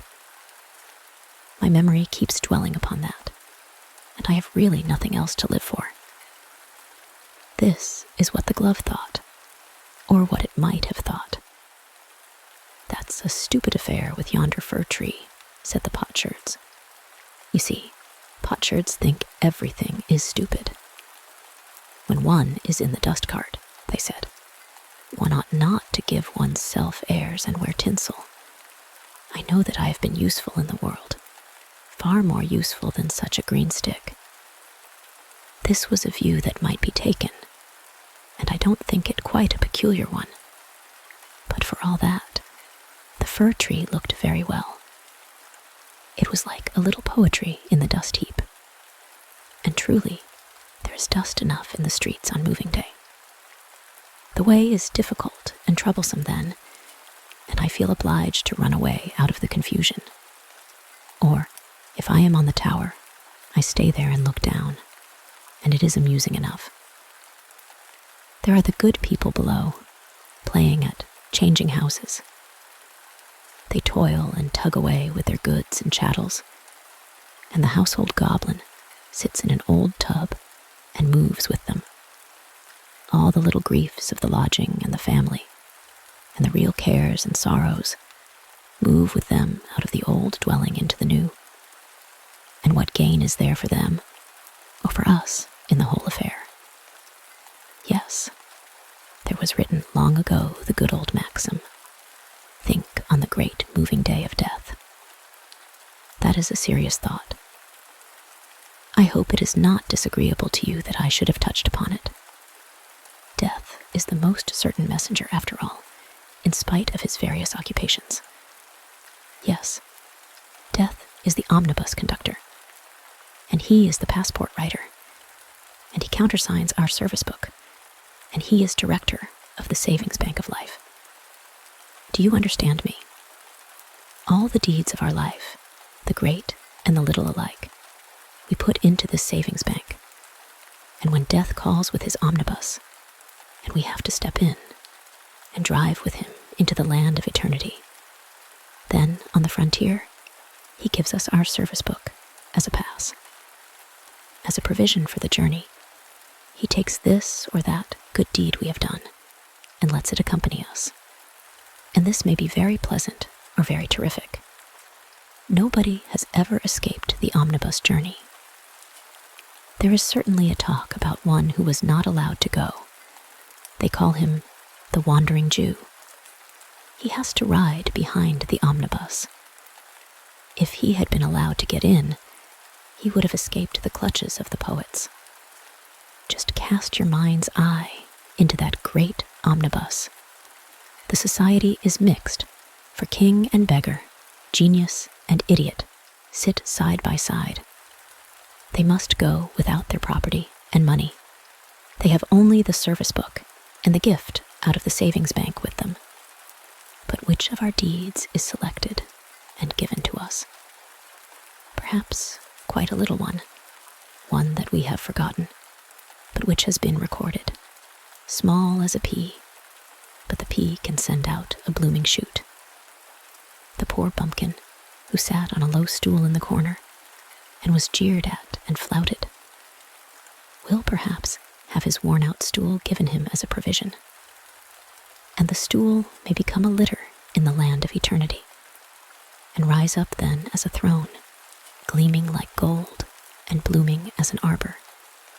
He who always lounged about and drank the spiced draught of pleasure, that he might forget the wild things he had done here, will have his barrel given to him on the journey, and will have to drink from it as they go on. And the drink is bright and clear, so that the thoughts remain pure, and all good and noble feelings are awakened, and he sees and feels what in life he could not or would not see. And then he has within him the punishment, the gnawing worm, which will not die through time incalculable. If on the glasses there stood written oblivion, on the barrel remembrance is inscribed. When I read a good book, an historical work, I always think at last of the poetry of what I'm reading, and of the omnibus of death, and wonder which of the hero's deeds death took out of the savings bank for him, and what provisions he got on the journey into eternity. There was once a French king. I have forgotten his name, for the names of good people are sometimes forgotten, even by me, but it will come back some day. There was a king who, during a famine, became the benefactor of his people, and the people raised up to his memory a monument of snow with the inscription, "Quicker than this melts didst thou bring help." I fancy that death, looking back upon the monument, gave him a single snowflake as provision, a snowflake that never melts, and this flake floated over his royal head like a white butterfly into the land of eternity. Thus, too, King Louis, I have remembered his name, for one remembers what is bad. A trait of him often comes into my thoughts, and I wish one could say the story is not true. He had his Lord High Constable executed, and he could execute him, right or wrong. But he had the innocent children of the constable, one 7 and the other 8 years old, placed under the scaffold, so that the warm blood of their father spurted over them.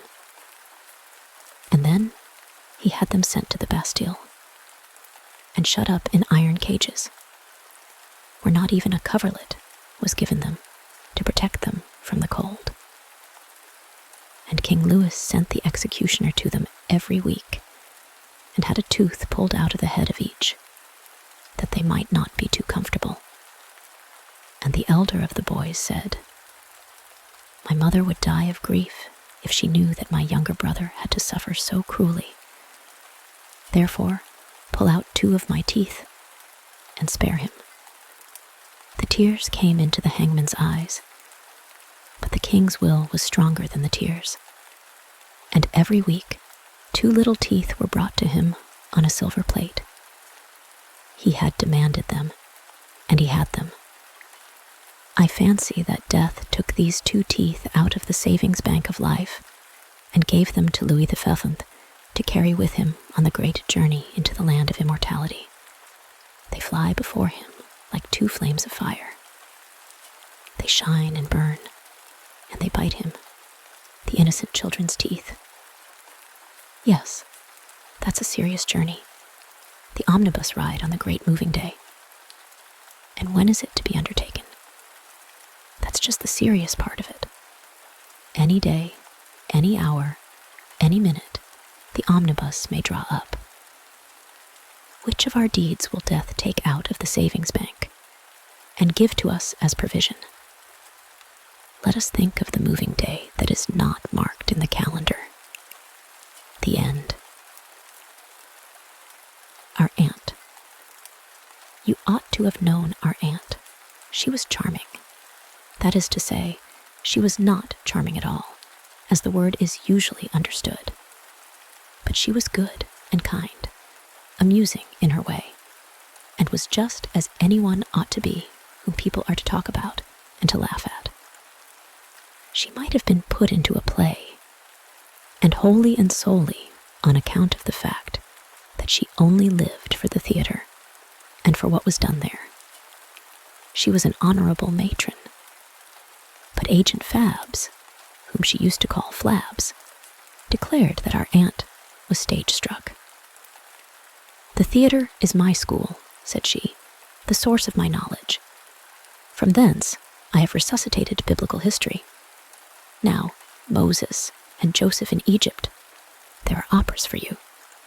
I get my universal history from the theater, my geography, and my knowledge of men. Out of the French pieces, I get to know life in Paris, slippery but exceedingly interesting. How I have cried over La Famille Roquebourg, that the man must drink himself to death, so that she may marry the young fellow. Yes, how many tears I have wept in the 50 years I have subscribed to the theater. Our aunt knew every acting play, every bit of scenery, every character, every one who appeared or had appeared. She seemed really only to live during the 9 months the theater was open. Summertime without a summer, theater seemed to be only a time that made her old, while, on the other hand, a theatrical evening that lasted till midnight was a lengthening of her life. She did not say, as other people do, "Now we shall have spring. The stork is here," or "They've advertised the first strawberries in the papers." She, on the contrary, used to announce the coming of autumn with, "Have you heard they're selling boxes for the theater? Now the performances will begin." She used to value a lodging entirely according to its proximity to the theater. It was a real sorrow to her when she had to leave the little lane behind the playhouse and move into the great street that lay a little farther off, and live there in a house where she had no opposite neighbors. "At home," said she, "my windows must be my opera box. One cannot sit and look into oneself till one's tired. One must see people. But now I live just as if I'd go into the country. If I want to see human beings, I must go into my kitchen and sit down on the sink, for there only I have opposite neighbors. No, when I lived in my dear little lane, I could look straight down into the ironmonger's shop, and had only 300 paces to the theater. And now I've 3,000 paces to go, military measurement."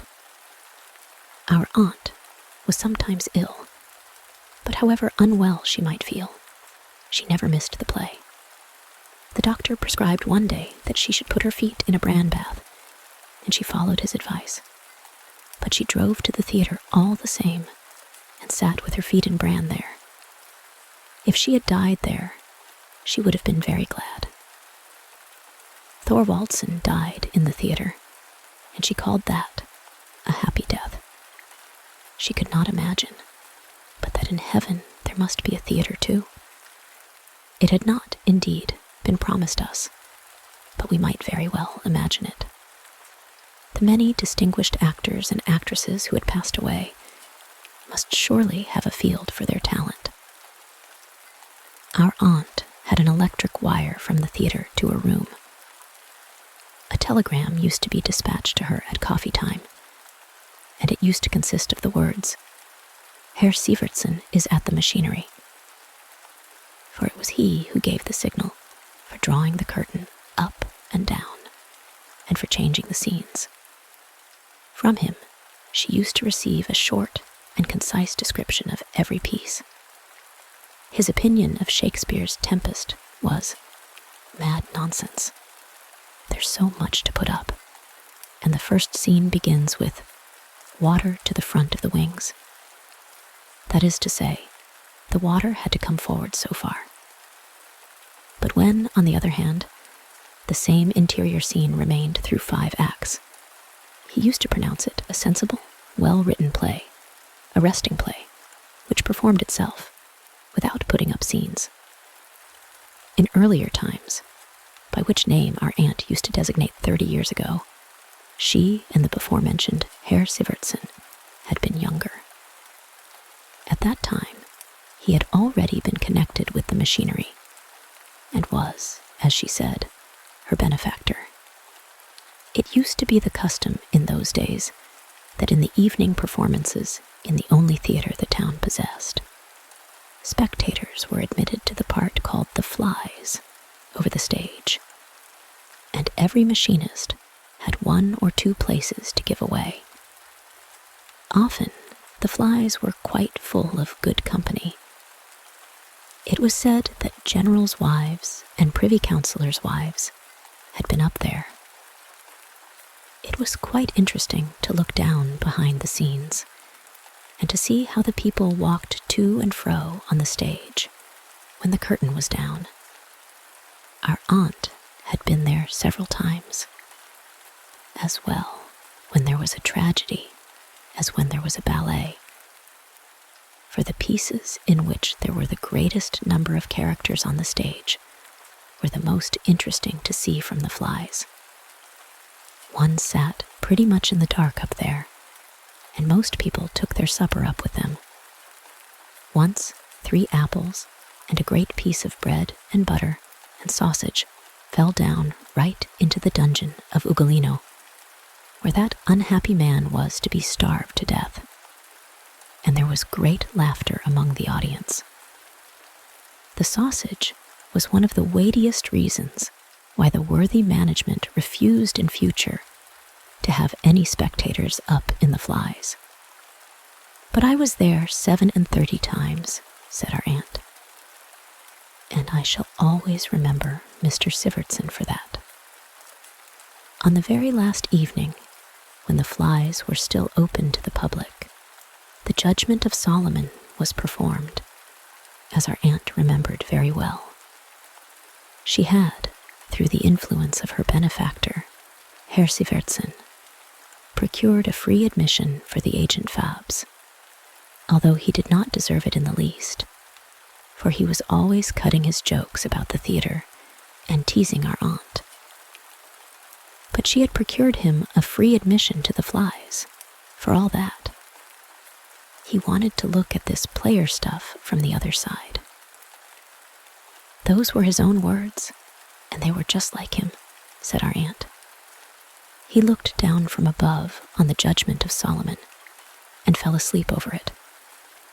One would have thought that he had come from a dinner where many toasts had been given. He went to sleep and was locked in, and there he sat through the dark night in the flies. And when he woke, he told a story, but our aunt would not believe it. The Judgment of Solomon was over, he said, and all the people had gone away, upstairs and downstairs. But now the real play began, the afterpiece, which was the best of all, said the agent. Then life came into the affair. It was not the Judgment of Solomon that was performed. No, a real court of judgment was held upon the stage. And Agent Fabs had the impudence to try and make our aunt believe all this. That was the thanks she got for having got him a place in the flies. What did the agent say? Why, it was curious enough to hear, but there was malice and satire in it. It looked dark enough up there, said the agent. But then the magic business began.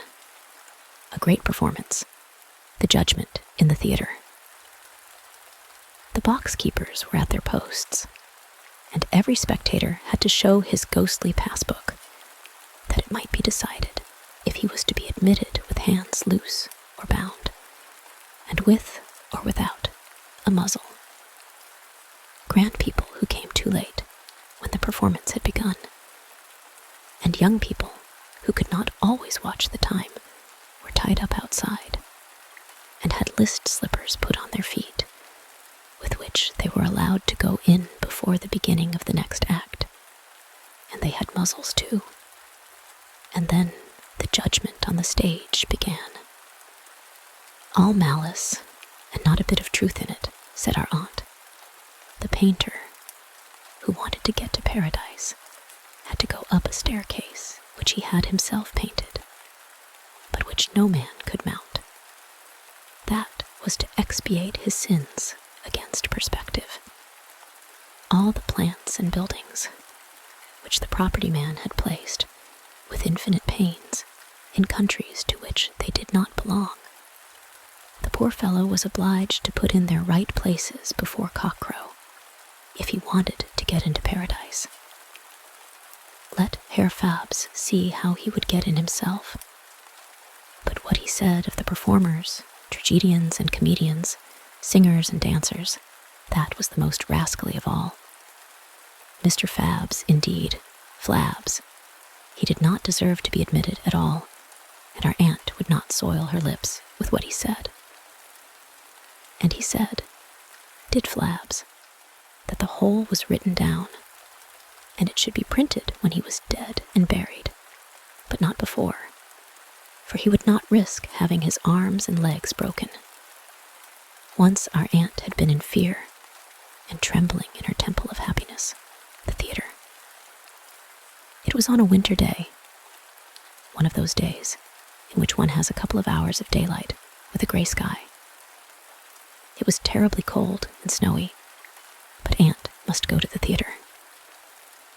A little opera and a great ballet were performed, and a prologue and an epilogue into the bargain, and that would last till late at night. Our aunt must needs go, so she borrowed a pair of fur boots of her lodger, boots with fur inside and out, and which reached far up her legs. She got to the theater and to her box. The boots were warm, and she kept them on. Suddenly, there was a cry of fire. Smoke was coming from one of the side scenes, and streamed down from the flies, and there was a terrible panic. The people came rushing out, and our aunt was the last in the box, on the second tier, left-hand side, for from there the scenery looks best, she used to say. The scenes are always arranged that they look best from the king's side. Aunt wanted to come out, but the people before her, in their fright and heedlessness, slammed the door of the box, and there sat our aunt, and couldn't get out, and couldn't get in.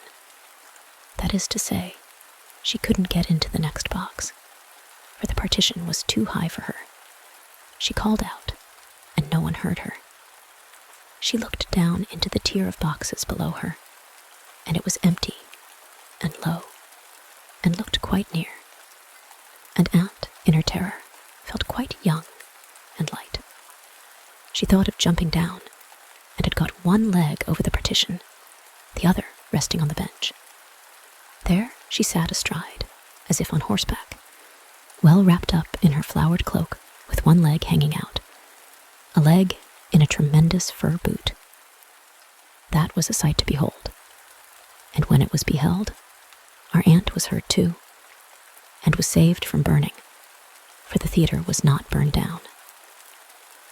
That was the most memorable evening of her life, and she was glad that she could not see herself, for she would have died with confusion.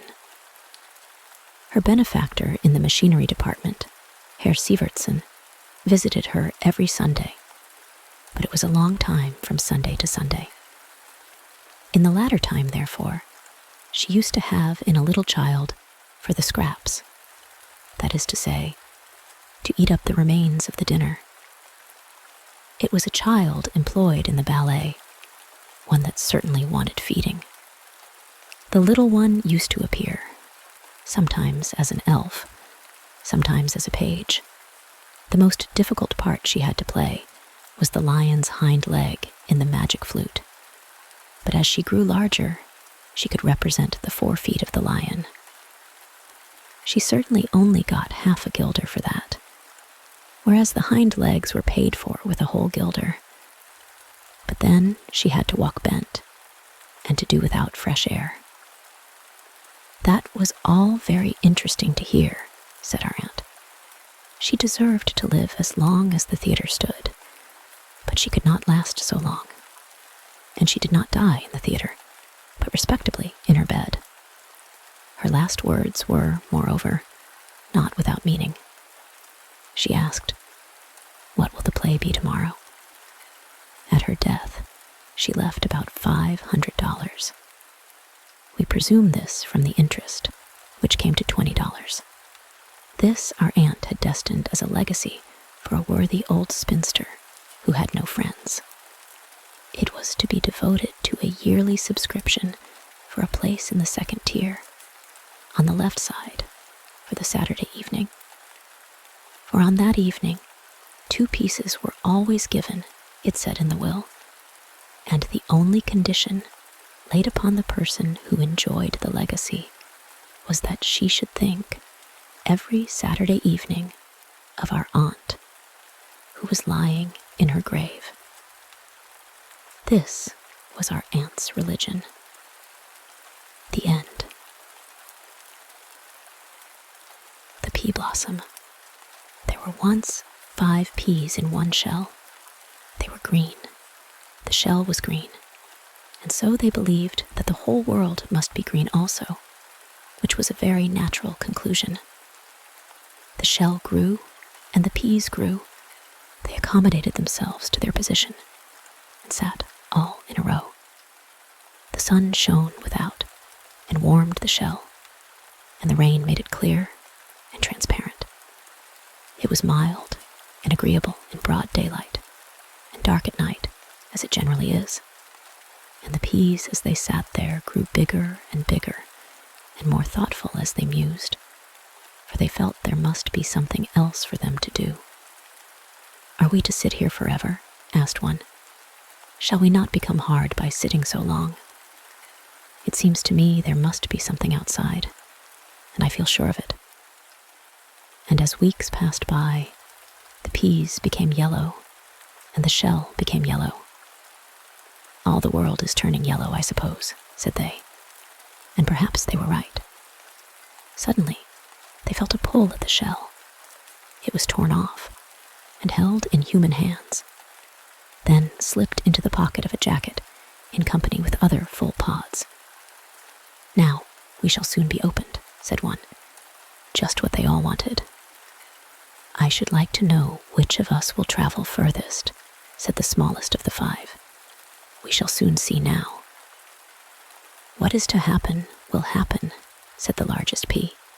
Crack went the shell as it burst, and the 5 peas rolled out into the bright sunshine.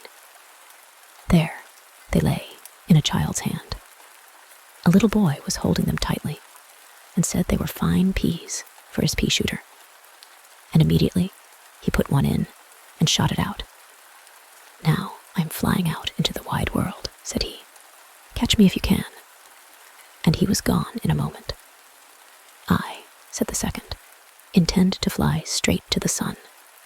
That is a shell that lets itself be seen, and it will suit me exactly." And away he went. "We will go to sleep wherever we find ourselves," said the 2 next. "We shall still be rolling onwards." And they did certainly fall on the floor, and roll about before they got into the pea shooter, but they were put in for all that. "We shall go farther than the others," said they. "What is to happen will happen," exclaimed the last, as he was shot out of the pea shooter. And as he spoke, he flew up against an old board under a garret window, and fell into a little crevice, which was almost filled up with moss and soft earth. The moss closed itself round him, and there he lay, a captive indeed, but not unnoticed by God. "What is to happen will happen," said he to himself. Within the little garret lived a poor woman, who went out to clean stoves, chop wood into small pieces, and perform such like hard work, for she was strong and industrious. Yet she remained always poor. and at home in the garret lay her only daughter, not quite grown up, and very delicate and weak.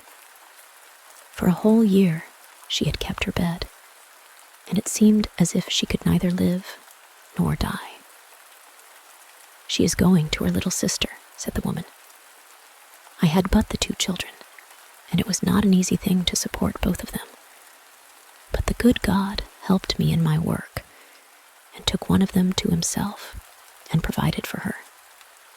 Now, I would gladly keep the other that was left to me, but I suppose they are not to be separated, and my sick girl will very soon go to her sister above."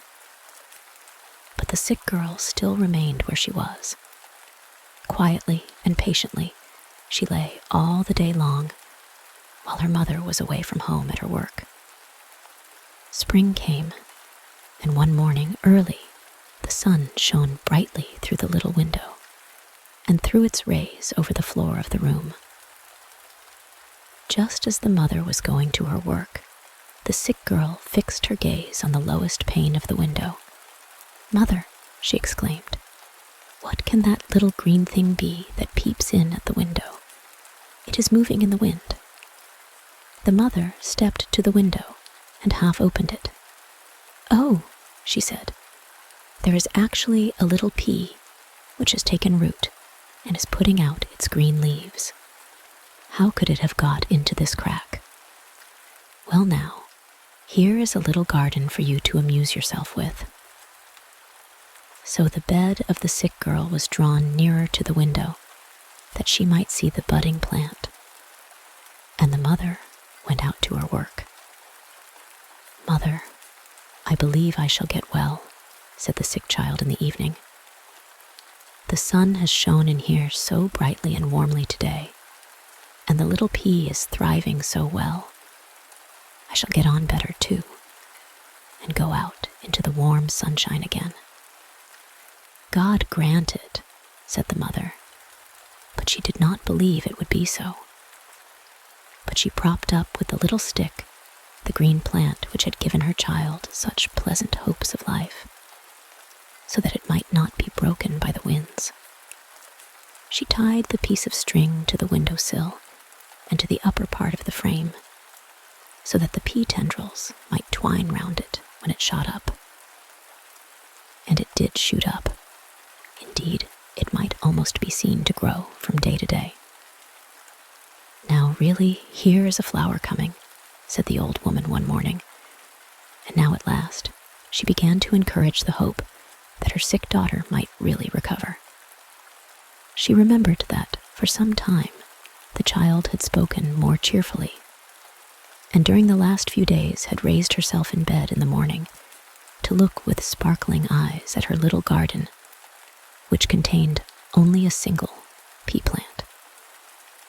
A week after, the invalid sat up for the first time a whole hour, feeling quite happy by the open window in the warm sunshine, while outside grew the little plant, and on it a pink pea blossom in full bloom. The little maiden bent down and gently kissed the delicate leaves. This day was to her like a festival. Our Heavenly Father himself has planted that pea and made it grow and flourish to bring joy to you and hope to me, my blessed child, said the happy mother. And she smiled at the flower as if it had been an angel from God. But what became of the other peas? Why, the one who flew out into the wide world and said, "Catch me if you can," fell into a gutter on the roof of a house and ended his travels in the crop of a pigeon. The two lazy ones were carried quite as far, for they also were eaten by pigeons, so they were at least of some use. But the fourth, who wanted to reach the sun, fell into a sink and lay there in the dirty water for days and weeks, till he had swelled to a great size. "I am getting beautifully fat," said the pea. "I expect I shall burst at last. No pea could do more than that, I think. I am the most remarkable of all the 5 which were in the shell." And the sink confirmed the opinion. But the young maiden stood at the open garret window, with sparkling eyes and the rosy hue of health on her cheeks. She folded her thin hands over the pea blossom and thanked God for what he had done. "I," said the sink, "shall stand up for my pea." The end. The pen and the inkstand. In a poet's room, where his inkstand stood on the table, the remark was once made, "It is wonderful what can be brought out of an inkstand. What will come next? It is indeed wonderful."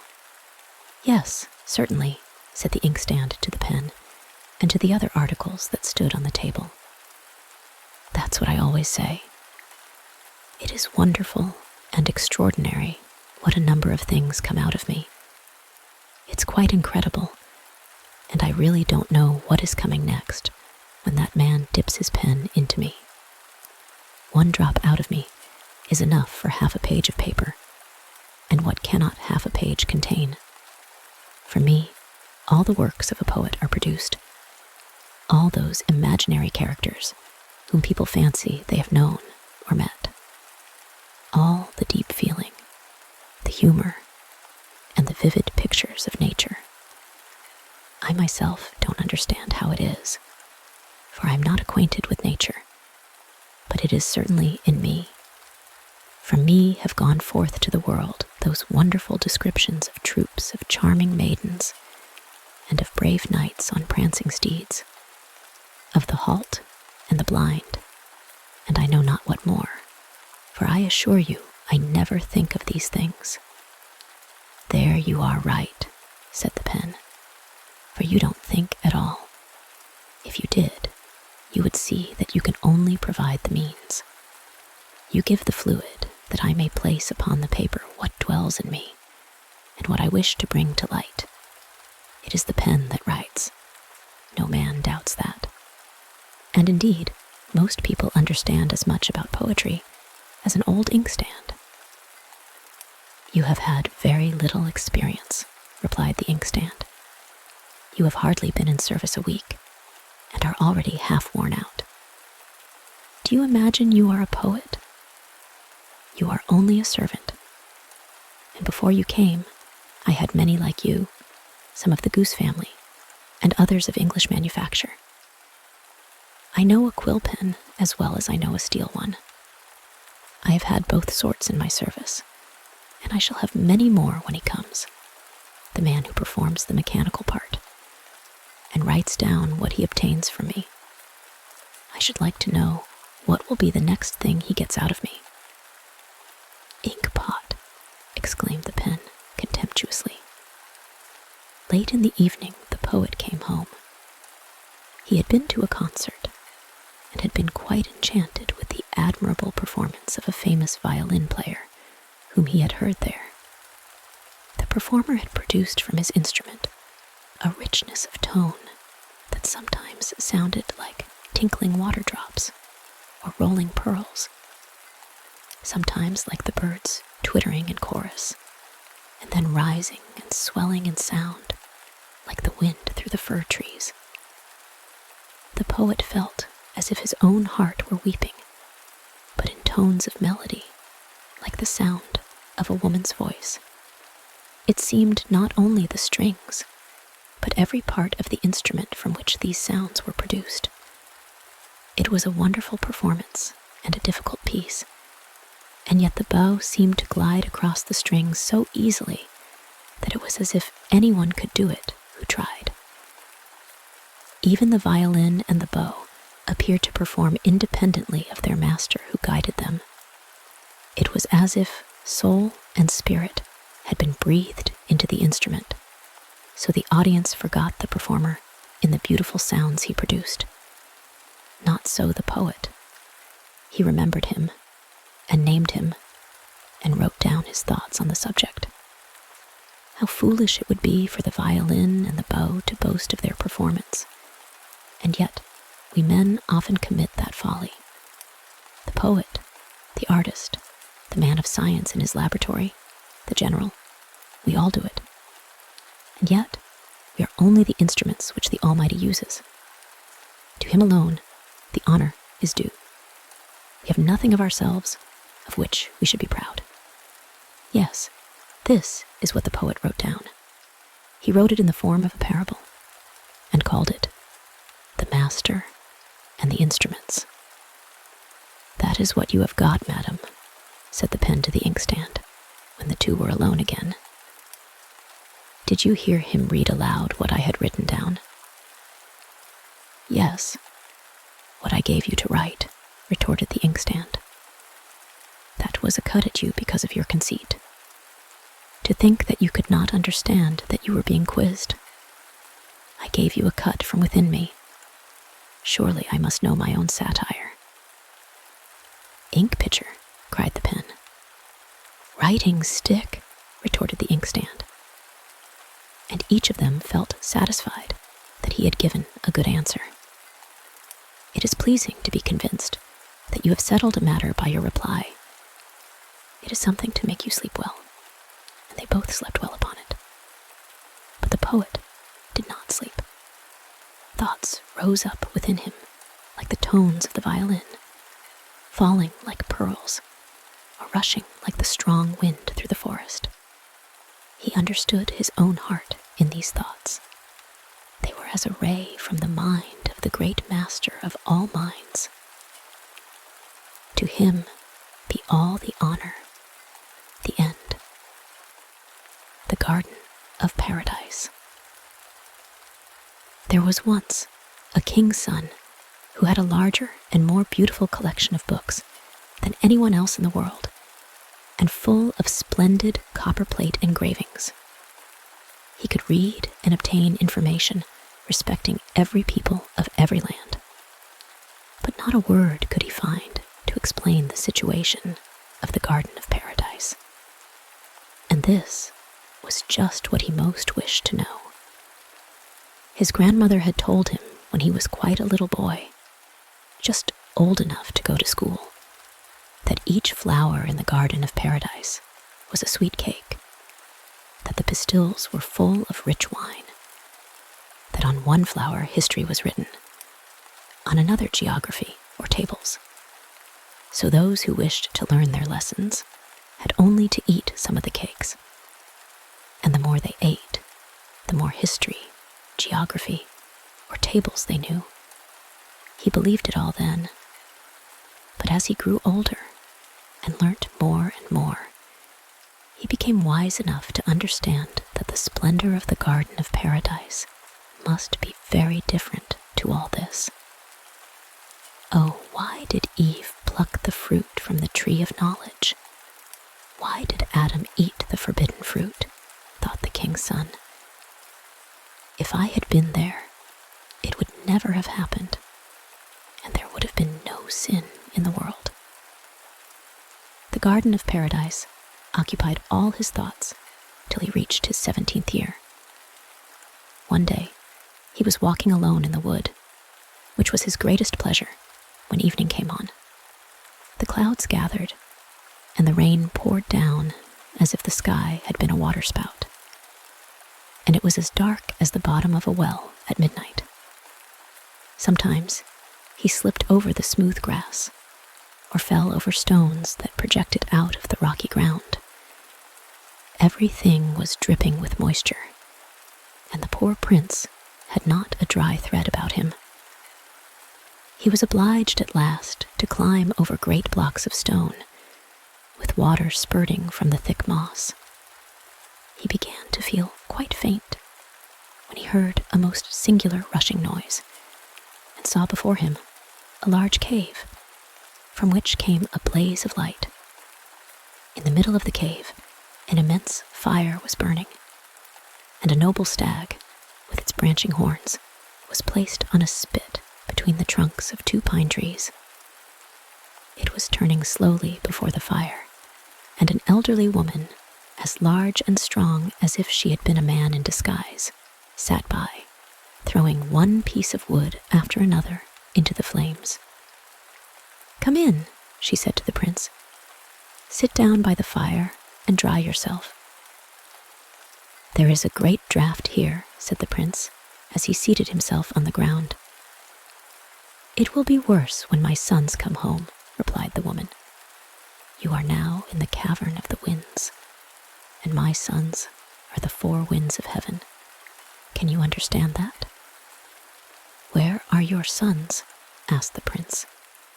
"It is difficult to answer stupid questions," said the woman. "My sons have plenty of business on hand. They are playing at shuttlecock with the clouds up yonder in the king's hall." And she pointed upwards.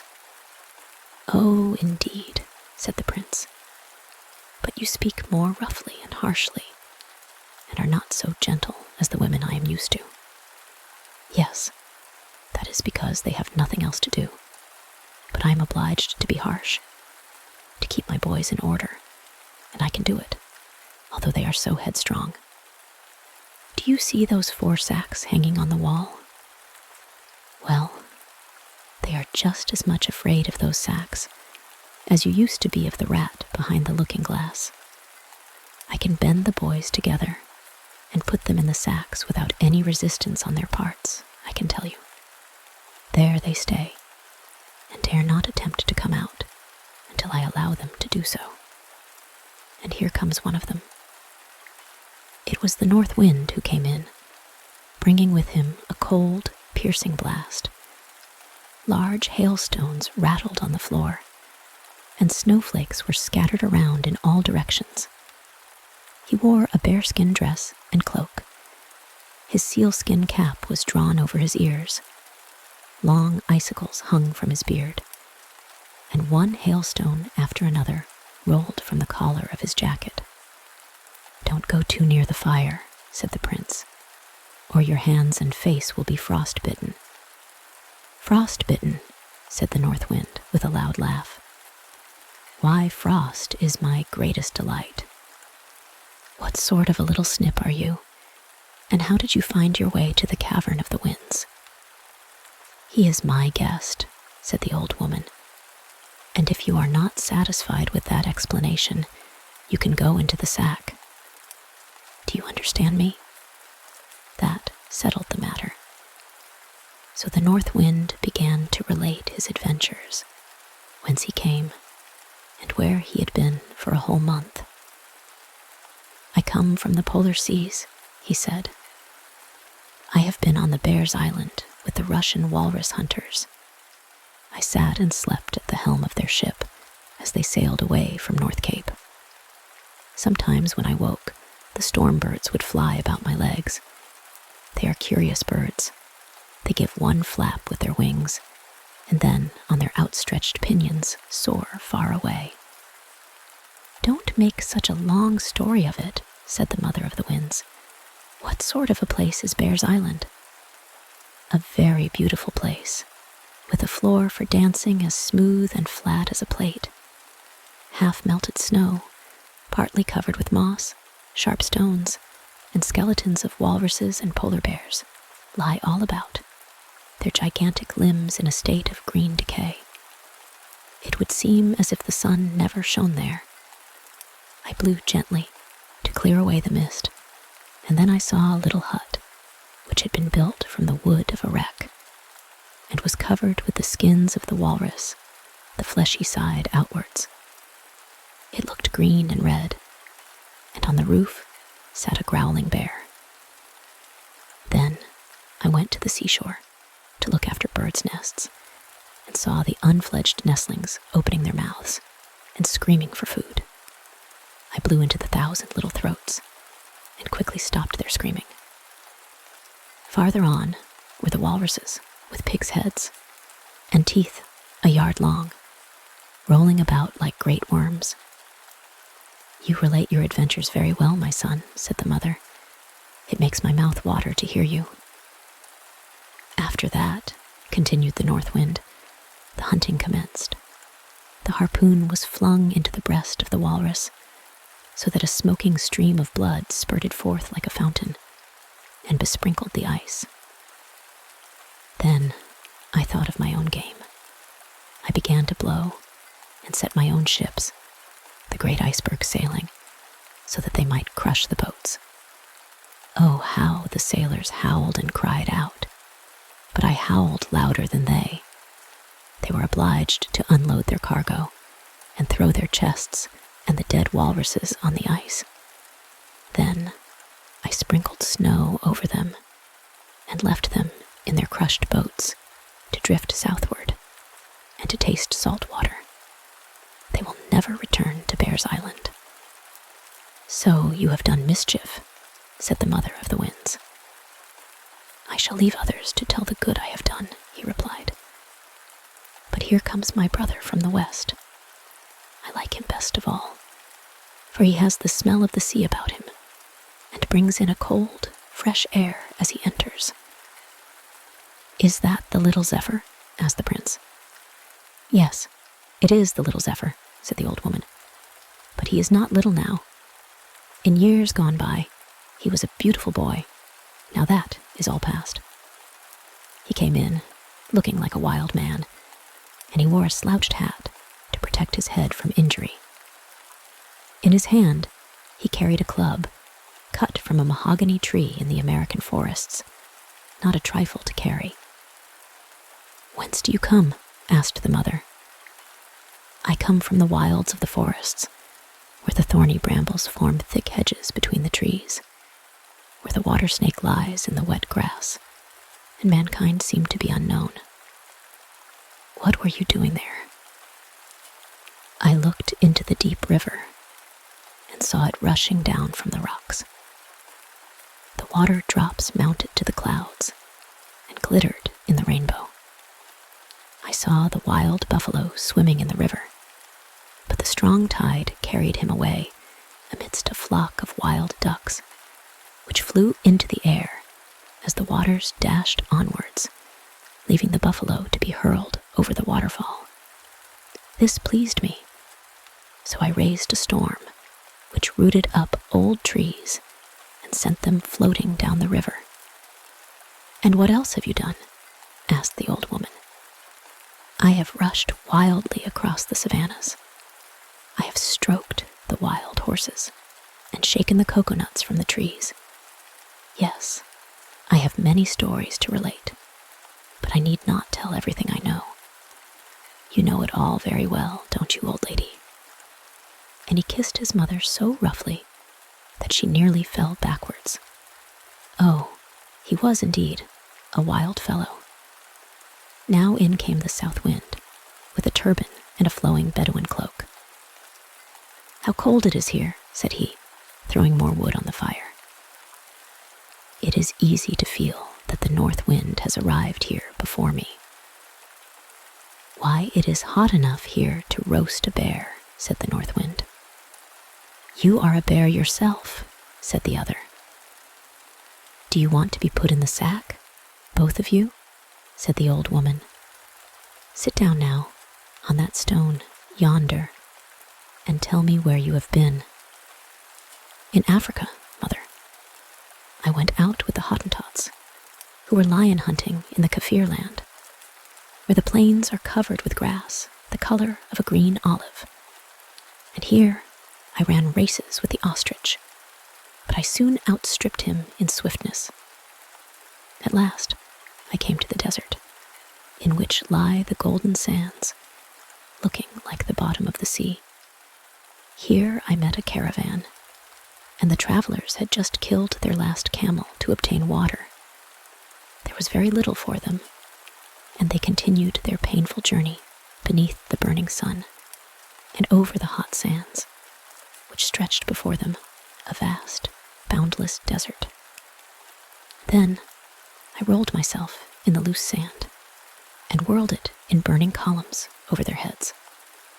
The dromedaries stood still in terror, while the merchants drew their caftans over their heads and threw themselves on the ground before me, as they do before Allah, their God. Then I buried them beneath a pyramid of sand, which covers them all. When I blow that away on my next visit, the sun will bleach their bones, and travelers will see that others have been there before them. Otherwise, in such a wild desert, they might not believe it possible. "So you have done nothing but evil," said the mother. "Into the sack with you." And before he was aware, she had seized the south wind round the body and popped him into the bag. He rolled about on the floor till she sat herself upon him to keep him still.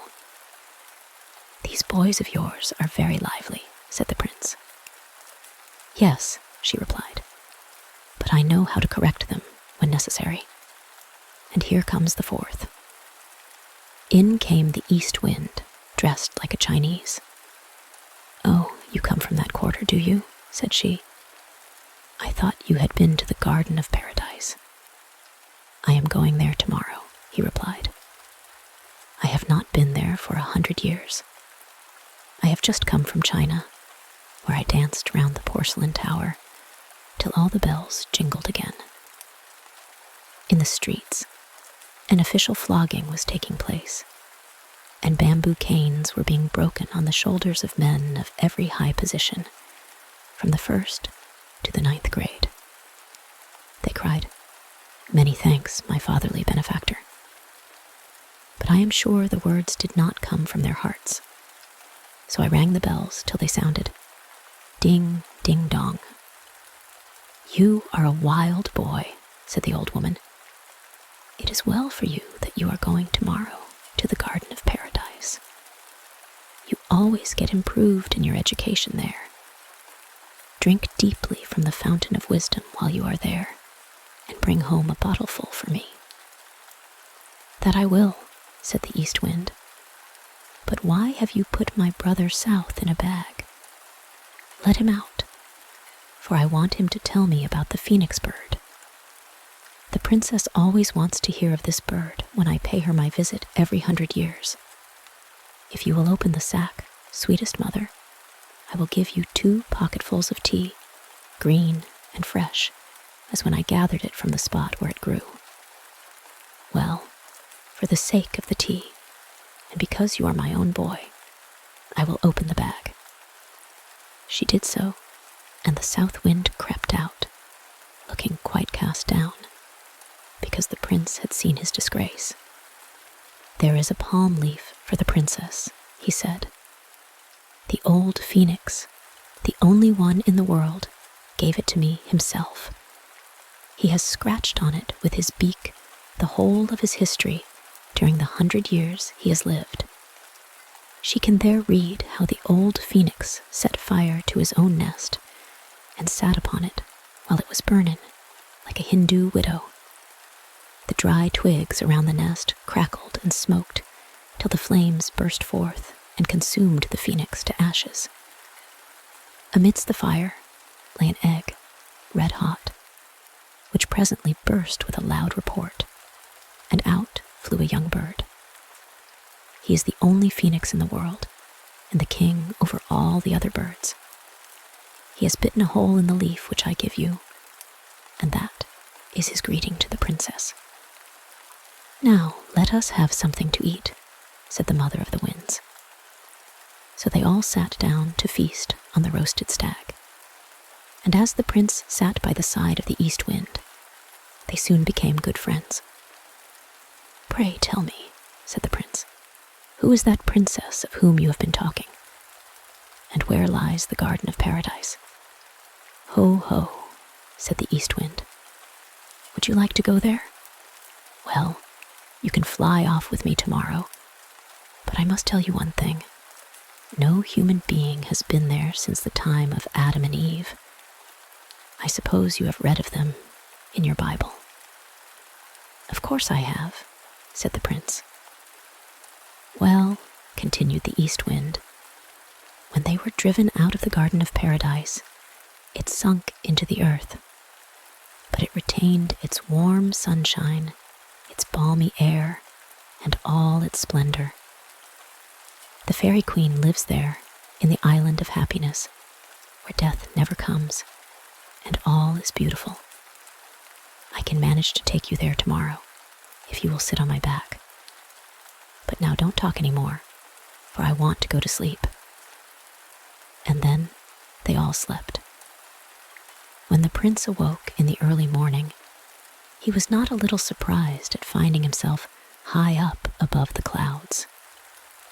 He was seated on the back of the east wind, who held him faithfully, and they were so high in the air that woods and fields, rivers and lakes, as they lay beneath them, looked like a painted map. "Good morning," said the east wind. "You might have slept on a while, for there is very little to see in the flat country over which we are passing, unless you like to count the churches. They look like spots of chalk on a green board." The green board was the name he gave to the green fields and meadows. "It was very rude of me not to say goodbye to your mother and your brothers," said the prince. "They will excuse you, as you are asleep," said the east wind. And then they flew on faster than ever. The leaves and branches of the trees rustled as they passed. When they flew over seas and lakes, the waves rose higher, and the large ships dipped into the water like diving swans. As darkness came on, towards evening, the great towns looked charming. Lights were sparkling, now seen, now hidden, just as the sparks go out one after another on a piece of burnt paper. The prince clapped his hands with pleasure, but the east wind advised him not to express his admiration in that manner, or he might fall down and find himself hanging on a church steeple.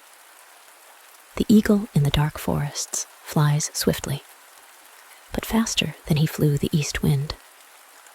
The Cossack, on his small horse, rides lightly o'er the plains, but lighter still past the prince on the winds of the wind. "There are the Himalayas, the highest mountains in Asia," said the east wind. "We shall soon reach the garden of paradise now." Then they turned southward, and the air became fragrant with the perfume of spices and flowers. Here, figs and pomegranates grew wild, and the vines were covered with clusters of blue and purple grapes. Here they both descended to the earth and stretched themselves on the soft grass, while the flowers bowed to the breath of the wind as if to welcome it. "Are we now in the garden of paradise?" asked the prince.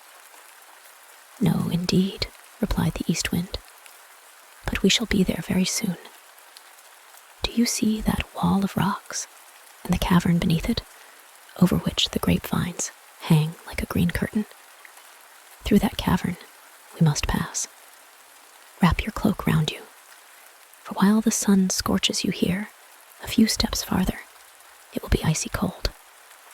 The bird flying past the entrance to the cavern feels as if one wing were in the region of summer, and the other in the depths of winter.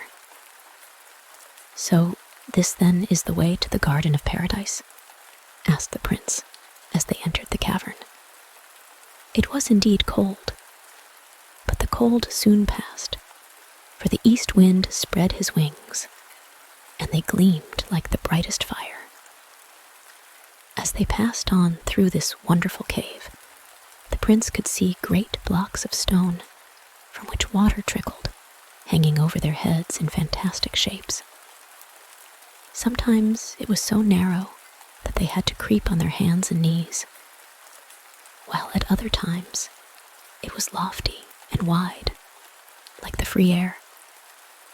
It had the appearance of a chapel for the dead, with petrified organs and silent pipes. "We seem to be passing through the valley of death to the garden of paradise," said the prince. But the east wind answered not a word, only pointed forwards to a lovely blue light which gleamed in the distance. The blocks of stone assumed a misty appearance, till at last they looked like white clouds in moonlight. The air was fresh and balmy, like a breeze from the mountains, perfumed with flowers from a valley of roses. A river, clear as the air itself, sparkled at their feet, while in its clear depths could be seen gold and silver fish sporting in the bright water, and purple eels emitting sparks of fire at every moment, while the broad leaves of the water lilies that floated on its surface flickered with all the colors of the rainbow. The flower in its color of flame seemed to receive its nourishment from the water, as a lamp is sustained by oil. A marble bridge of such exquisite workmanship that it appeared as if formed of lace and pearls led to the island of happiness, in which bloomed the garden of paradise. The east wind took the prince in his arms and carried him over, while the flowers and the leaves sang the sweet songs of his childhood in tones so full and soft that no human voice could venture to imitate. Within the garden grew large trees, full of sap, but whether they were palm trees or gigantic water plants, the prince knew not. The climbing plants hung in garlands of green and gold, like the illuminations on the margins of old missals, or twined among the initial letters. Birds, flowers, and festoons appeared intermingled in seeming confusion. Close by, on the grass, stood a group of peacocks, with radiant tails outspread to the sun. The prince touched them, and found, to his surprise, that they were not really birds, but the leaves of the burdock tree, which shone with the colors of a peacock's tail. The lion and the tiger, gentle and tame, were springing about like playful cats among the green bushes, whose perfume was like the fragrant blossom of the olive. The plumage of the wood pigeon glistened like pearls as it struck the lion's mane with its wings, while the antelope, usually so shy, stood near, nodding its head as if it wished to join in the frolic. The fairy of paradise next made her appearance. Her raiment shone like the sun, and her serene countenance beamed with happiness, like that of a mother rejoicing over her child. She was young and beautiful, and a train of lovely maidens followed her, each wearing a bright star in her hair. The east wind gave her the palm leaf, on which was written the history of the phoenix, and her eyes sparkled with joy. She then took the prince by the hand and led him into her palace, the walls of which were richly colored, like a tulip leaf when it is turned to the sun. The roof had the appearance of an inverted flower, and the colors grew deeper and brighter to the gazer. The prince walked to a window and saw what appeared to be the tree of knowledge of good and evil, with Adam and Eve standing by, and the serpent near them. "I thought they were banished from paradise," he said. The princess smiled and told him that time had engraved each event on a window pane in the form of a picture. But, unlike other pictures, all that it represented lived and moved. The leaves rustled, and the persons went and came, as in a looking glass. He looked through another pane and saw the ladder in Jacob's dream, on which the angels were ascending and descending with outspread wings. All that had ever happened in the world here lived and moved on the panes of glass, in pictures such as time alone could produce. The fairy now led the prince into a large, lofty room with transparent walls, through which the light shone. Here were portraits, each one appearing more beautiful than the other, millions of happy beings, whose laughter and song mingled in one sweet melody. Some of these were in such an elevated position that they appeared smaller than the smallest rosebud, or like pencil dots on paper. In the center of the hall stood a tree with drooping branches, from which hung golden apples, both great and small, looking like oranges amid the green leaves. It was the tree of knowledge of good and evil, from which Adam and Eve had plucked and eaten the forbidden fruit, and from each leaf trickled a bright red dewdrop, as if the tree were weeping tears of blood for their sin. "Let us now take the boat," said the fairy. "A sail on the cool waters will refresh us. But we shall not move from the spot, although the boat may rock on the swelling water. The countries of the world will glide before us, but we shall remain still." It was indeed wonderful to behold. First came the lofty Alps, snow-clad and covered with clouds and dark pines. The horn resounded, and the shepherds sang merrily in the valleys. The banana trees bent their drooping branches over the boat, black swans floated on the water, and singular animals and flowers appeared on the distant shore. New Holland, the fifth division of the world, now glided by, with mountains in the background, looking blue in the distance. They heard the song of the priests and saw the wild dance of the savage to the sound of the drums and trumpets of bone. The pyramids of Egypt rising to the clouds. Columns and sphinxes, overthrown and buried in the sand, followed in their turn, while the northern lights flashed out over the extinguished volcanoes of the north, in fireworks none could imitate. The prince was delighted, and yet he saw hundreds of other wonderful things, more than can be described. "Can I stay here forever?" asked he. "That depends upon yourself," replied the fairy. "If you do not, like Adam, long for what is forbidden, you can remain here always." "I should not touch the fruit on the tree of knowledge," said the prince.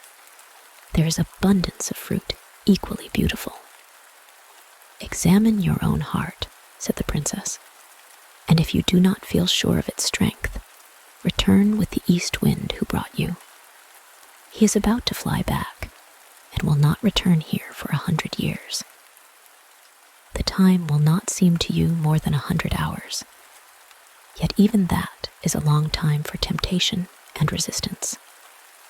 Every evening when I leave you, I shall be obliged to say, 'Come with me,' and to beckon to you with my hand. But you must not listen, nor move from your place to follow me, for with every step you will find your power to resist weaker.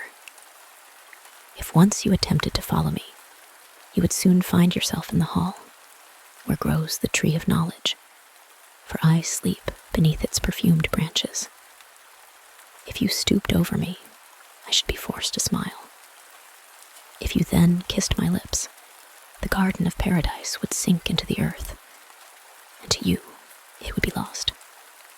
A keen wind from the desert would howl around you, cold rain fall on your head, and sorrow and woe be your future lot. I will remain," said the prince. So the east wind kissed him on the forehead and said, "Be firm. Then shall we meet again when 100 years have passed. Farewell, farewell." Then the east wind spread his broad pinions, which shone like the lightning in harvest, or as the northern lights in a cold winter. "Farewell, farewell," echoed the trees and the flowers. Storks and pelicans flew after him in feathery bands to accompany him to the boundaries of the garden. "Now we will commence dancing," said the fairy, "and when it is nearly over at sunset, while I am dancing with you, I shall make a sign and ask you to follow me, but do not obey. I shall be obliged to repeat the same thing for 100 years, and each time, when the trial is past, if you resist, you will gain strength, till resistance becomes easy, and at last the temptation will be quite overcome. This evening, as it will be the first time, I have warned you." After this, the fairy led him into a large hall, filled with transparent lilies. The yellow stamina of each flower formed a tiny golden harp, from which came forth strains of music like the mingled tones of flute and lyre. Beautiful maidens, slender and graceful in form, and robed in transparent gauze, floated through the dance and sang of the happy life in the garden of paradise, where death never entered, and where all would bloom forever in immortal youth. As the sun went down, the whole heavens became crimson and gold, and tinted the lilies with the hue of roses. Then the beautiful maidens offered to the prince sparkling wine, and when he had drank, he felt happiness greater than he had ever known before. Presently, the background of the hall opened, and the tree of knowledge appeared, surrounded by a halo of glory that almost blinded him. Voices, soft and lovely, as his mother's sounded in his ears, as if she were singing to him, "My child, my beloved child." Then the fairy beckoned to him and said in sweet accents, "Come with me, come with me." Forgetting his promise, forgetting it even on the very first evening, he rushed towards her, while she continued to beckon to him and to smile. The fragrance around him overpowered his senses. The music from the harps sounded more entrancing, while around the tree appeared millions of smiling faces, nodding and singing. Man should know everything. Man is the Lord of the earth.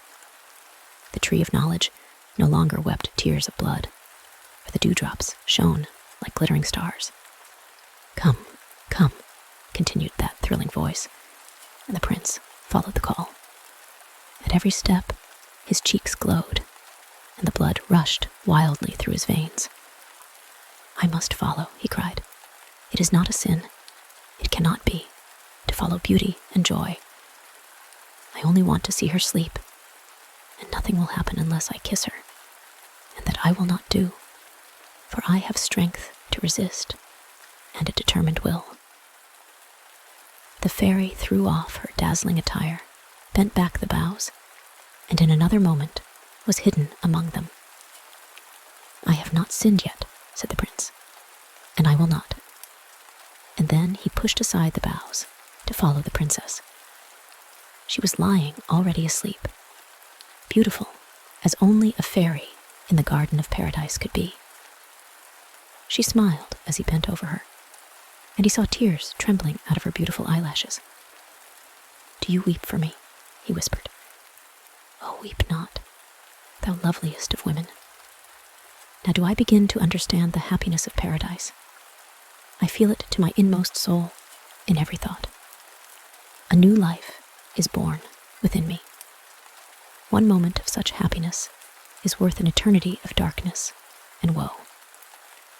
He stooped and kissed the tears from her eyes and touched her lips with his. A clap of thunder, loud and awful, resounded through the trembling air. All around him fell into ruin. The lovely fairy, the beautiful garden, sunk deeper and deeper.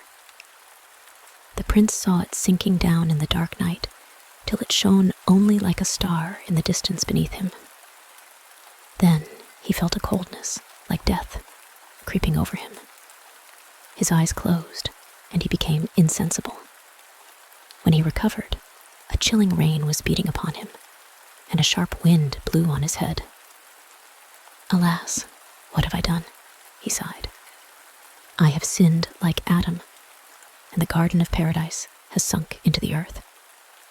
He opened his eyes and saw the star in the distance, but it was the morning star in heaven which glittered in the darkness. Presently, he stood up and found himself in the depths of the forest, close to the cavern of the winds, and the mother of the winds sat by his side. She looked angry and raised her arm in the air as she spoke. "The very first evening," she said. "Well, I expected it. If you were my son, you should go into the sack."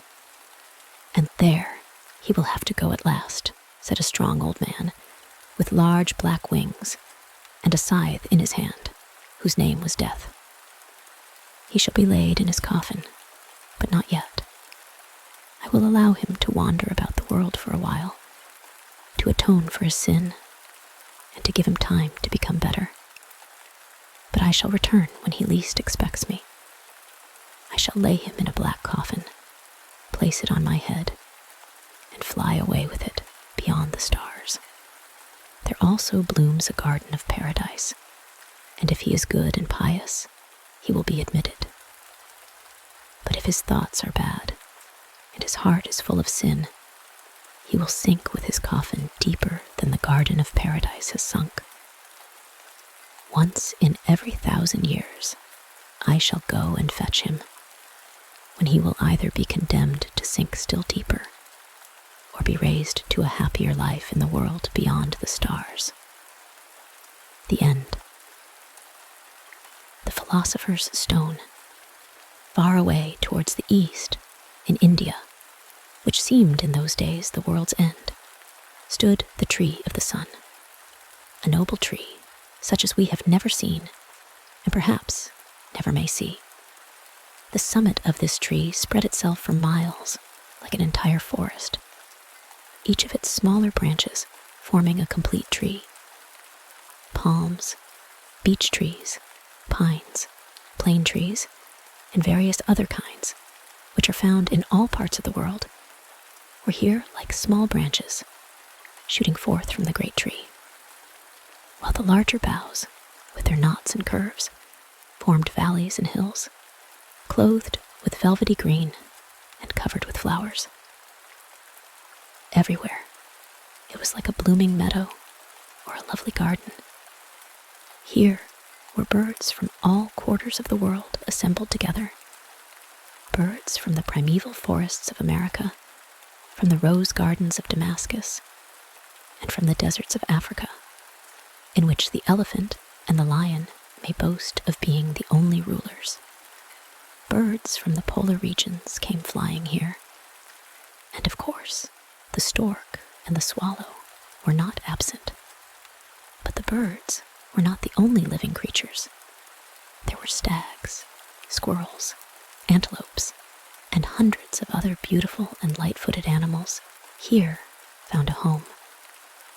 The summit of the tree was a wide-spreading garden, and in the midst of it, where the green boughs formed a kind of hill, stood a castle of crystal, with a view from it towards every quarter of heaven. Each tower was erected in the form of a lily, and within the stern was a winding staircase, through which one could ascend to the top and step out upon the leaves as upon balconies. The calyx of the flower itself formed a most beautiful, glittering, circular hall, above which no other roof arose than the blue firmament and the sun and stars. Just as much splendor, but of another kind, appeared below in the wide halls of the castle. Here, on the walls, were reflected pictures of the world, which represented numerous and varied scenes of everything that took place daily, so that it was useless to read the newspapers. And indeed, there were none to be obtained in this spot. All was to be seen in living pictures by those who wished it, but all would have been too much for even the wisest man, and this man dwelt here. His name is very difficult. You would not be able to pronounce it, so it may be omitted. He knew everything that a man on earth can know or imagine. Every invention already in existence, or yet to be, was known to him, and much more. Still, everything on earth has a limit. The wise King Solomon was not half so wise as this man. He could govern the powers of nature and held sway over potent spirits. Even death itself was obliged to give him every morning a list of those who were to die during the day. And King Solomon himself had to die at last, and this fact it was which so often occupied the thoughts of this great man in the castle on the tree of the sun. He knew that he also, however high he might tower above other men in wisdom, must one day die. He knew that his children would fade away like the leaves of the forest and become dust. He saw the human race wither and fall like leaves from the tree. he saw new men come to fill their places, but the leaves that fell off never sprouted forth again. They crumbled to dust or were absorbed into other plants. "What happens to man?" asked the wise man of himself. "When touched by the angel of death, what can death be? The body decays, and the soul. Yes, what is the soul, and whither does it go? To eternal life, says the comforting voice of religion. But what is this change? Where and how shall we exist? Above, in heaven, answers the pious man. It is there we hope to go. Above, repeated the wise man, fixing his eyes upon the moon and stars above him. He saw that to this earthly sphere above and below were constantly changing places, and that the position varied according to the spot on which a man found himself.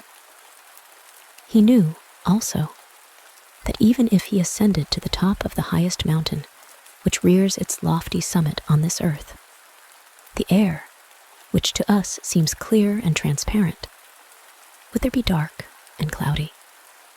The sun would have a coppery glow and send forth no rays, and our earth would lie beneath him, wrapped in an orange-colored mist. How narrow are the limits which confine the bodily sight, and how little can be seen by the eye of the soul. How little do the wisest among us know of that which is so important to us all. In the most secret chamber of the castle lay the greatest treasure on earth, the book of truth. The wise man had read it through page after page. Every man may read in this book, but only in fragments. To many eyes, the characters seem so mixed in confusion that the words cannot be distinguished. On certain pages, the writing often appears so pale or so blurred that the page becomes a blank. The wiser a man becomes, the more he will read, and those who are wisest read most. The wise man knew how to unite the sunlight and the moonlight with the light of reason and the hidden powers of nature. And through this stronger light, many things in the pages were made clear to him. But in the portion of the book entitled Life After Death, not a single point could he see distinctly. This pained him. Should he never be able here on earth to obtain a light by which everything written in the book of truth should become clear to him? Like the wise King Solomon, he understood the language of animals and could interpret their talk into song, but that made him none the wiser. He found out the nature of plants and metals and their power in curing diseases and arresting death, but none to destroy death itself. In all created things within his reach, he sought the light that should shine upon the certainty of an eternal life, but he found it not. The book of truth lay open before him, but its pages were to him as blank paper. Christianity placed before him in the Bible a promise of eternal life, but he wanted to read it in his book, in which nothing on the subject appeared to be written. He had 5 children, 4 sons, educated as the children of such a wise father should be, and a daughter, fair, gentle, and intelligent, but she was blind. Yet this deprivation appeared as nothing to her. Her father and brothers were outward eyes to her, and a vivid imagination made everything clear to her mental sight. The sons had never gone farther from the castle than the branches of the trees extended, and the sister had scarcely ever left home. They were happy children in that home of their childhood, the beautiful and fragrant tree of the sun. Like all children, they loved to hear stories related to them, and their father told them many things which other children would not have understood. But these were as clever as most grown-up people are among us. He explained to them what they saw in the pictures of life on the castle walls, the doings of man, and the progress of events in all the lands of the earth. and the sons often expressed a wish that they could be present and take a part in these great deeds. Then their father told them that in the world there was nothing but toil and difficulty, that it was not quite what it appeared to them as they looked upon it in their beautiful home. He spoke to them of the true, the beautiful, and the good, and told them that these three held together in the world, and by that union they became crystallized into a precious jewel, clearer than a diamond of the first water, a jewel whose splendor had a value even in the sight of God, in whose brightness all things are dim. This jewel was called the Philosopher's Stone. He told them that by searching, man could attain to a knowledge of the existence of God, and that it was in the power of every man to discover the certainty that such a jewel as the Philosopher's Stone really existed. This information would have been beyond the perception of other children, but these children understood, and others will learn to comprehend its meaning after a time. They questioned their father about the true, the beautiful, and the good, and he explained it to them in many ways. He told them that God, when he made man out of the dust of the earth, touched his work 5 times, leaving 5 intense feelings, which we call the 5 senses. Through these, the true, the beautiful, and the good are seen, understood, and perceived. And through these, they are valued, protected, and encouraged. 5 senses have been given mentally and corporeally, inwardly and outwardly, to body and soul. The children thought deeply on all these things, and meditated upon them day and night. Then the eldest of the brothers dreamt a splendid dream. Strange to say, not only the second brother, but also the third and fourth brothers all dreamt exactly the same thing. Namely, that each went out into the world to find the Philosopher's Stone.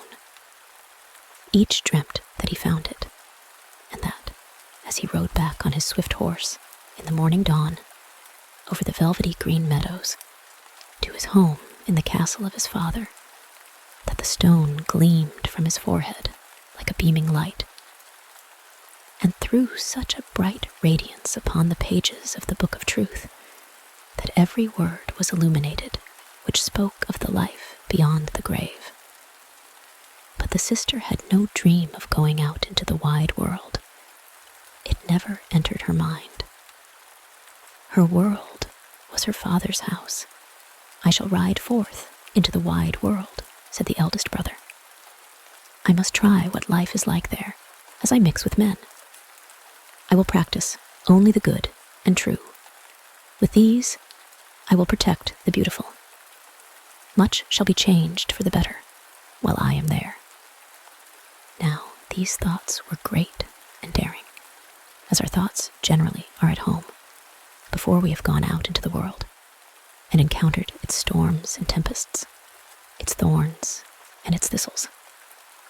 In him and in all his brothers, the 5 senses were highly cultivated, inwardly and outwardly, but each of them had one sense which in keenness and development surpassed the other 4. In the case of the eldest, this preeminent sense was sight, which he hoped would be of special service. He had eyes for all times and all people, eyes that could discover in the depths of the earth hidden treasures, and look into the hearts of men as through a pane of glass. He could read more than is often seen on the cheek that blushes or grows pale, in the eye that droops or smiles. Stags and antelopes accompanied him to the western boundary of his home, and there he found the wild swans. These he followed, and found himself far away in the north, far from the land of his father, which extended eastward to the ends of the earth. How he opened his eyes with astonishment! How many things were to be seen here, and so different to the mere representation of pictures, such as those in his father's house. At first, he nearly lost his eyes in astonishment at the rubbish and mockery brought forward to represent the beautiful. But he kept his eyes, and soon found full employment for them. He wished to go thoroughly and honestly to work in his endeavor to understand the true, the beautiful, and the good. But how were they represented in the world? He observed that the wreath which rightly belonged to the beautiful was often given the hideous, that the good was often passed by unnoticed, while mediocrity was applauded when it should have been hissed. People look at the dress, not at the wearer, thought more of a name than of doing their duty, and trusted more to reputation than to real service. It was everywhere the same. "I see I must make a regular attack on these things," said he, and he accordingly did not spare them. But while looking for the truth, came the evil one, the father of lies, to intercept him. Gladly would the fiend have plucked out the eyes of this seer, but that would have been a too straightforward path for him. He works more cunningly. He allowed the young man to seek for and discover the beautiful and the good. But while he was contemplating them, the evil spirit blew one mote after another into each of his eyes, and such a proceeding would injure the strongest sight. Then he blew upon the motes, and they became beams, so that the clearness of his sight was gone, and the seer was like a blind man in the world, and had no longer any faith in it. He had lost his good opinion of the world, as well as of himself. And when a man gives up the world, and himself too, it is all over with him. "All over," said the wild swan, who flew across the sea to the east. "All over," twittered the swallows, who were also flying eastward towards the tree of the sun. It was no good news which they carried home. "I think the seer has been badly served," said the second brother, "but the hearer may be more successful." This one possessed the sense of hearing to a very high degree. So acute was this sense that it was said he could hear the grass grow. He took a fond leave of all at home and rode away, provided with good abilities and good intentions. The swallows escorted him, and he followed the swans till he found himself out in the world and far away from home. But he soon discovered that one may have too much of a good thing. His hearing was too fine. He not only heard the grass grow, but could hear every man's heartbeat, whether in sorrow or in joy. The whole world was to him like a clockmaker's great workshop, in which all the clocks were going tick, tick, and all the turret clocks striking ding, dong. It was unbearable. For a long time his ears endured it, but at last all the noise and tumult became too much for one man to bear. There were rascally boys of 60 years old, for years do not alone make a man, who raised a tumult which might have made the hearer laugh, but for the applause which followed, echoing through every street and house, and was even heard in country roads. Falsehood thrust itself forward and played the hypocrite. The bells on the fool's cap jingled and declared they were church bells, and the noise became so bad for the hearer that he thrust his fingers into his ears. Still, he could hear false notes in bad singing, gossip and idle words, scandal and slander, groaning and moaning, without and within. Heaven help us! He thrust his fingers farther and farther into his ears, till at last the drums burst. And now he could hear nothing more of the true, the beautiful, and the good. For his hearing, was to have been the means by which he hoped to acquire his knowledge. He became silent and suspicious, and at last trusted no one, not even himself, and no longer hoping to find and bring home the costly jewel. He gave it up, and gave himself up too, which was worse than all. The birds in their flight towards the east carried the tidings, and the news reached the castle in the Tree of the Sun. "I will try now," said the third brother. "I have a keen nose." Now that was not a very elegant expression, but it was his way, and we must take him as he was. He had a cheerful temper, and was besides a real poet. He could make many things appear poetical by the way in which he spoke of them, and ideas struck him long before they occurred to the minds of others. "I can smell," he would say, and he attributed to the sense of smelling, which he possessed in a high degree, a great power in the region of the beautiful. "I can smell," he would say, "and many places are fragrant or beautiful according to the taste of the frequenters. One man feels at home in the atmosphere of the tavern, among the flaring tallow candles, and when the smell of spirits mingles with the fumes of bad tobacco. Another prefers sitting amidst the overpowering scent of jasmine, or perfuming himself with scented olive oil. This man seeks the fresh sea breeze, while that one climbs the lofty mountaintop to look down upon the busy life in miniature beneath him."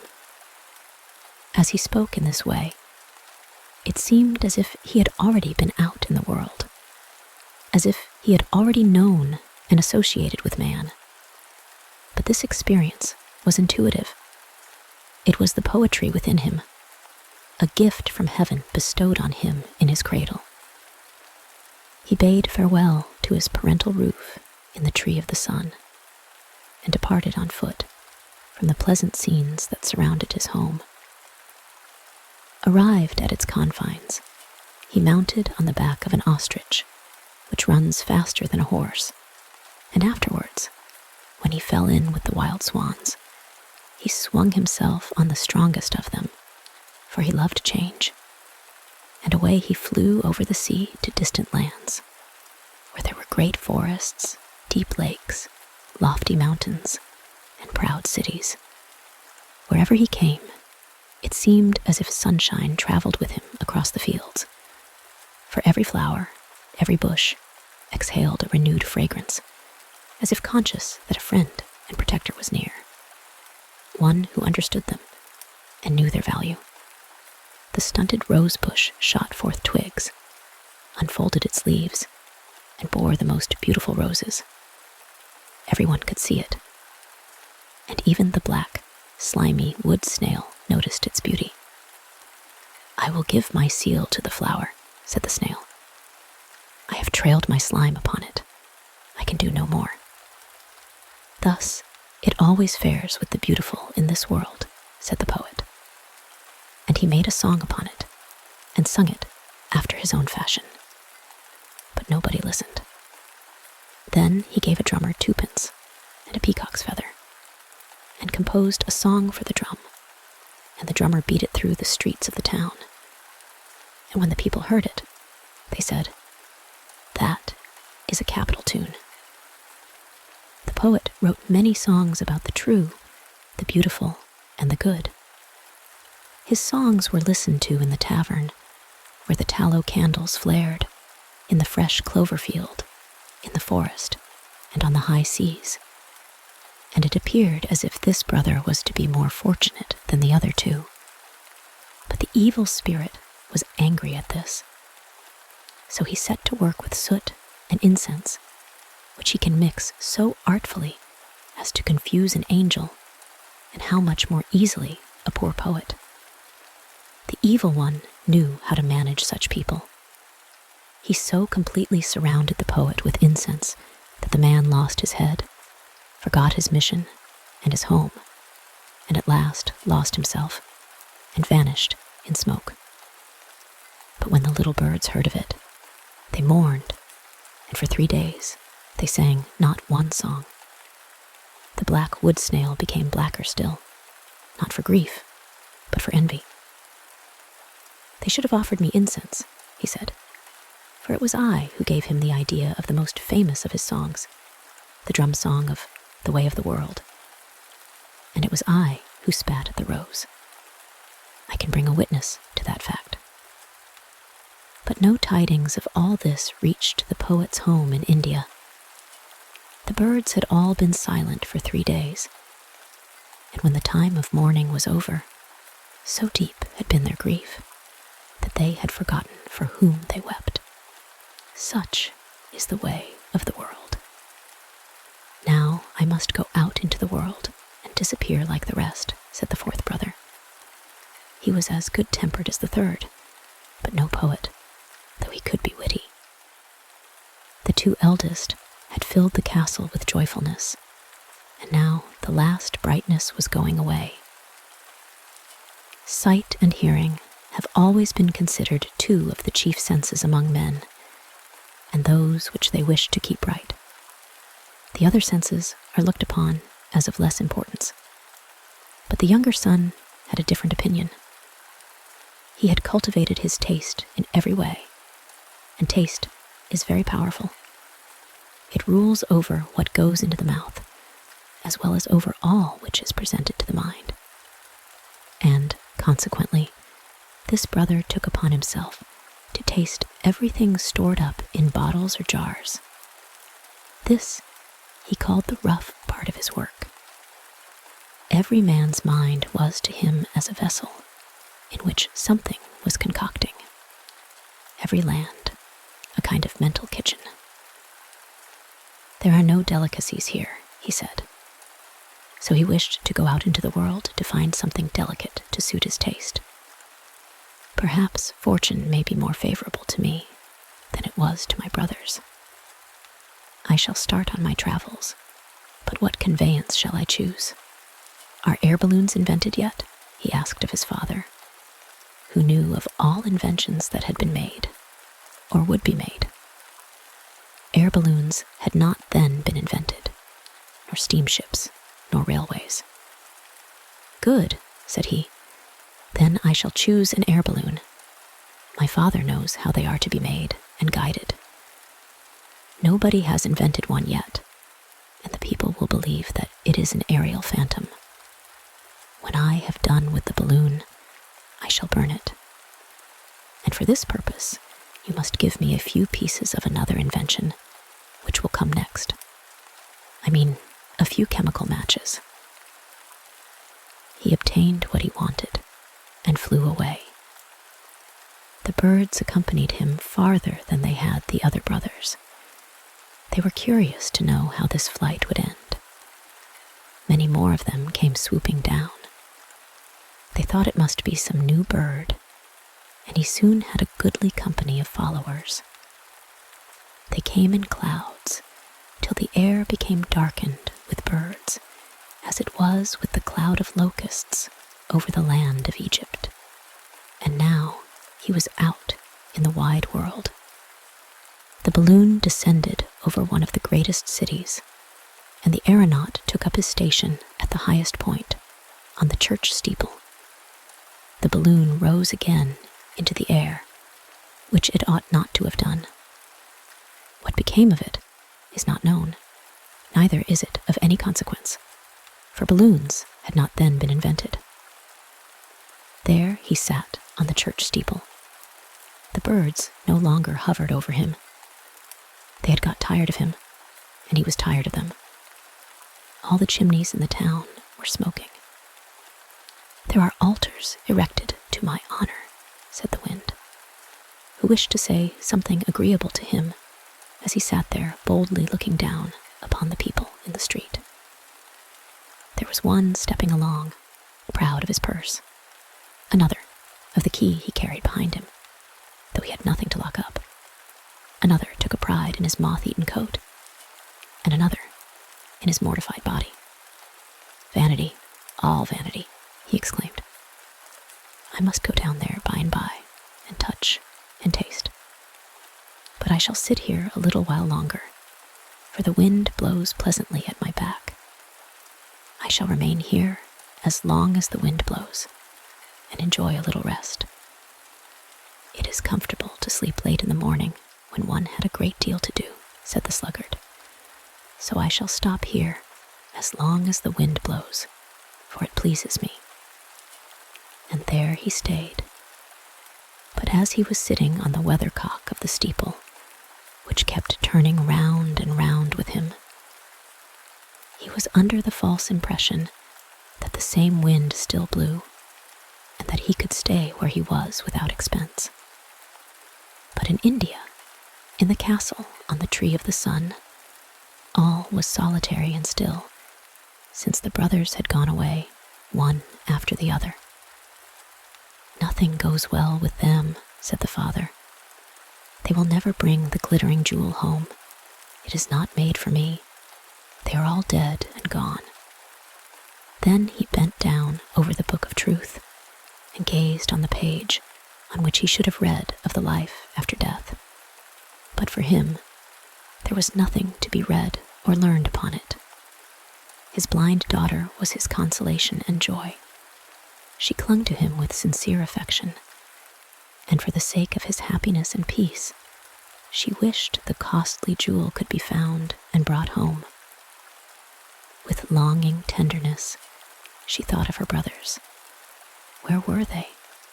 Where did they live? How she wished she might dream of them. But it was strange that not even in dreams could she be brought near to them.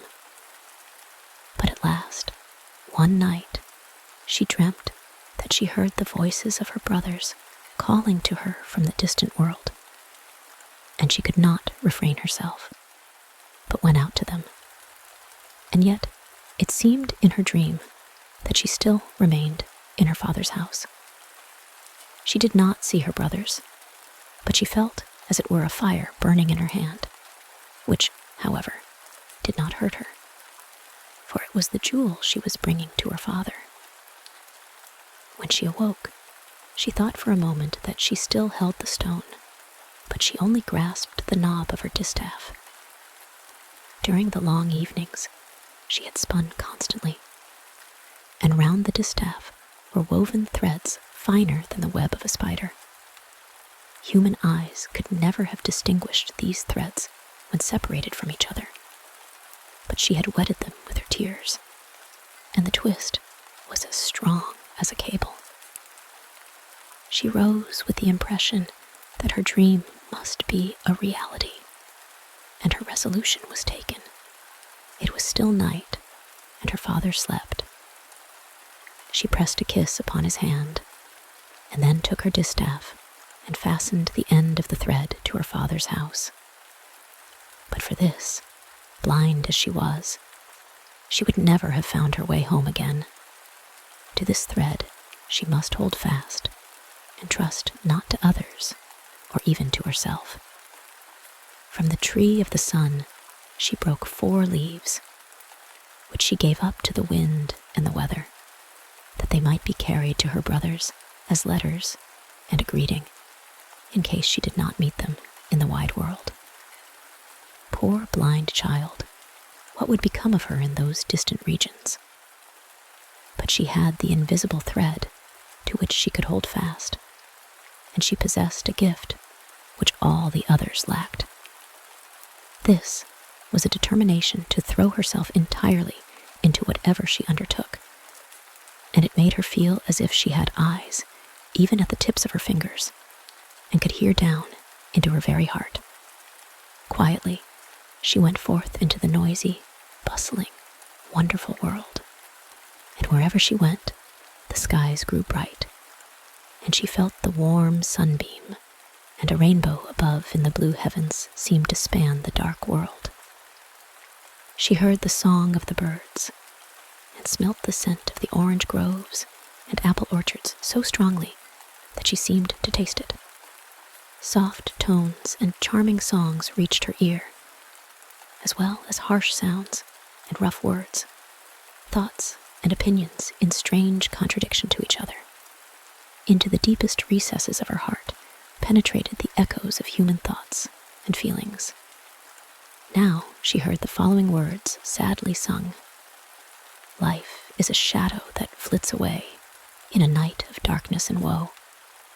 But then would follow brighter thoughts. Life has the rose's sweet perfume with sunshine, light, and joy.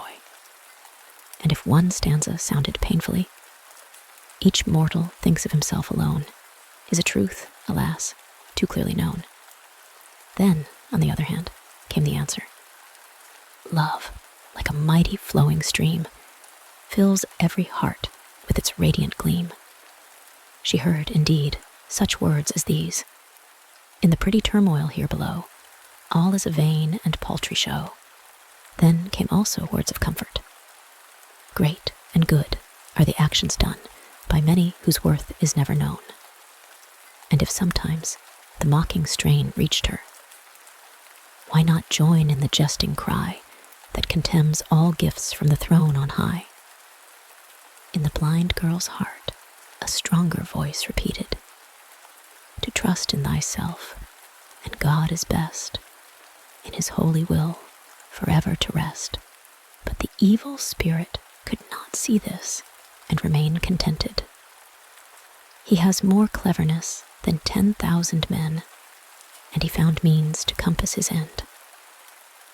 He betook himself to the marsh and collected a few little bubbles of stagnant water. Then he uttered over them the echoes of lying words that they might become strong. He mixed up together songs of praise with lying epitaphs, as many as he could find, boiled them in tears shed by envy, put upon them rouge, which he had scraped from faded cheeks, and from these he produced a maiden, in form and appearance, like the blind girl, the angel of completeness, as men called her. The evil one's plot was successful. The world knew not which was the true. And indeed, how should the world know? To trust in thyself, and God is best, in his holy will forever to rest. So sung the blind girl in full faith. She had entrusted the 4 green leaves from the tree of the sun to the winds as letters of greeting to her brothers. And she had full confidence that the leaves would reach them. She fully believed that the jewel which outshines all the glories of the world would yet be found, and that upon the forehead of humanity it would glitter even in the castle of her father. Even in my father's house, she repeated. Yes, the place in which this jewel is to be found is earth, and I shall bring more than the promise of it with me. I feel it glow and swell more and more in my closed hand. Every grain of truth, which the keen wind carried up and whirled towards me, I caught and treasured. I allowed it to be penetrated with the fragrance of the beautiful, of which there is so much in the world, even for the blind. I took the beatings of a heart engaged in a good action, and added them to my treasure. All that I can bring is but dust. Still, it is a part of the jewel we seek, and there is plenty. My hand is quite full of it. She soon found herself again at home, carried thither in a flight of thought, never having loosened her hold of the invisible thread fastened to her father's house. As she stretched out her hand to her father, the powers of evil dashed with the fury of a hurricane over the tree of the sun. A blast of wind rushed through the open doors and into the sanctuary, where lay the book of truth. It will be blown to dust by the wind, said the father, as he seized the open hand she held towards him. No, she replied, with quiet confidence. It is indestructible. I feel its beam warming my very soul. Then her father observed that a dazzling flame gleamed from the white page on which the shining dust had passed from her hand. It was there to prove the certainty of eternal life, and on the book glowed one shining word, and only one, the word believe. And soon the 4 brothers were again with the father and daughter. When the green leaf from home fell on the bosom of each, a longing had seized them to return. They had arrived, accompanied by the birds of passage, the stag, the antelope, and all the creatures of the forest who wished to take part in their joy. We have often seen, when a sunbeam burst through a crack in the door into a dusty room, how a whirling column of dust seems to circle round. But this was not poor, insignificant, common dust, which the blind girl had brought. Even the rainbow's colors are dim when compared with the beauty which shone from the page on which it had fallen.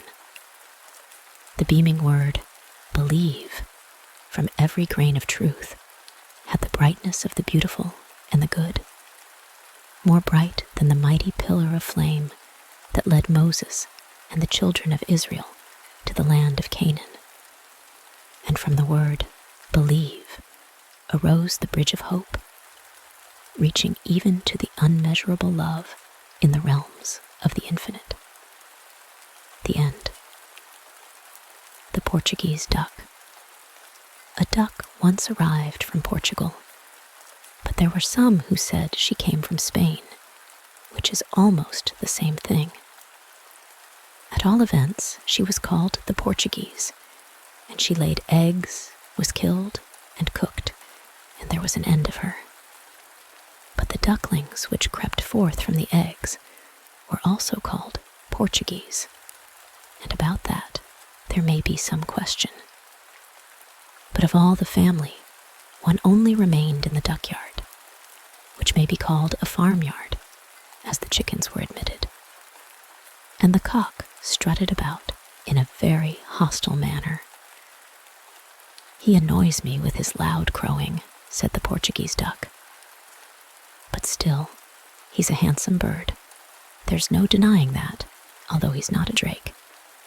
He ought to moderate his voice, like those little birds who are singing in the lime trees over there in our neighbor's garden. But that is an art only acquired in polite society. How sweetly they sing there. It is quite a pleasure to listen to them. I call it Portuguese singing. If I had only such a little singing bird, I'd be kind and good as a mother to him, for it's in my nature, in my Portuguese blood." While she was speaking, one of the little singing birds came tumbling head over heels from the roof into the yard. The cat was after him, but he had escaped from her with a broken wing, and so came tumbling into the yard. "That's just like the cat. She's a villain," said the Portuguese duck. "I remember her ways when I had children of my own. How can such a creature be allowed to live and wander about upon the roofs? I don't think they allow such things in Portugal." She pitied the little singing bird, and so did all the other ducks who were not Portuguese. "Poor little creature," they said, one after another as they came up. "We can't sing, certainly, but we have a sounding board, or something of the kind, within us. We can feel that, though we don't talk about it." "But I can talk," said the Portuguese duck, "and I'll do something for the little fellow. It's my duty." And she stepped into the water trough and beat her wings upon the water so strongly that the bird was nearly drowned by a shower bath. But the duck meant it kindly. "That is a good deed," she said. "I hope the others will take example by it." "Tweet, tweet," said the little bird, for one of his wings being broken. He found it difficult to shake himself. But he quite understood that the bath was meant kindly, and he said, "You are very kind-hearted, madam." But he did not wish for a second bath. "I have never thought about my heart," replied the Portuguese duck, "but I know that I love all my fellow creatures, except the cat, and nobody can expect me to love her, for she ate up 2 of my ducklings. But pray, make yourself at home. It is easy to make oneself comfortable. I am myself from a foreign country, as you may see by my feathery dress. My drake is a native of these parts. He's not of my race, but I am not proud on that account. If anyone here can understand you, I may say positively, I am that person. She's quite full of portulac, said a little common duck, who was witty. All the common ducks considered the word portulac a good joke, for it sounded like Portugal. They nudged each other and said, "Quack, that was witty." Then the other ducks began to notice the little bird. The Portuguese had certainly a great flow of language, they said to the little bird. For our part, we don't care to fill our beaks with such long words, but we sympathize with you quite as much. If we don't do anything else, we can walk about with you everywhere, and we think that is the best thing we can do. You have a lovely voice, said one of the eldest ducks.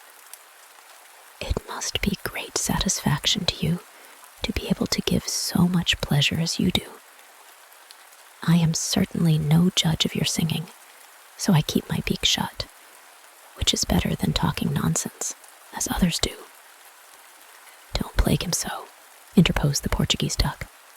He requires rest and nursing. My little singing bird, do you wish me to prepare another bath for you? Oh, no, no. Pray let me dry, implored the little bird. The water cure is the only remedy for me when I am not well, said the Portuguese. Amusement, too, is very beneficial. The fowls from the neighborhood will soon be here to pay you a visit. There are 2 Cochin Chinese amongst them. They wear feathers on their legs and are well educated. They have been brought from a great distance, and consequently, I treat them with greater respect than I do the others. Then the fowls arrived, and the cock was polite enough today to keep from being rude. You are a real songster, he said.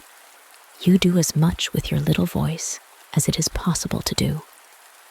But there requires more noise and shrillness in anyone who wishes it to be known who he is. The 2 Chinese were quite enchanted with the appearance of the singing bird. His feathers had been much ruffled by his bath, so that he seemed to them quite like a tiny Chinese fowl. He's charming, they said to each other, and began a conversation with him in whispers, using the most aristocratic Chinese dialect. We are of the same race as yourself, they said. The ducks, even the Portuguese, are all aquatic birds, as you must have noticed. You do not know us yet. Very few know us, or give themselves the trouble to make our acquaintance, not even any of the fowls, though we are born to occupy a higher grade in society than most of them. But that does not disturb us. We quietly go on in our own way among the rest, whose ideas are certainly not ours, for we look at the bright side of things and only speak what is good, although that is sometimes very difficult to find where none exists. Except ourselves, and the cock there is not one in the yard who can be called talented or polite. It cannot even be said of the ducks, and we warn you, little bird, not to trust that one yonder, with the short tail feathers, for she is cunning. That curiously marked one, with the crooked stripes on her wings, is a mischief maker, and never lets anyone have the last word, though she is always in the wrong. That fat duck yonder speaks evil of everyone, and that is against our principles. If we have nothing good to tell, we close our beaks. The Portuguese is the only one who has had any education, and with whom we can associate, but she is passionate and talks too much about Portugal. I wonder what those two Chinese are whispering about," whispered one duck to another. "They are always doing it, and it annoys me. We never speak to them." Now the drake came up, and he thought the little singing bird was a sparrow. "Well, I don't understand the difference," he said. "It appears to me all the same. He's only a plaything, and if people will have playthings, why let them, I say." "Don't take any notice of what he says," whispered the Portuguese. "He's very well in matters of business, and with him, business is placed before everything. But now I shall lie down and have a little rest. It is a duty we owe to ourselves, that we may be nice and fat when we come to be embalmed with sage and onions and apples." So she laid herself down in the sun and winked with one eye. She had a very comfortable place and felt so comfortable that she fell asleep. The little singing bird busied himself for some time with his broken wing, and at last he lay down too, quite close to his protectress. The sun shone warm and bright, and he found out that it was a very good place. But the fowls of the neighborhood were all awake, and, to tell the truth, they had paid a visit to the duckyard, simply and solely to find food for themselves. The Chinese were the first to leave, and the other fowls soon followed them. The witty little duck said of the Portuguese that the old lady was getting quite a doting ducky. All the other ducks laughed at this. "Doting ducky," they whispered. "Oh, that's too witty." And then they repeated the former joke about Portuguese and declared it was most amusing. Then they all lay down to have a nap. They had been lying asleep for some time, when suddenly something was thrown into the yard for them to eat. It came down with such a bang that the whole company started up and clapped their wings. The Portuguese awoke too, and rushed over to the other side. In so doing, she trod upon the little singing bird. "Tweet," he cried, "you trod very hard upon me, madam." "Well then, why do you lie in my way?" she retorted. "You must not be so touchy. I have nerves of my own, but I do not cry, tweet." "Don't be angry," said the little bird. "The tweet slipped out of my beak unawares." The Portuguese did not listen to him, but began eating as fast as she could and made a good meal. When she had finished, she lay down again, and the little bird, who wished to be amiable, began to sing. Chirp and twitter, the dewdrops glitter. In the hours of sunny spring, I'll sing my best, till I go to rest, with my head behind my wing. "Now, I want rest after my dinner," said the Portuguese. "You must conform to the rules of the house while you are here. I want to sleep now." The little bird was quite taken aback, for he meant it kindly. When Madame awoke afterwards, there he stood before her with a little corn he had found, and laid it at her feet. But as she had not slept well, she was naturally in a bad temper. "Give that to a chicken," she said, "and don't be always standing in my way." "Why are you angry with me?" replied the little singing bird. "What have I done?" "Done," repeated the Portuguese duck. "Your mode of expressing yourself is not very polite. I must call your attention to that fact. It was sunshine here yesterday," said the little bird, "but today it is cloudy and the air is close." "You know very little about the weather, I fancy," she retorted. "The day is not over yet. Don't stand there looking so stupid. But you are looking at me just as the wicked eyes looked when I fell into the yard yesterday." "Impertinent creature," exclaimed the Portuguese duck. "Would you compare me with the cat, that beast of prey? There's not a drop of malicious blood in me. I've taken your part, and now I'll teach you better manners." So saying, she made a bite at the little singing bird's head, and he fell dead on the ground. "Now, whatever is the meaning of this?" she said. "Could he not bear even such a little peck as I gave him? Then certainly he was not made for this world. I've been like a mother to him, I know that, for I've a good heart." Then the cock from the neighboring yard stuck his head in and crowed with steam engine power. "You'll kill me with your crowing," she cried. "It's all your fault. He's lost his life, and I'm very near losing mine." "There's not much of him lying there," observed the cock. "Speak of him with respect," said the Portuguese duck, "for he had manners and education, and he could sing. He was affectionate and gentle, and that is as rare a quality in animals as in those who call themselves human beings." Then all the ducks came crowding round the little dead bird. Ducks have strong passions, whether they feel envy or pity. There was nothing to envy here, so they all showed a great deal of pity, even the two Chinese. "We shall never have another singing bird again amongst us. He was almost a Chinese," they whispered. And then they wept with such a noisy, clucking sound that all the other fowls clucked too, but the ducks went about with redder eyes afterwards. "We have hearts of our own," they said. "Nobody can deny that." "Hearts?" repeated the Portuguese. "Indeed you have, almost as tender as the ducks in Portugal." "Let us think of getting something to satisfy our hunger," said the drake. "That's the most important business. If one of our toys is broken, why, we have plenty more."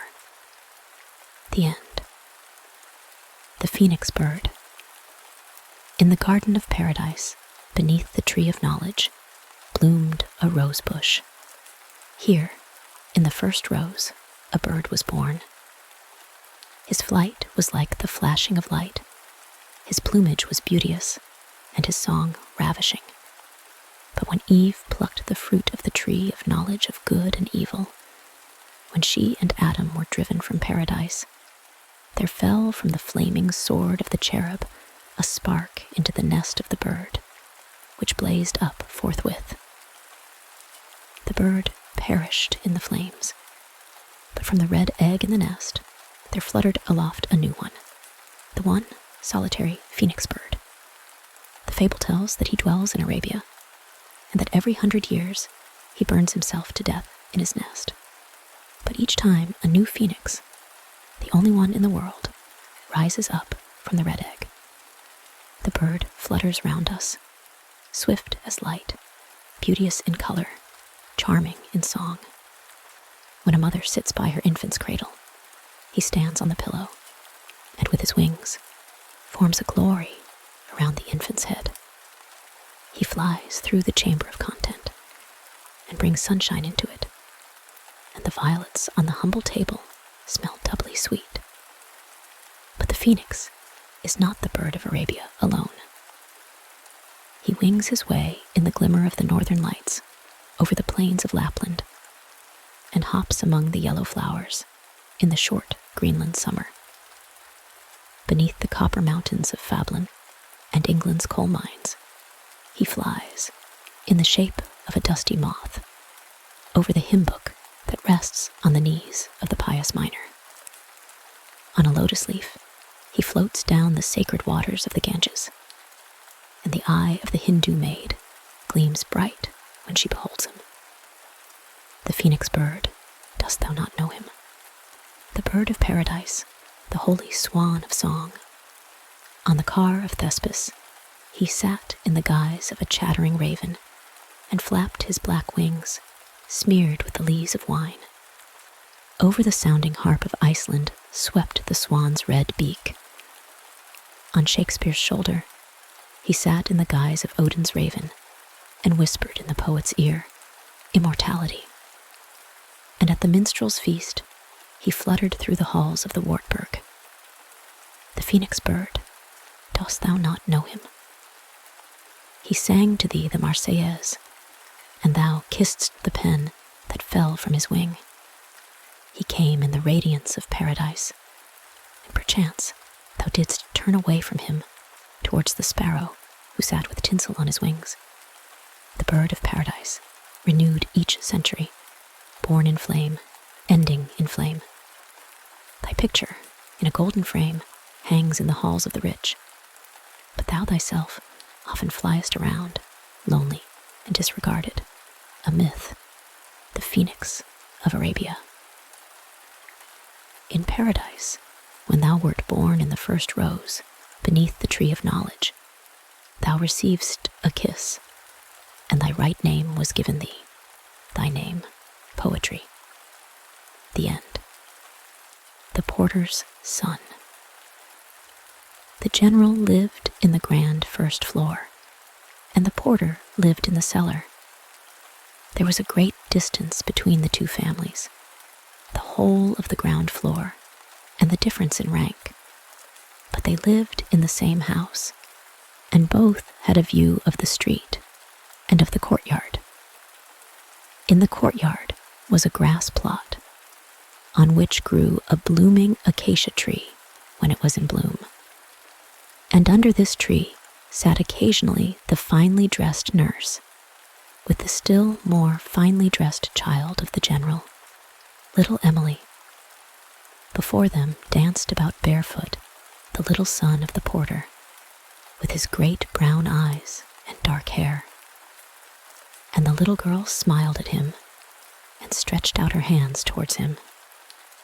And when the general saw that from the window, he would nod his head and cry, "Charming!" The general's lady, who was so young that she might very well have been her husband's daughter from an early marriage, never came to the window that looked upon the courtyard. She had given orders, though, that the boy might play his antics to amuse her child, but must never touch it. The nurse punctually obeyed the gracious lady's orders. The sun shone in upon the people in the grand first floor, and upon the people in the cellar. The acacia tree was covered with blossoms, and they fell off, and next year new ones came. The tree bloomed, and the porter's little son bloomed too, and looked like a fresh tulip. The general's little daughter became delicate and pale, like the leaf of the acacia blossom. She seldom came down to the tree now, for she took the air in a carriage. She drove out with her mamma, and then she would always nod at the porter's George. Yes, she used even to kiss her hand to him, till her mamma said she was too old to do that now. One morning, George was sent up to carry the general the letters and newspapers that had been delivered at the porter's room in the morning. As he was running upstairs, just as he passed the door of the sandbox, he heard a faint piping. He thought it was some young chicken that had strayed there, and was raising cries of distress. But it was the general's little daughter, decked out in lace and finery. "Don't tell Papa and Mamma," she whimpered. "They would be angry." "What's the matter, little missy?" asked George. "It's all on fire," she answered. "It's burning with a bright flame." George hurried upstairs to the general's apartments. He opened the door of the nursery. The window curtain was almost entirely burnt, and the wooden curtain pole was one mass of flame. George sprang upon a chair he brought in haste, and pulled down the burning articles. He then alarmed the people. But for him, the house would have been burned down. The general and his lady cross-questioned little Emily. "I only took just one lucifer match," she said, "and it was burning directly, and the curtain was burning too. I spat at it to put it out. I spat at it as much as ever I could, but I could not put it out. So I ran away and hid myself, for Papa and Mamma would be angry." "I spat," cried the general's lady. "What an expression! Did you ever hear your papa and mamma talk about spitting? You must have got that from downstairs."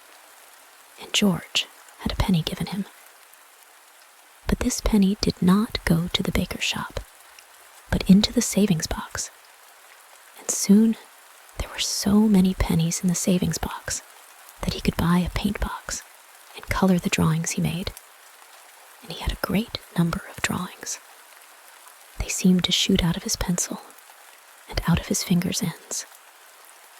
His first colored pictures he presented to Emily. "Charming," said the general. And even the general's lady acknowledged that it was easy to see what the boy had meant to draw. "He has genius." Those were the words that were carried down into the cellar. The general and his gracious lady were grand people. They had 2 coats of arms on their carriage, a coat of arms for each of them. And the gracious lady had had this coat of arms embroidered on both sides of every bit of linen she had, and even on her nightcap and her dressing bag. One of the coats of arms, the one that belonged to her, was a very dear one. It had been bought for hard cash by her father, for he had not been born with it, nor had she. She had come into the world too early, 7 years before the coat of arms, and most people remembered this circumstance. But the family did not remember it. A man might well have a bee in his bonnet when he had such a coat of arms to carry as that, let alone having to carry 2. And the general's wife had a bee in hers when she drove to the court ball, as stiff and as proud as you please. The general was old and gray, but he had a good seat on horseback, and he knew it, and he rode out every day with a groom behind him at a proper distance. When he came to a party, he looked somehow as if he were riding into the room upon his high horse. And he had orders, too, such a number that no one would have believed it. But that was not his fault. As a young man, he had taken part in the great autumn reviews, which were held in those days. He had an anecdote that he told about those days, the only one he knew. A subaltern under his orders had cut off one of the princes and taken him prisoner, and the prince had been obliged to ride through the town with a little band of captured soldiers, himself a prisoner behind the general.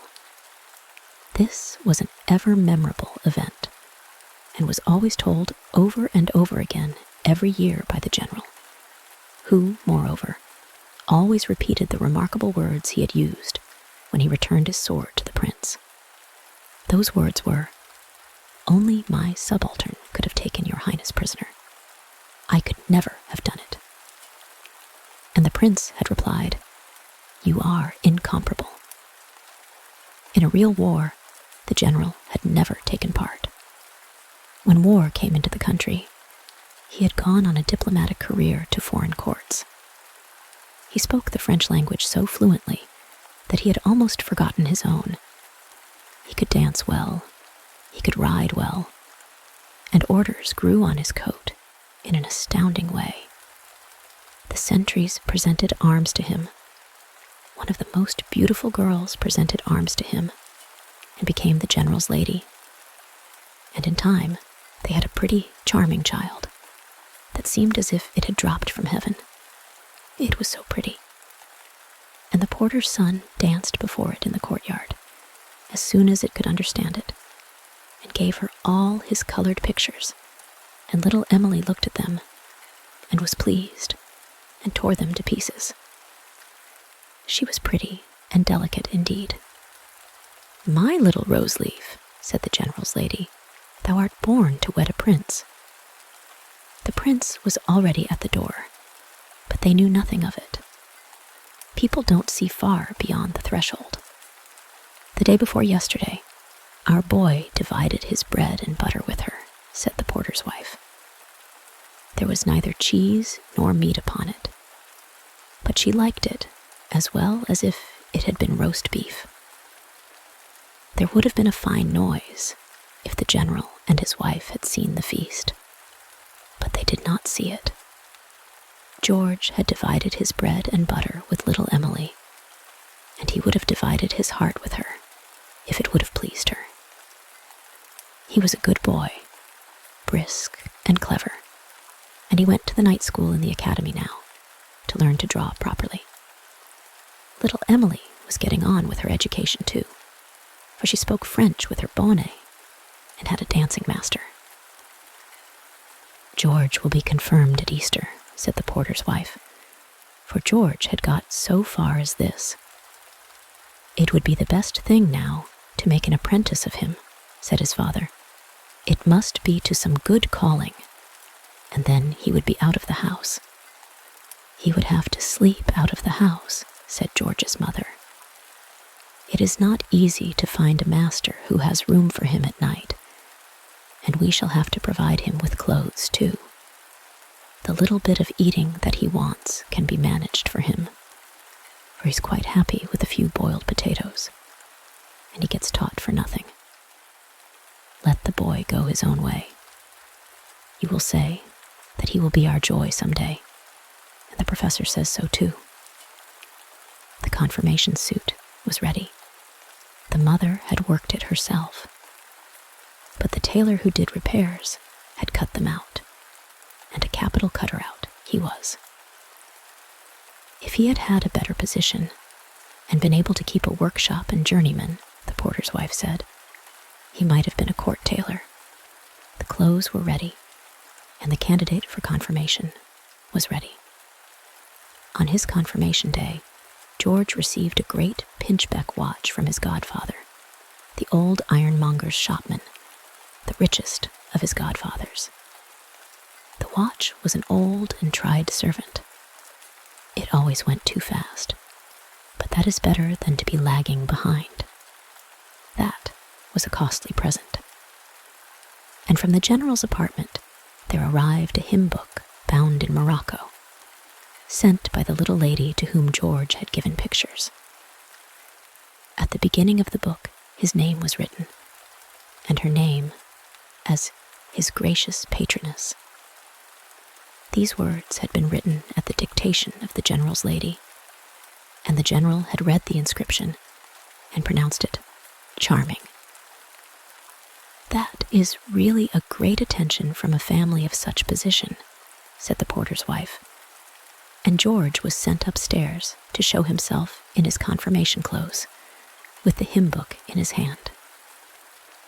The general's lady was sitting very much wrapped up, and had the bad headache she always had when time hung heavy upon her hands.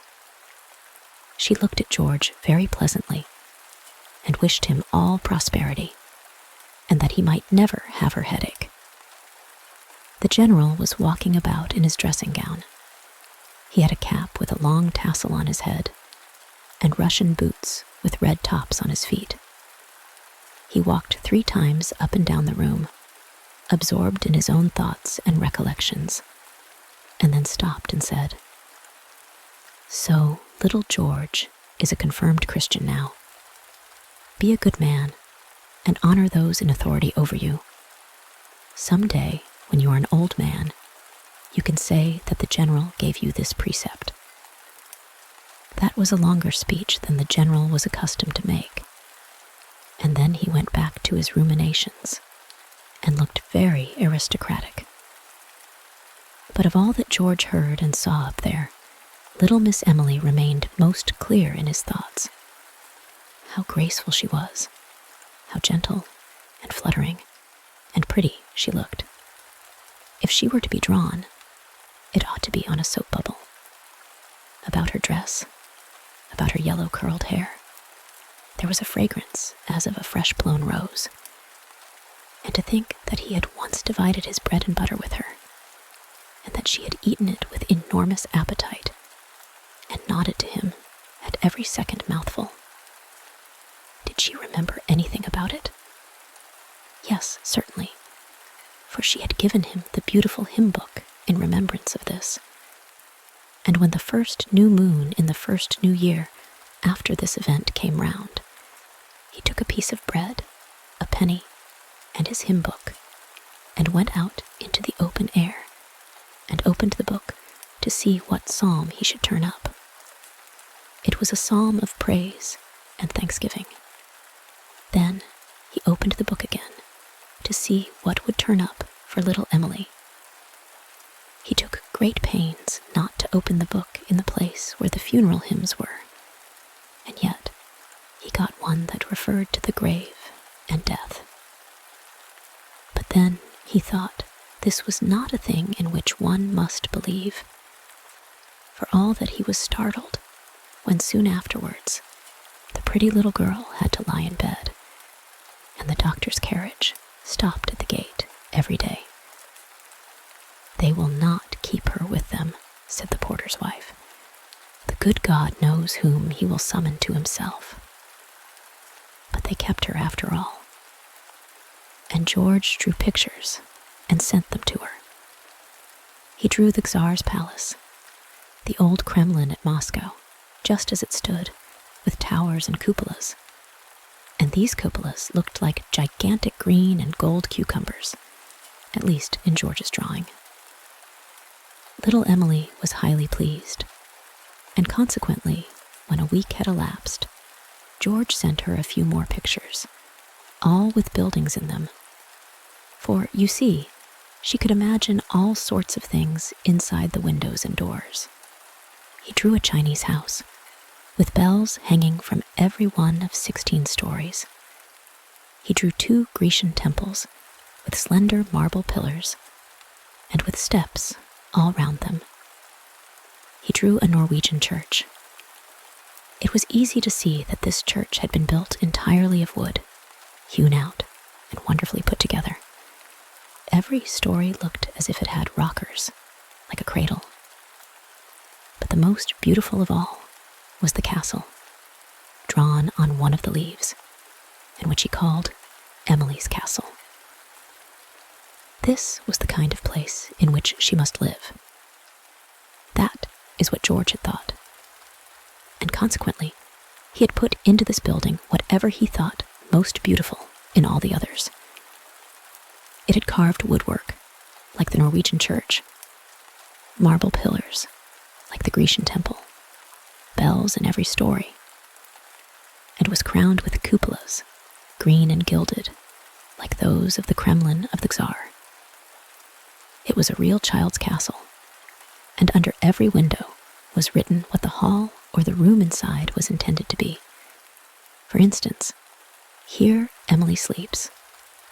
Here Emily dances. Here Emily plays at receiving visitors. It was a real pleasure to look at the castle, and right well was the castle looked at accordingly. "Charming," said the general, but the old count, for there was an old count there, who was still grander than the general, and had a castle of his own, said nothing at all. He heard that it had been designed and drawn by the porter's little son.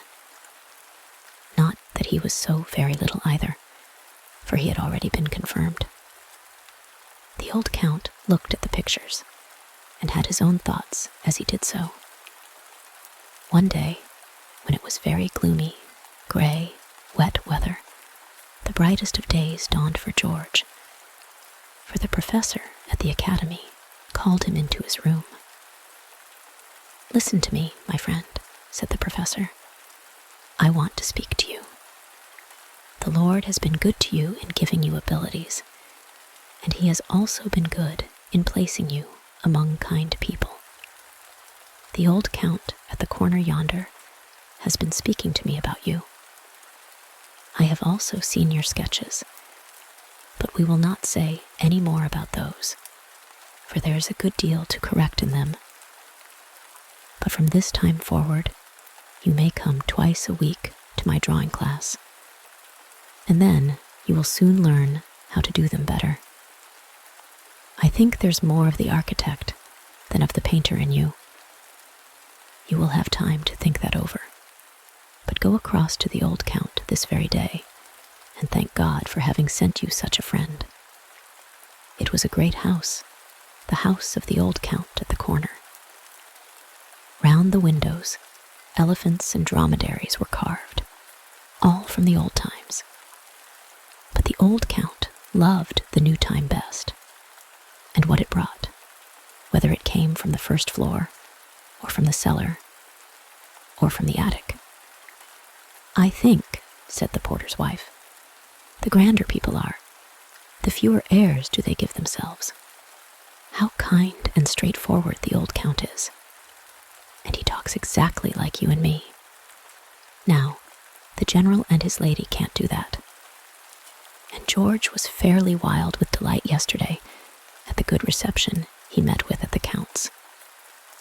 And so am I today, after speaking to the great man. Wasn't it a good thing that we didn't bind George apprentice to a handicraftsman? For he has abilities of his own." "But they must be helped on by others," said the father. "That help he has got now," rejoined the mother, for the Count spoke out quite clearly and distinctly. "But I fancy it began with the general," said the father, "and we must thank them too." "Let us do so with all my heart," cried the mother, "though I fancy we have not much to thank them for. I will thank the good God, and I will thank him too for letting little Emily get well." Emily was getting on bravely, and George got on bravely too. In the course of the year, he won the little silver prize medal of the Academy, and afterwards he gained the great one too. It would have been better, after all, if he had been apprenticed to a handicraftsman, said the porter's wife, weeping. For then we could have kept him with us. What is he to do in Rome? I shall never get a sight of him again, not even if he comes back. But that he won't do, the dear boy. It is fortune and fame for him, said the father. Yes, thank you, my friend, said the mother. You are saying what you do not mean. You are just as sorrowful as I am. And it was all true about the sorrow and the journey. But everybody said it was a great piece of good fortune for the young fellow, and he had to take leave, and of the general too. The general's lady did not show herself, for she had her bad headache.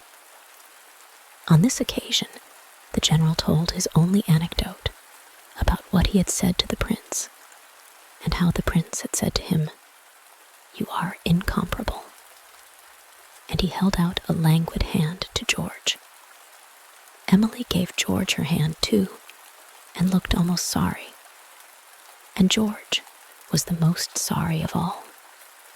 Time goes by when one has something to do, and it goes by too when one has nothing to do. The time is equally long, but not equally useful. It was useful to George, and did not seem long at all, except when he happened to be thinking of his home. How might the good folks be getting on, upstairs and downstairs? Yes, there was writing about that, and many things can be put into a letter, bright sunshine and dark, heavy days. Both of these were in the letter which brought the news that his father was dead, and that his mother was alone now. She wrote that Emily had come down to see her, and had been to her like an angel of comfort. And concerning herself, she added that she had been allowed to keep her situation as porteress. The general's lady kept a diary, and in this diary was recorded every ball she attended and every visit she received. The diary was illustrated by the insertion of the visiting cards of the diplomatic circle and of the most noble families, and the general's lady was proud of it. The diary kept growing through a long time, and amid many severe headaches, and through a long course of half-nights, that is to say, of court balls. Emily had now been to a court ball for the first time. Her mother had worn a bright red dress with black lace in the Spanish style, The daughter had been attired in white, fair and delicate. Green silk ribbons fluttered like flag leaves among her yellow locks, and on her head she wore a wreath of water lilies. Her eyes were so blue and clear, her mouth was so delicate and red, she looked like a little water spirit, as beautiful as such a spirit can be imagined. The princes danced with her, one after another, of course, and the general's lady had not a headache for a week afterwards. But the first ball was not the last, and Emily could not stand it. It was a good thing, therefore, that summer brought with it rest and exercise in the open air. The family had been invited by the old count to visit him at him castle. That was a castle with a garden which was worth seeing. Part of this garden was laid out quite in the style of the old days, with stiff green hedges. You walked as if between green walls with peepholes in them. Box trees and yew trees stood there, trimmed into the form of stars and pyramids, and water sprang from fountains in large grottos lined with shells. All around stood figures of the most beautiful stone that could be seen in their clothes as well as in their faces. Every flower bed had a different shape and represented a fish, or coat of arms, or a monogram. That was the French part of the garden, and from this part the visitor came into what appeared like the green, fresh forest, where the trees might grow as they chose, and accordingly they were great and glorious. The grass was green and beautiful to walk on, and it was regularly cut and rolled and swept and tended. That was the English part of the garden. Old time and new time, said the Count. Here they run well into one another. In 2 years, the building itself will put on a proper appearance. There will be a complete metamorphosis in beauty and improvement. I shall show you the drawings, and I shall show you the architect, for he is to dine here today. Charming, said the general. 'Tis like paradise here, said the general's lady, and yonder you have a knight's castle. That's my poultry house, observed the Count. The pigeons live in the tower, the turkeys in the first floor, but old Elsie rules in the ground floor. She has apartments on all sides of her. The sitting hens have their own room, and the hens with chickens have theirs, and the ducks have their own particular door leading to the water. Charming, repeated the general, and all sailed forth to see these wonderful things. Old Elsie stood in the room on the ground floor, and by her side stood Architect George. He and Emily now met for the first time after several years, and they met in the poultry house. Yes, there he stood, and was handsome enough to be looked at. His face was frank and energetic. He had black, shining hair, and a smile about his mouth, which said, I have a brownie that sits in my ear, and knows every one of you, inside and out. Old Elsie had pulled off her wooden shoes, and stood there in her stockings, to do honor to the noble guests.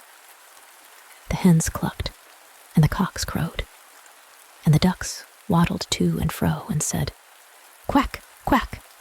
But the fair, pale girl, the friend of his childhood, the daughter of the general, stood there with a rosy blush on her usually pale cheeks, and her eyes opened wide, and her mouth seemed to speak without uttering a word. And the greeting he received from her was the most beautiful greeting a young man can desire from a young lady, if they are not related, or have not danced many times together. And she and the architect had never danced together. The Count shook hands with him and introduced him. He is not altogether a stranger, our young friend George. The general's lady bowed to him, and the general's daughter was very nearly giving him her hand. But but she did not give it to him. "Our little Master George," said the general. "Old friends, charming." "You have become quite an Italian," said the general's lady, "and I presume you speak the language like a native." "My wife sings the language, but she does not speak it," observed the general. At dinner, George sat at the right hand of Emily, whom the general had taken down, while the count led in the general's lady. Mr. George talked and told of his travels, and he could talk well, and was the life and soul of the table, though the old count could have been it too. Emily sat silent, but she listened, and her eyes gleamed, but she said nothing. In the veranda, among the flowers, she and George stood together. The rose bushes concealed them. And George was speaking again, for he took the lead now. "Many thanks for the kind consideration you showed my old mother," he said. "I know that you went down to her on the night when my father died, and you stayed with her till his eyes were closed. My heartiest thanks." He took Emily's hand and kissed it. He might do so on such an occasion. She blushed deeply, but pressed his hand and looked at him with her dear blue eyes. "Your mother was a dear soul," she said. "How fond she was of her son. And she let me read all your letters, so that I almost believe I know you. How kind you were to me when I was a little girl. You used to give me pictures." "Which you tore in two," said George. "No, I have still your drawing of the castle." "I must build the castle in reality now," said George, and he became quite warm at his own words. The general and the general's lady talked to each other in their room about the porter's son, how he knew how to behave and to express himself with the greatest propriety. "He might be a tutor," said the general. "Intellect," said the general's lady, but she did not say anything more. During the beautiful summer time, Mr. George several times visited the count at his castle, and he was missed when he did not come. "How much the good God has given you that he has not given to us poor mortals," said Emily to him. "Are you sure you are very grateful for it?" It flattered George that the lovely young girl should look up to him, and he thought then that Emily had unusually good abilities. And the general felt more and more convinced that George was no cellar child. "His mother was a very good woman," he observed. "It is only right I should do her that justice now she is in her grave." The summer passed away, and the winter came. Again, there was talk about Mr. George. He was highly respected and was received in the first circles. The general had met him at a court ball, and now there was a ball to be given in the general's house for Emily, and could Mr. George be invited to it? "He whom the king invites can be invited by the general also," said the general, and drew himself up till he stood quite an inch higher than before. Mr. George was invited, and he came. Princes and counts came, and they danced, one better than the other. But Emily could only dance one dance, the first, for she made a false step, nothing of consequence. But her foot hurt her, so that she had to be careful and leave off dancing and look at the others. So she sat and looked on, and the architect stood by her side. "I suppose you are giving her the whole history of St. Peter's," said the general as he passed by, and smiled like the personification of patronage. With the same patronizing smile, he received Mr. George a few days afterwards. The young man came, no doubt, to return thanks for the invitation to the ball. What else could it be? But indeed, there was something else, something very astonishing and startling. He spoke words of sheer lunacy, so that the general could hardly believe his own ears. It was the height of rhodomontade, an offer, quite an inconceivable offer. Mr. George came to ask the hand of Emily in marriage. "Man!" cried the general, and his brain seemed to be boiling. "I don't understand you at all. What is it you say? What is it you want? I don't know you." "Sir, man, what possesses you to break into my house? And am I to stand here and listen to you?" He stepped backwards into his bedroom, locked the door behind him, and left Mr. George standing alone. George stood still for a few minutes, and then turned round and left the room. Emily was standing in the corridor. "My father has answered," she said, and her voice trembled. George pressed her hand. "He has escaped me," he replied, "but a better time will come." There were tears in Emily's eyes, but in the young man's eyes shone courage and confidence, and the sun shone through the window and cast his beams on the pair and gave them his blessing. The general sat in his room, bursting hot. Yes, he was still boiling, until he boiled over in the exclamation, "Lunacy! Madness!" Not an hour was over before the general's lady knew it out of the general's own mouth. She called Emily and remained alone with her. "You poor child," she said, "to insult you so, to insult us so. There are tears in your eyes too, but they become you well. You look beautiful in tears. You look as I looked on my wedding day. Weep on, my sweet Emily."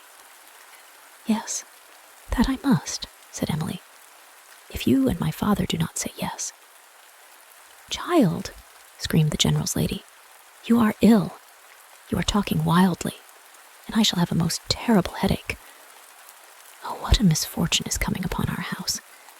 Don't make your mother die, Emily, or you will have no mother." And the eyes of the general's lady were wet, for she could not bear to think of her own death. In the newspapers, there was an announcement. "Mr. George has been elected professor of the 5th class, number 8. It's a pity that his parents are dead and cannot read it," said the new Porter people, who now lived in the cellar under the general's apartments. They knew that the professor had been born and grown up within their 4 walls. "Now he'll get a salary," said the man. "Yes, that's not much for a poor child," said the woman. $18 a year, said the man. "Why, it's a good deal of money." "No, I mean the honor of it," replied the wife. "Do you think he cares for the money? Those few dollars he can earn 100 times over, and most likely he'll get a rich wife into the bargain. If we had children of our own, husband, our child should be an architect and a professor too." George was spoken well of in the cellar, and he was spoken well of in the 1st floor. The old count took upon himself to do that.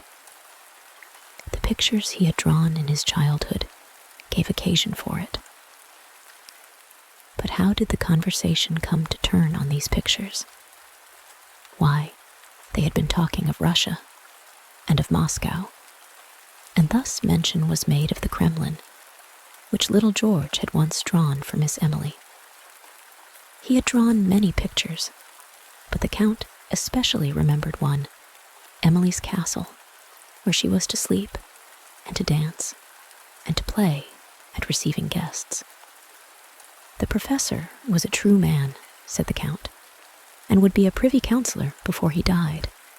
It was not at all unlikely, and he might build a real castle for the young lady before that time came. Why not? That was a strange jest, remarked the general's lady, when the Count had gone away.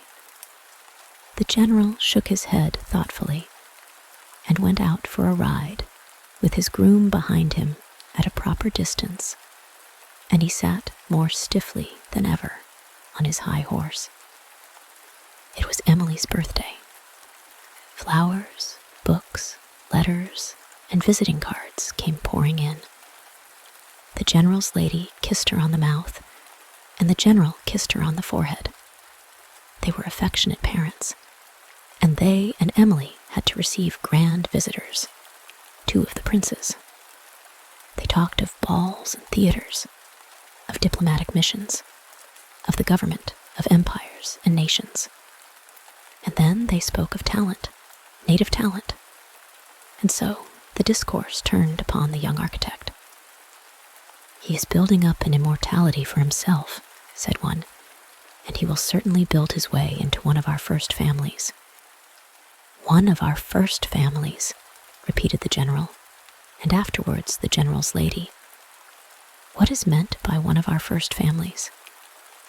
"I know for whom it was intended," said the general's lady, "but I shall not say it. I don't think it. Heaven disposes, but I shall be astonished." "I am astonished also," said the general. "I haven't an idea in my head." And he fell into a reverie, waiting for ideas. There is a power, a nameless power, in the possession of favor from above, the favor of Providence, and this favor little George had.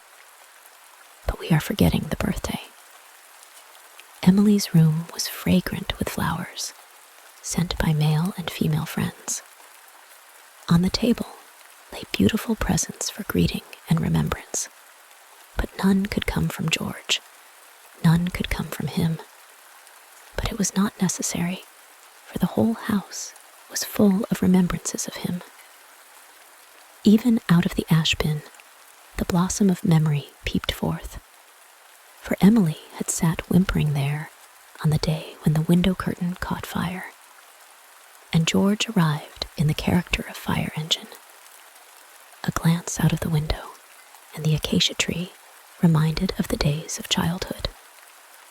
Flowers and leaves had fallen, but there stood the tree covered with hoar frost, looking like a single huge branch of coral. And the moon shone clear and large among the twigs, unchanged in its changings, as it was when George divided his bread and butter with little Emily. Out of a box, the girl took the drawings of the Tsar's palace and of her own castle, remembrances of George. The drawings were looked at, and many thoughts came. She remembered the day when, unobserved by her father and mother, she had gone down to the porter's wife, who lay dying. Once again, she seemed to sit beside her, holding the dying woman's hand in hers, hearing the dying woman's last words, "Blessing George." The mother was thinking of her son, and now Emily gave her own interpretation to those words. Yes, George was certainly with her on her birthday. It happened that the next day was another birthday in that house, the general's birthday. He had been born the day after his daughter, but before her, of course, many years before her. Many presents arrived, and among them came a saddle of exquisite workmanship, a comfortable and costly saddle. One of the princes had just such another.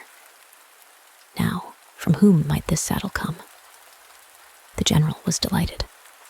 There was a little note with the saddle. Now, if the words on the note had been, "Many thanks for yesterday's reception," we might easily have guessed from whom it came. But the words were, "From somebody whom the general does not know." "Whom in the world do I not know?" exclaimed the general. "I know everybody." And his thoughts wandered all through society, for he knew everybody there. "That saddle comes from my wife," he said at last. "She is teasing me, charming." But she was not teasing him. Those times were past. Again there was a feast, but it was not in the general's house. It was a fancy ball at the prince's, and masks were allowed too. The general went as Rubens, in a Spanish costume, with a little ruff round his neck, a sword by his side, and a stately manner. The general's lady was Madame Rubens, in black velvet made high round the neck, exceedingly warm, and with a millstone round her neck in the shape of a great ruff, accurately dressed after a Dutch picture in the possession of the general, in which the hands were especially admired. They were just like the hands of the general's lady. Emily was Psyche. In white crepe and lace, she was like a floating swan. She did not want wings at all. She only wore them as emblematic of Psyche. Brightness, splendor, light, and flowers, wealth and taste appeared at the ball.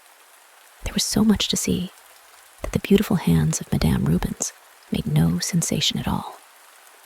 A black domino with an acacia blossom in his cap danced with Psyche. "Who is that?" asked the general's lady. "His Royal Highness," replied the general. "I am quite sure of it. I knew him directly by the pressure of his hand." The general's lady doubted it. General Rubens had no doubts about it.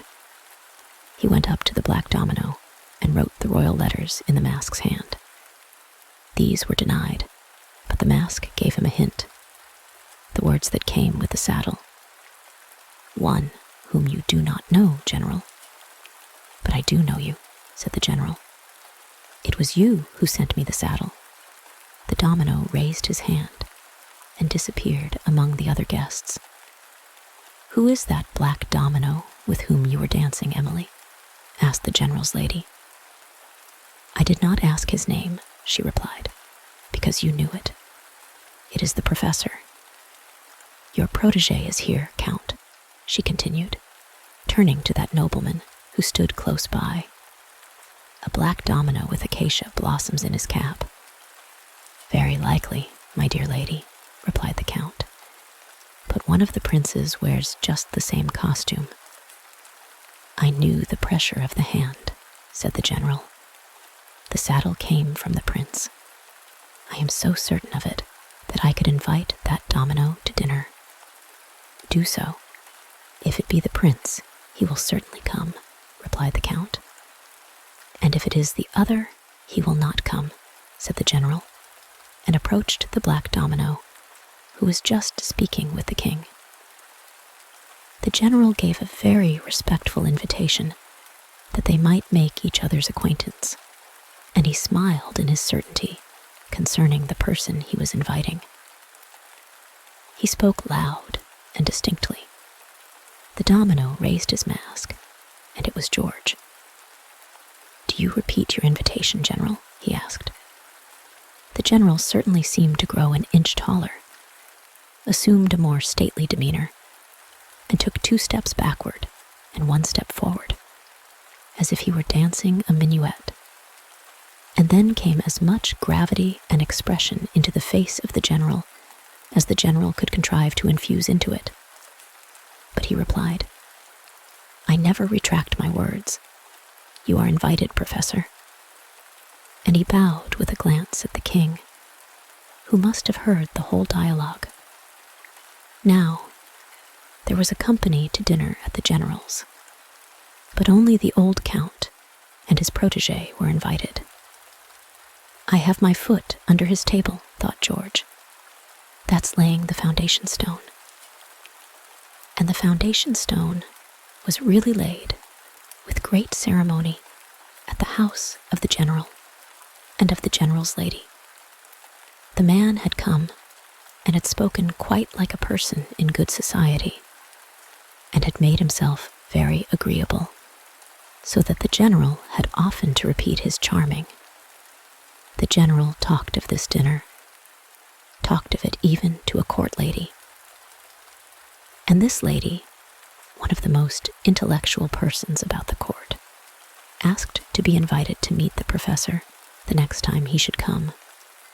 So he had to be invited again, and he was invited and came and was charming again. He could even play chess. "He's not out of the cellar," said the general. "He's quite a distinguished person. There are many distinguished persons of that kind, and it's no fault of his." The professor, who was received in the king's palace, might very well be received by the general. he could ever belong to the house was out of the question. Only the whole town was talking of it. He grew and grew. The dew of favor fell from above, so no one was surprised, after all, that he should become a privy councillor, and Emily a privy councillor's lady. "Life is either a tragedy or a comedy," said the general. "In tragedies they die. In comedies they marry one another." In this case, they married, and they had 3 clever boys, but not all at once. The sweet children rode on their hobby horses through all the rooms when they came to see the grandparents. And the general also rode on his stick. He rode behind them in the character of groom to the little privy councillors.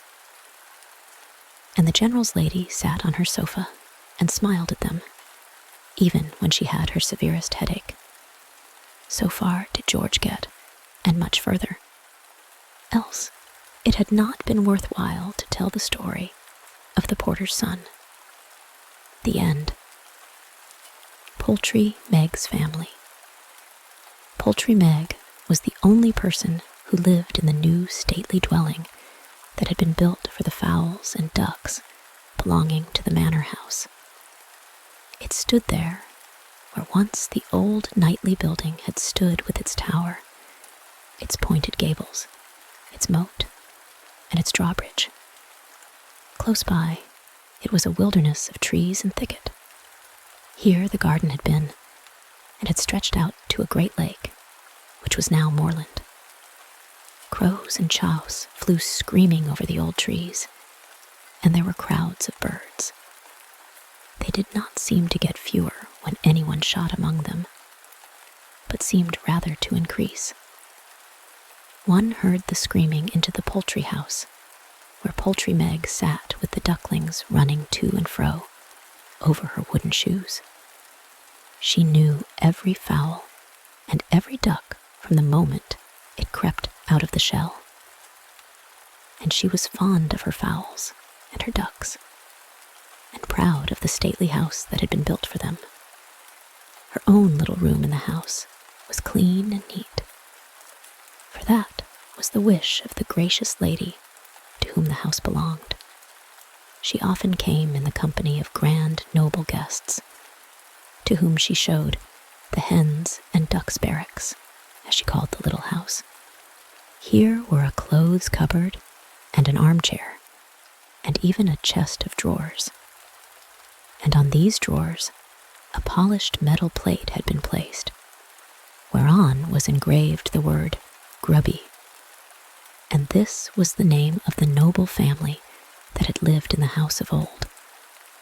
The brass plate had been found when they were digging the foundation, and the clerk has said it had no value except in being an old relic. The clerk knew all about the place and about the old times, for he had his knowledge from books, and many a memorandum had been written and put in his table drawer. But the oldest of the crows perhaps knew more than he, and screamed it out in her own language.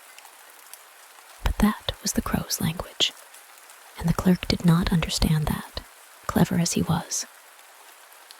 After the hot summer days, the mist sometimes hung over the moorland, as if a whole lake were behind the old trees, among which the crows and the daws were fluttering.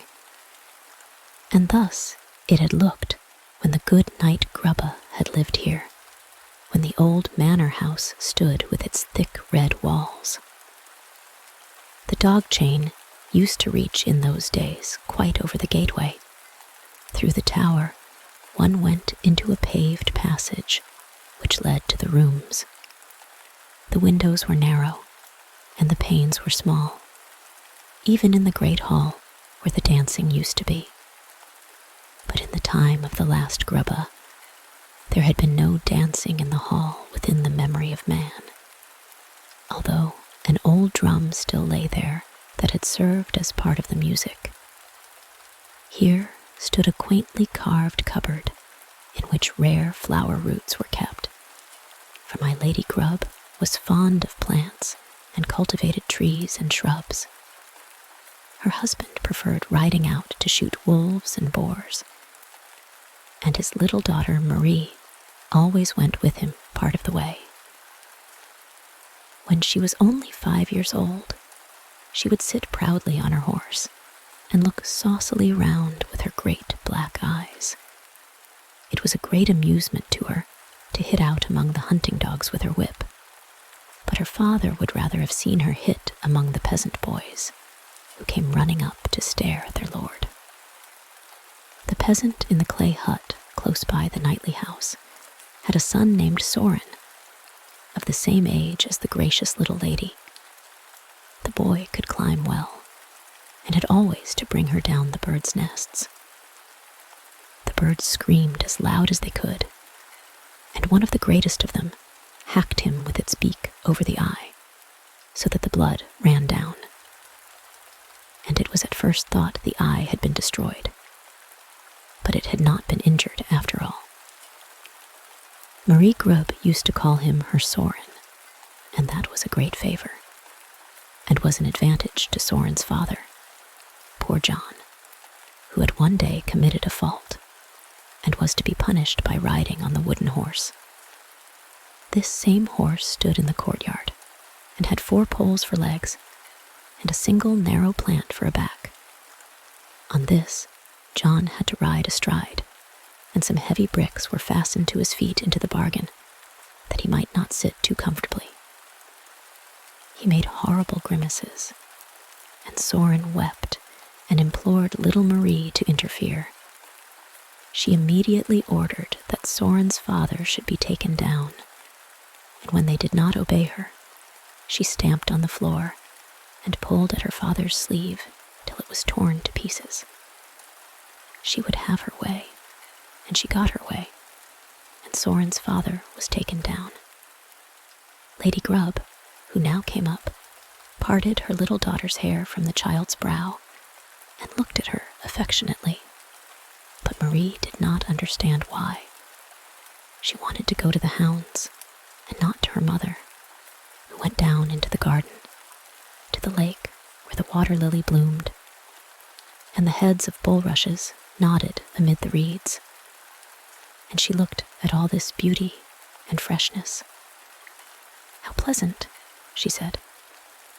In the garden stood at that time a rare tree, which she herself had planted. It was called the blood beech, a kind of negro growing among the other trees. So dark brown were the leaves. This tree required much sunshine, for in continual shade it would become bright green like the other trees, and thus lose its distinctive character.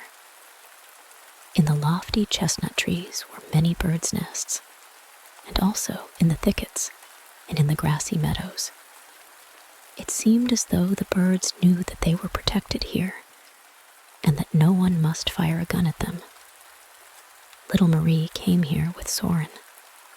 He knew how to climb, as we have already said, and eggs and fluffy feathered young birds were brought down. The birds, great and small, flew about in terror and tribulation. The peewit from the fields, and the crows and daws from the high trees screamed and screamed. It was just such din as the family will raise to the present day. "What are you doing, you children?" cried the gentle lady. "That is sinful." Soren stood abashed, and even the little gracious lady looked down a little. But then he said, quite short and pretty, "My father lets me do it." "Craw, craw, away, away from here," cried the great black birds, and they flew away. But on the following day they came back, for they were at home here. The quiet, gentle lady did not remain long at home here on earth, for the good God called her away. And indeed, her home was rather with him than in the nightly house, and the church bells tolled solemnly when her corpse was carried to the church, and the eyes of the poor people were wet with tears, for she had been good to them. When she was gone, no one attended to her plantations, and the garden ran to waste Grub the Knight was a hard man, they said, but his daughter, young as she was, knew how to manage him. He used to laugh and let her have her way. She was now 12 years old and strongly built. She looked the people through and through with her black eyes, rode her horse as bravely as a man, and could fire off her gun like a practiced hunter. One day, there were great visitors in the neighborhood, the grandest visitors who could come. The young king and his half-brother and comrade, the Lord Ulrich Frederick Gildenlow. They wanted to hunt the wild boar and to pass a few days at the castle of Grubbe. Gildenlow sat at table next to Marie Grub, and he took her by the hand and gave her a kiss, as if she had been a relation. But she gave him a box on the ear and told him she could not bear him, at which there was great laughter, as if that had been a very amusing thing. And perhaps it was very amusing, for 5 years afterwards, when Marie had fulfilled her 17th year, a messenger arrived with a letter, in which Lord Gildenlow proposed for the hand of the noble young lady. There was a thing for you. He is the grandest and most gallant gentleman in the whole country, said Grubbe the Knight. That is not a thing to despise. I don't care so very much about him, said Marie Grubbe. But she did not despise the grandest man of all the country, who sat by the king's side. Silver plate and fine linen and woolen went off to Copenhagen in a ship, while the bride made the journey by land in 10 days. But the outfit met with contrary winds, or with no winds at all, for 4 months passed before it arrived. And when it came, my Lady Gildenlow was gone. I'd rather lie on coarse sacking than lie in his silken beds, she declared. I'd rather walk barefoot than drive with him in a coach. Late one evening in November, 2 women came riding into the town of Aarhus. They were the gracious Lady Gildenlow, Marie Grubbe, and her maid. They came from the town of Vejle, whither they had come in a ship from Copenhagen. They stopped at Lord Grubbe's stone mansion in Aarhus. Grubbe was not well pleased with this visit. Marie was accosted in hard words, but she had a bedroom given her, and got her beer soup of a morning. But the evil part of her father's nature was aroused against her, and she was not used to that. She was not of a gentle temper, and we often answer as we are addressed. She answered openly, and spoke with bitterness and hatred of her husband, with whom she declared she would not live. She was too honorable for that. A year went by, but it did not go by pleasantly. There were evil words between the father and the daughter, and that ought never to be. Bad words bear bad fruit. What could be the end of such a state of things? We two cannot live under the same roof, said the father one day. Go away from here to our old manor house. But you had better bite your tongue off than spread any lies among the people. And so the two parted. She went with her maid to the old castle where she had been born, and near which the gentle, pious lady, her mother, was lying in the church vault. An old cowherd lived in the courtyard, and was the only other inhabitant of the place. In the rooms, heavy black cobwebs hung down, covered with dust. In the garden, everything grew just as it would. Hops and climbing plants ran like a net between the trees and bushes, and the hemlock and nettle grew larger and stronger. The blood beech had been outgrown by other trees, and now stood in the shade, and its leaves were green like those of the common trees, and its glory had departed. Crows and choughs, in great close masses, flew past over the tall chestnut trees, and chattered and screamed, as if they had something very important to tell one another. As if they were saying, "Now she's come back again." The little girl who had their eggs and their young ones stolen from them. And as for the thief who had got them down, he had to climb up a leafless tree, for he sat on a tall ship's mast and was beaten with a rope's end if he did not behave himself. The clerk told all this in our own times. He had collected it and looked it up in books and memoranda. It was to be found, with many other writings, locked up in his table drawer. "Upward and downward is the course of the world," said he. "It is strange to hear." And we will hear how it went with Marie Grub. We need not for that forget Poultry Meg, who is sitting in her capital hen house in our own time. Marie Grub sat down in her times, but not with the same spirit that old Poultry Meg showed. The winter passed away, and the spring and the summer passed away, and the autumn came again, with the damp, cold sea fog. It was a lonely, desolate life in the old manor house. Marie Grub took her gun in her hand and went out to the heath, and shot hares and foxes, and whatever birds she could hit. More than once she met the noble Sir Paladire of Norrabuck, who was also wandering about with his gun and his dogs.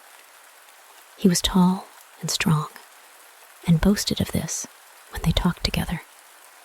He could have measured himself against the deceased Mr. Brockenhuse of Egeskov, of whom the people still talked.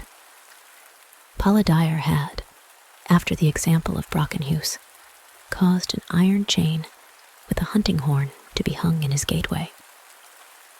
And when he came riding home, he used to seize the chain and lift himself and his horse from the ground and blow the horn. "Come yourself and see me do that, Dame Marie," he said. "One can breathe fresh and free at Norrabuck. When she went to his castle is not known, but on the altar candlestick in the church of Norrabuck it was inscribed that they were the gift of Paladire and Marie Grub of Norrabuck Castle. A great stout man was Paladire. He drank like a sponge. He was like a tub that could never get full. He snored like a whole sty of pigs, and he looked red and bloated. "He is treacherous and malicious," said Dame Paladire, Grubba's daughter. Soon she was weary of her life with him, but that did not make it better. One day the table was spread, and the dishes grew cold. Paladire was out hunting foxes, and the gracious lady was nowhere to be found. Towards midnight, Paladire came home, but Dame Dire came neither at midnight nor next morning. She had turned her back upon Norrabuck and had ridden away without saying goodbye. It was gray, wet weather. The wind grew cold, and a flight of black screaming birds flew over her head. They were not so homeless as she. First, she journeyed southward, quite down into the German land. A couple of golden rings with costly stones were turned into money, and then she turned to the east, and then she turned again and went towards the west. She had no food before her eyes, and murmured against everything, even against the good God himself. So wretched was her soul. Soon her body became wretched too, and she was scarcely able to move a foot. The peewit flew up as she stumbled over the mound of earth where it had built its nest. The bird cried, as it always cried, "You thief! You thief!" She had never stolen her neighbor's goods, but as a little girl, she had caused eggs and young birds to be taken from the trees, and she thought of that now. From where she lay, she could see the sand dunes. By the seashore lived fishermen, but she could not get so far. She was so ill. The great white sea mews flew over her head and screamed as the crows and daws screamed at home in the garden of the manor house. The birds flew quite close to her, and at last it seemed to her as if they became black as crows. And then all was night before her eyes. When she opened her eyes again, she was being lifted and carried. A great, strong man had taken her up in his arms, and she was looking straight into his bearded face. He had a scar over one eye, which seemed to divide the eyebrow into two parts. Weak as she was, he carried her to the ship, where he got a rating for it from the captain. The next day, the ship sailed away. Madame Grube had not been put ashore, so she sailed away with it. But she will return, will she not? Yes, but where and when? The clerk could tell about this too, and it was not a story which he patched together himself. He had the whole strange history out of an old, authentic book, which we ourselves can take out and read. The Danish historian, Ole-Luk-Oie, who has written so many useful books and merry comedies, from which we can get such a good idea of his times and their people, tells in his letters of Marie Grube, where and how he met her. It is well worth hearing. But for all that, we don't at all forget Poultry Meg, who is sitting cheerful and comfortable in the charming fowl house. The ship sailed away with Marie Grube. That's where we left off. Long years went by. The plague was raging at Copenhagen. It was in the year 1711. The Queen of Denmark went away to her German home. The king quitted the capital, and everybody who could do so hurried away. The students, even those who had board and lodging gratis, left the city. One of these students, the last who had remained in the free college, at last went away too. It was 2:00 in the morning. He was carrying his knapsack, which was better stacked with books and writings than with clothes. A damp mist hung over the town. Not a person was to be seen in the streets. The street doors around were marked with crosses, as a sign that the plague was within, or that all the inmates were dead. A great wagon rattled past him. The coachman brandished his whip, and the horses flew by at a gallop. The wagon was filled with corpses. The young student kept his hand before his face and smelt at some strong spirits that he had with him on a sponge in a little brass scent case. Out of a small tavern in one of the streets, there were sounds of singing and of unhallowed laughter from people who drank the night through to forget that the plague was at their doors, and that they might be put into the wagon as the others had been. The student turned his steps towards the canal at the castle bridge, where a couple of small ships were lying. One of these was weighing anchor to get away from the plague-stricken city. If God spares our lives and grants us a fair wind, we are going to Gronmud, near Falster, said the captain. And he asked the name of the student who wished to go with him. Ole-Luk-Oie, answered the student, and the name sounded like any other. But now there sounds in it one of the proudest names of Denmark. Then it was the name of a young, unknown student. The ship glided past the castle. It was not yet bright day when it was in the open sea. A light wind filled the sails, and the young student sat down with his face turned towards the fresh wind and went to sleep, which was not exactly the most prudent thing he could have done. Already on the third day, the ship lay by the island of Falster. Do you know anyone here with whom I could lodge cheaply? Holberg asked the captain. I should think you would do well to go to the fairy woman in Bora House, answered the captain. If you want to be very civil to her, Her name is Mother Soren Sorensen Muller. But it may happen that she may fly into a fury if you are too polite to her. The man is in custody for a crime, and that's why she manages the ferry boat herself. She has fists of her own. The student took his knapsack and betook himself to the ferry house. The house door was not locked. It opened, and he went into a room with a brick floor, where a bench with a great coverlet of leather formed the chief article of furniture. A white hen, who had a brood of chickens, was fastened to the bench and had overturned the pipkin of water so that the wet ran across the floor. There were no people either here or in the adjoining room. Only a cradle stood there, in which was a child. The ferry boat came back with only one person in it. Whether that person was a man or a woman was not an easy matter to determine. The person in question was wrapped in a great cloak and wore a kind of hood. Presently, the boat lay to. It was a woman who got out of it and came into the room. She looked very stately when she straightened her back.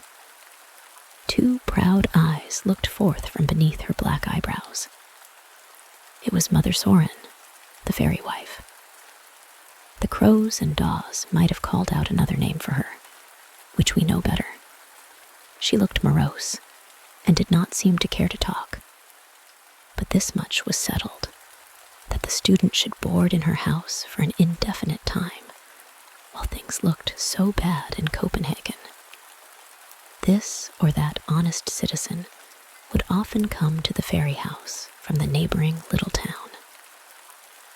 There came Frank the cutler and Sivert the exciseman. They drank a mug of beer in the ferry house and used to converse with the student, for he was a clever young man who knew his practica, as they called it. He could read Greek and Latin and was well up in learned subjects. The less one knows, the less it presses upon one, said Mother Soren. You have to work hard, said Holberg one day, when she was dipping clothes in the strong, soapy water, and was obliged herself to split the logs for the fire. That's my affair, she replied. Have you been obliged to toil in this way from your childhood?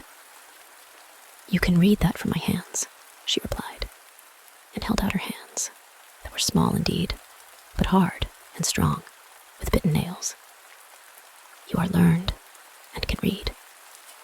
At Christmas time, it began to snow heavily. The cold came on. The wind blew sharp, as if there were vitriol in it to wash the people's faces. Mother Soren did not let that disturb her. She threw her cloak around her and drew her hood over her head. Early in the afternoon, it was already dark in the house. She laid wood and turf on the hearth, and then she sat down to darn her stockings, for there was no one to do it for her. Towards evening, she spoke more words to the student than it was customary with her to use. She spoke of her husband. He killed a sailor of Drager by mischance, and for that he has to work for 3 years in irons. He's only a common sailor, and therefore the law must take its course. The law is there for people of high rank too, said Holberg. Do you think so? Said Mother Soren. Then she looked into the fire for a while, but after a time she began to speak again. Have you heard of Kai-Like, who caused a church to be pulled down? And when the clergyman, Master Martin, thundered from the pulpit about it, he had him put in irons and sat in judgment upon him and condemned him to death. Yes, and the clergyman was obliged to bow his head to the stroke. And yet Kai-Like went scot-free. He had a right to do as he did in those times, said Holberg. But now we have left those times behind us. You may get a fool to believe that, cried Mother Soren. and she got up and went into the room where the child lay. She lifted up the child and laid it down more comfortably. Then she arranged the bedplace of the student. He had the green coverlet, for he felt the cold more than she, though he was born in Norway. On New Year's morning, it was a bright, sunshiny day. The frost had been so strong, and was still so strong, that the fallen snow had become a hard mass, and one could walk upon it. The bells of the little town were tolling for church. Student Holberg wrapped himself up in his woolen cloak and wanted to go to the town. Over the fairy house, the crows and daws were flying with loud cries. One could hardly hear the church bells for their screaming. Mother Soren stood in front of the house, filling a brass pot with snow, which she was going to put on the fire to get drinking water. She looked up to the crowd of birds and thought her own thoughts. Student Holberg went to church. On his way there, and on his return, he passed by the house of tax collector Sivert by the town gate. Here, he was invited to take a mug of brown beer with treacle and sugar. The discourse fell upon Mother Soren, but the tax collector did not know much about her, and, indeed, few knew much about her. She did not belong to the island of Falster, he said. She had a little property of her own at one time. Her husband was a common sailor, a fellow of a very hot temper, and had killed a sailor of Drager. And he beat his wife, and yet she defended him. I should not endure such treatment, said the tax collector's wife. I am come of more respectable people. My father was stocking weaver to the court. And consequently, you have married a governmental official, said Holberg, and made a bow to her and to the collector. It was on 12th night, the evening of the festival of the Three Kings. Mother Soren lit up for Holberg a 3-king candle, that is, a tallow candle with 3 wicks, which she had herself prepared. A light for each man, said Holberg. For each man? Repeated the woman, looking sharply at him. For each of the wise men from the east, said Holberg. You mean it that way, said she, and then she was silent for a long time. But on this evening, he learned more about her than he had yet known. You speak very affectionately of your husband, observed Holberg, and yet the people say that he ill-uses you every day. That's no one's business but mine, she replied.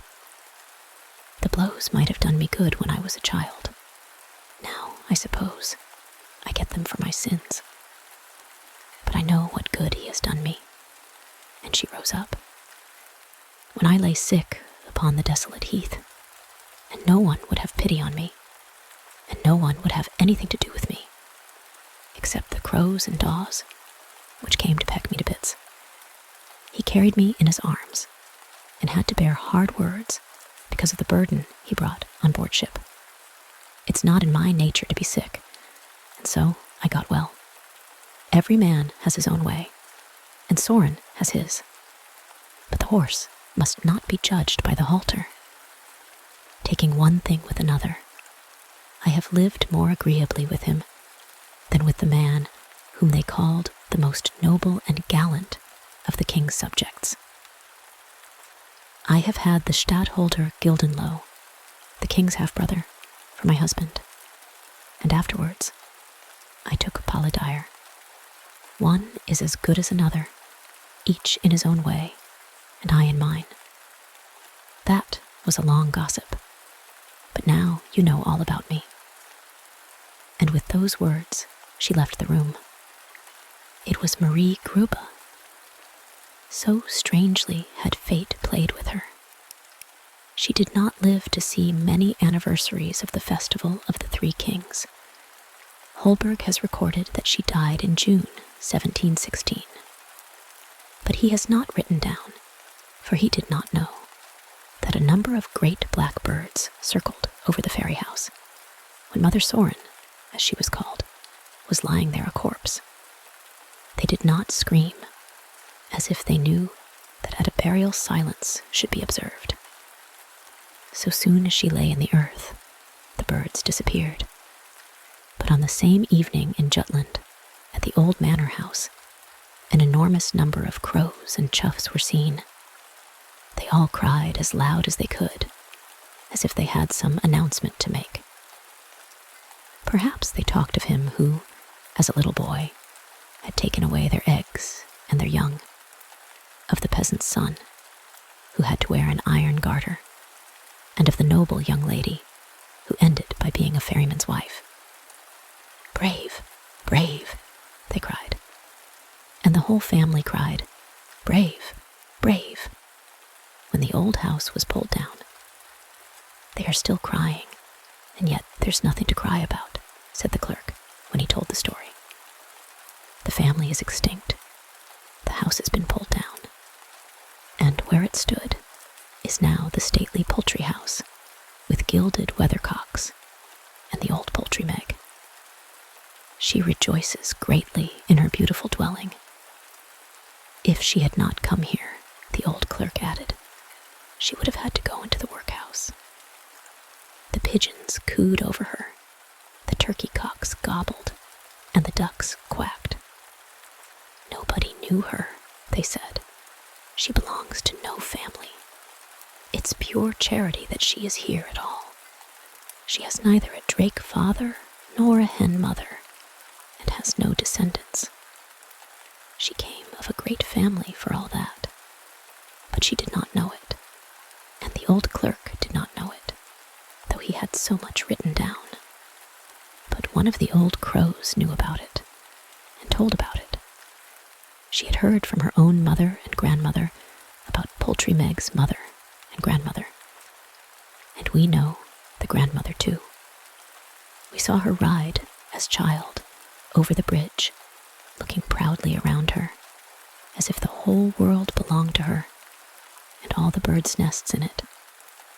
And we saw her on the heath, by the sand dunes, and last of all, in the fairy house. The granddaughter, the last of her race, had come back to the old home, where the old castle had stood, where the black wild birds were screaming. But she sat among the tame birds, and these knew her and were fond of her. Poultry Meg had nothing left to wish for. She looked forward with pleasure to her death, and she was old enough to die. "Grave, grave," cried the crows. And Poultry Meg has a good grave, which nobody knew except the old crow, if the old crow is not dead already. And now we know the story of the old manor house, of its old proprietors, and of all Poultry Meg's family. The end. The Psyche. In the fresh morning dawn, in the rosy air, gleams a great star, the brightest star of the morning. His rays tremble on the white wall, as if he wished to write down on it what he can tell, what he has seen there and elsewhere during thousands of years in our rolling world. Let us hear one of his stories. A short time ago. The star's short time ago is called among men centuries ago. My rays followed a young artist. It was in the city of the popes, in the world city, Rome.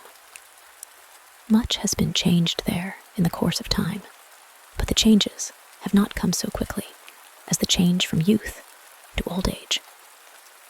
Then already the palace of the Caesars was a ruin, as it is now. Fig trees and laurels grew among the fallen marble columns, and in the desolate bathing halls, where the gilding still clings to the wall. The Colosseum was a gigantic ruin. The church bells sounded, the incense sent up its fragrant cloud, and through the streets marched processions with flaming tapers and glowing canopies. Holy Church was there, and art was held as a high and holy thing. In Rome, lived the greatest painter in the world, Raphael. There also dwelt the first of sculptors, Michelangelo. Even the Pope paid homage to these two and honored them with a visit. Art was recognized and honored, and was rewarded also. But for all that, everything great and splendid was not seen and known. In a narrow lane stood an old house. Once it had been a temple. A young sculptor now dwelt there. He was young and quite unknown. He certainly had friends, young artists like himself, young in spirit, young in hopes and thoughts. They told him he was rich in talent and an artist, but that he was foolish for having no faith in his own power. For he always broke what he had fashioned out of clay and never completed anything. And a work must be completed if it is to be seen and to bring money. You are a dreamer, they went on to say to him, and that's your misfortune.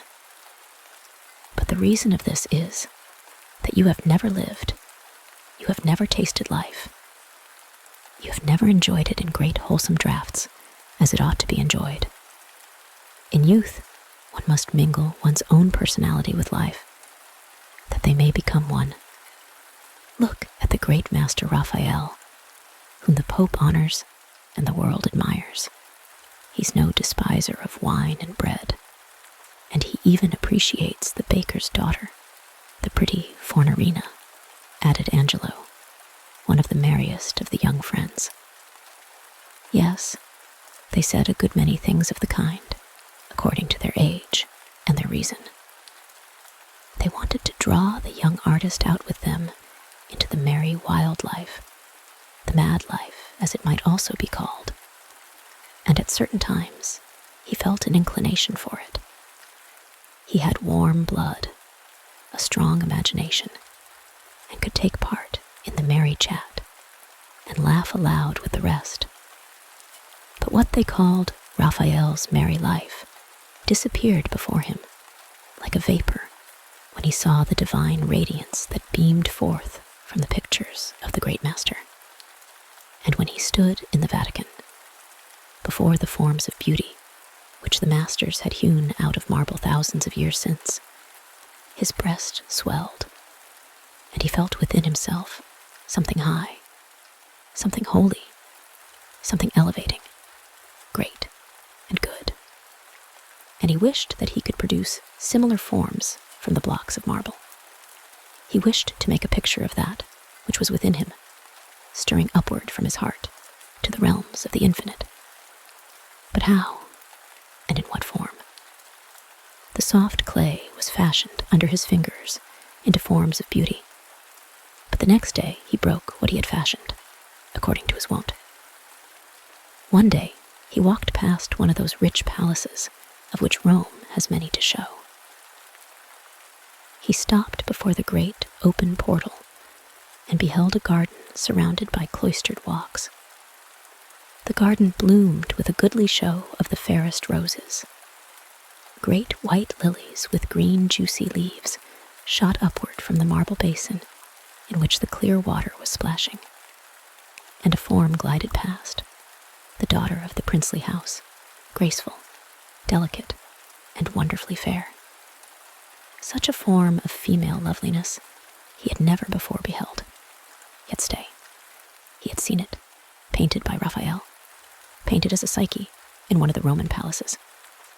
Yes, there it had been painted, but here it passed by him in living reality. The remembrance lived in his thoughts, in his heart. He went home to his humble room and modeled a Psyche of clay. It was the rich young Roman girl, the noble maiden, and for the first time he looked at his work with satisfaction. It had a meaning for him, for it was she. And the friends who saw his work shouted aloud for joy. They declared that this work was a manifestation of his artistic power, of which they had long been aware, and that now the world should be made aware of it too. The clay figure was lifelike and beautiful, but it had not the whiteness or the durability of marble. So they declared that the Psyche must henceforth live in marble. He already possessed a costly block of that stone. It had been lying for years, the property of his parents, in the courtyard. Fragments of glass, climbing weeds, and remains of artichokes had gathered about it and sullied its purity. But under the surface, the block was as white as the mountain snow, and from this block the Psyche was to arise. Now, it happened one morning. The bright star tells nothing about this, but we know it occurred, that a noble Roman company came into the narrow lane. The carriage stopped at the top of the lane, and the company proceeded on foot towards the house to inspect the young sculptor's work, for they had heard him spoken of by chance. And who were these distinguished guests? Poor young man, or fortunate young man he might be called. The noble young lady stood in the room and smiled radiantly when her father said to her, "It is your living image." That smile could not be copied, any more than the look could be reproduced, the wonderful look which she cast upon the young artist. It was a fiery look that seemed at once to elevate and to crush him. The Psyche must be executed in marble, said the wealthy patrician, and those were words of life for the dead clay and the heavy block of marble, and words of life likewise for the deeply moved artist. When the work is finished, I will purchase it, continued the rich noble.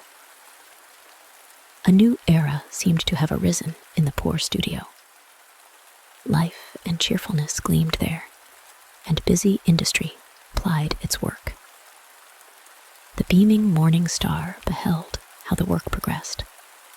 The clay itself seemed inspired since she had been there, and molded itself in heightened beauty to a likeness of the well-known features. "Now I know what life is," cried the artist rejoicingly. "It is love. It is the lofty abandonment of self for the dawning of the beautiful in the soul. What my friends call life and enjoyment is a passing shadow. It is like bubbles among seething dregs, not the pure heavenly wine that consecrates us to life." The marble block was reared in its place. The chisel struck great fragments from it. The measurements were taken, points and lines were made. The mechanical part was executed, till gradually the stone assumed a human female form, a shape of beauty, and became converted into the Psyche, fair and glorious, a divine being in human shape. The heavy stone appeared as a gliding, dancing, airy Psyche with the heavenly innocent smile, the smile that had mirrored itself in the soul of the young artist. The star of the roseate dawn beheld and understood what was stirring within the young man, and could read the meaning of the changing color of his cheek, of the light that flashed from his eye as he stood busily working, reproducing what had been put into his soul from above. "Thou art a master, like those masters among the ancient Greeks," exclaimed his delighted friends. "Soon shall the whole world admire thy Psyche." "My Psyche," he repeated. "Yes, mine. She must be mine. I, too, am an artist, like those great men who are gone.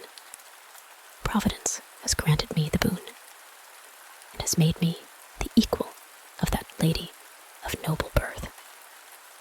And he knelt down and breathed a prayer of thankfulness to heaven. And then he forgot heaven for her sake, for the sake of her picture in stone, for her Psyche, which stood there as if formed of snow, blushing in the morning dawn. He was to see her in reality, the living, graceful Psyche, whose words sounded like music in his ears. He could now carry the news into the rich palace that the marble Psyche was finished. He betook himself thither, strode through the open courtyard where the waters ran splashing from the dolphins' jaws into the marble basins, where the snowy lilies and the fresh roses bloomed in abundance. He stepped into the great lofty hall, whose walls and ceilings shone with gilding and bright colors and heraldic devices. Gaily dressed serving men, adorned with trappings like sleigh horses, walked to and fro, and some reclined at their ease upon the carved oak seats, as if they were the masters of the house. He told them what had brought him to the palace, and was conducted up the shining marble staircase, covered with soft carpets and adorned with many a statue. Then he went on through richly furnished chambers, over mosaic floors, amid gorgeous pictures. All this pomp and luxury seemed to weary him, but soon he felt relieved, for the princely old master of the house received him most graciously, almost heartily. And when he took his leave, he was requested to step into the signora's apartment, for she, too, wished to see him. The servants led him through more luxurious halls and chambers into her room, where she appeared the chief and leading ornament. She spoke to him. No hymn of supplication, no holy chant, could melt his soul like the sound of her voice. He took her hand and lifted it to his lips. No rose was softer, but a fire thrilled through him from this rose. A feeling of power came upon him, and words poured from his tongue. He knew not what he said. Does the crater of the volcano know that the glowing lava is pouring from it? He confessed what he felt for her. She stood before him, astonished, offended, proud, with contempt in her face, an expression of disgust, as if she had suddenly touched a cold, unclean reptile. Her cheeks reddened, her lips grew white, and her eyes flashed fire, though they were dark as the blackness of night. "Madman," she said, "away, be gone." And she turned her back upon him. Her beautiful face wore an expression like that of the stony countenance with the snaky locks. Like a stricken, fainting man, he tottered down the staircase and out into the street. Like a man walking in his sleep, he found his way back to his dwelling. Then he woke up to madness and agony, and seized his hammer, swung it high in the air, and rushed forward to shatter the beautiful marble image. But in his pain, he had not noticed that his friend Angelo stood beside him, and Angelo held back his arm with a strong grasp, crying, "Are you mad? What are you about?" They struggled together. Angelo was the stronger, and with a deep sigh of exhaustion, the young artist threw himself into a chair. "What has happened?" asked Angelo. "Command yourself and speak." But what could he say? How could he explain? And as Angelo could make no sense of his friend's incoherent words, he forbore to question him further, and merely said, "Your blood grows thick from your eternal dreaming. Be a man as all others are, and don't go on living in ideals, for that is what drives men crazy. A jovial feast will make you sleep quietly and happily. Believe me, the time will come when you will be old, and your sinews will shrink, and then, on some fine, sunshiny day, when everything is laughing and rejoicing, you will lie there a faded plant that will grow no more. I do not live in dreams, but in reality. Come with me. Be a man." And he drew the artist away with him. At this moment, he was able to do so, for a fire ran in the blood of the young sculptor. A change had taken place in his soul. He felt a longing to tear from the old, the accustomed, to forget, if possible, his own individuality. And therefore it was that he followed Angelo. In an out-of-the-way suburb of Rome lay a tavern much visited by artists, It was built on the ruins of some ancient baths. The great yellow citrons hung down among the dark shining leaves and covered a part of the old reddish-yellow walls. The tavern consisted of a vaulted chamber, almost like a cavern, in the ruins. A lamp burned there before the picture of the Madonna. A great fire gleamed on the hearth, and roasting and boiling was going on there. Without, under the citron trees and laurels, stood a few covered tables. The two artists were received by their friends with shouts of welcome. Little was eaten, but much was drunk, and the spirits of the company rose. Songs were sung, and ditties were played on the guitar. Presently, the saltarello sounded, and the merry dance began. Two young Roman girls, who sat as models to the artists, took part in the dance and in the festivity.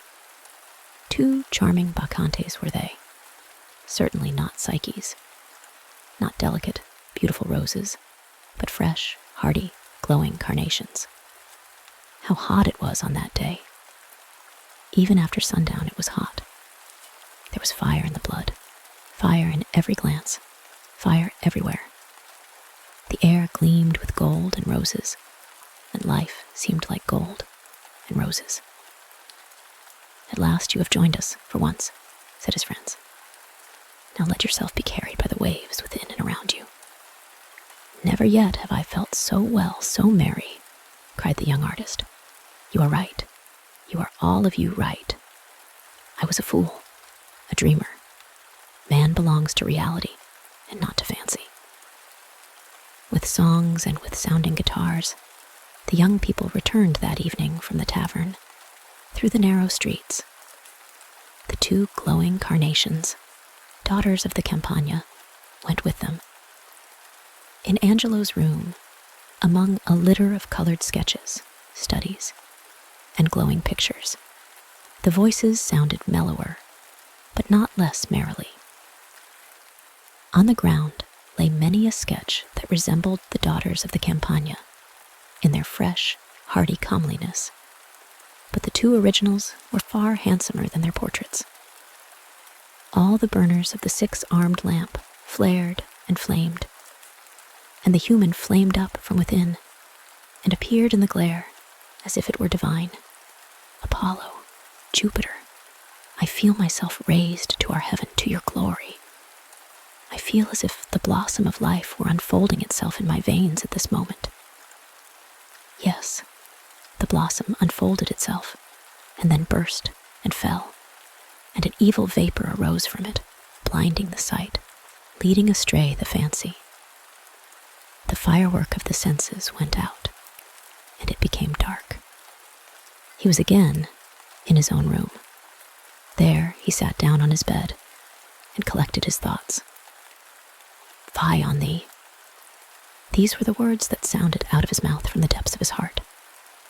"Wretched man, go, begone," and a deep, painful sigh burst from his bosom. "Away, begone." These, her words, the words of the living Psyche, echoed through his heart, escaped from his lips. He buried his head in the pillows, his thoughts grew confused, and he fell asleep. In the morning dawn, he started up and collected his thoughts anew. What had happened? Had all the past been a dream? The visit to her, the feast at the tavern, the evening with the purple carnations of the Campagna? No, it was all real, a reality he had never before experienced. In the purple air gleamed the bright star, and its beams fell upon him and upon the marble Psyche. He trembled as he looked at that picture of immortality, and his glance seemed impure to him. He threw the cloth over the statue, and then touched it once more to unveil the form. But he was not able to look again at his own work. Gloomy, quiet, absorbed in his own thoughts, he sat there through the long day. He heard nothing of what was going on around him, and no man guessed what was passing in this human soul. and days and weeks went by, but the nights passed more slowly than the days. The flashing star beheld him one morning as he rose, pale and trembling with fever, from his sad couch. Then he stepped towards the statue, threw back the covering, took one long, sorrowful gaze at his work, and then, almost sinking beneath the burden, he dragged the statue out into the garden. In that place was an old dry well, now nothing but a hole. Into this he cast the Psyche, threw earth in above her, and covered up the spot with twigs and nettles. "Away! Begone!" Such was the short epitaph he spoke. The star beheld all this from the pink morning sky, and its beam trembled upon two great tears upon the pale, feverish cheeks of the young man. And soon it was said that he was sick unto death, and he lay stretched upon a bed of pain. The convent Brother Ignatius visited him as a physician and a friend, and brought him words of comfort, of religion, and spoke to him of the peace and happiness of the church, of the sinfulness of man, of rest and mercy to be found in heaven. And the words fell like warm sunbeams upon a teeming soil. The soil smoked and sent up clouds of mist, fantastic pictures, pictures in which there was reality. And from these floating islands, he looked across at human life. He found it vanity and delusion, and vanity and delusion it had been to him. They told him that art was a sorcerer, betraying us to vanity and to earthly lusts, that we are false to ourselves, unfaithful to our friends, unfaithful towards heaven, and that the serpent was always repeating within us, "Eat, and thou shalt become as God." And it appeared to him as if now, for the first time, he knew himself, and had found the way that leads to truth and to peace.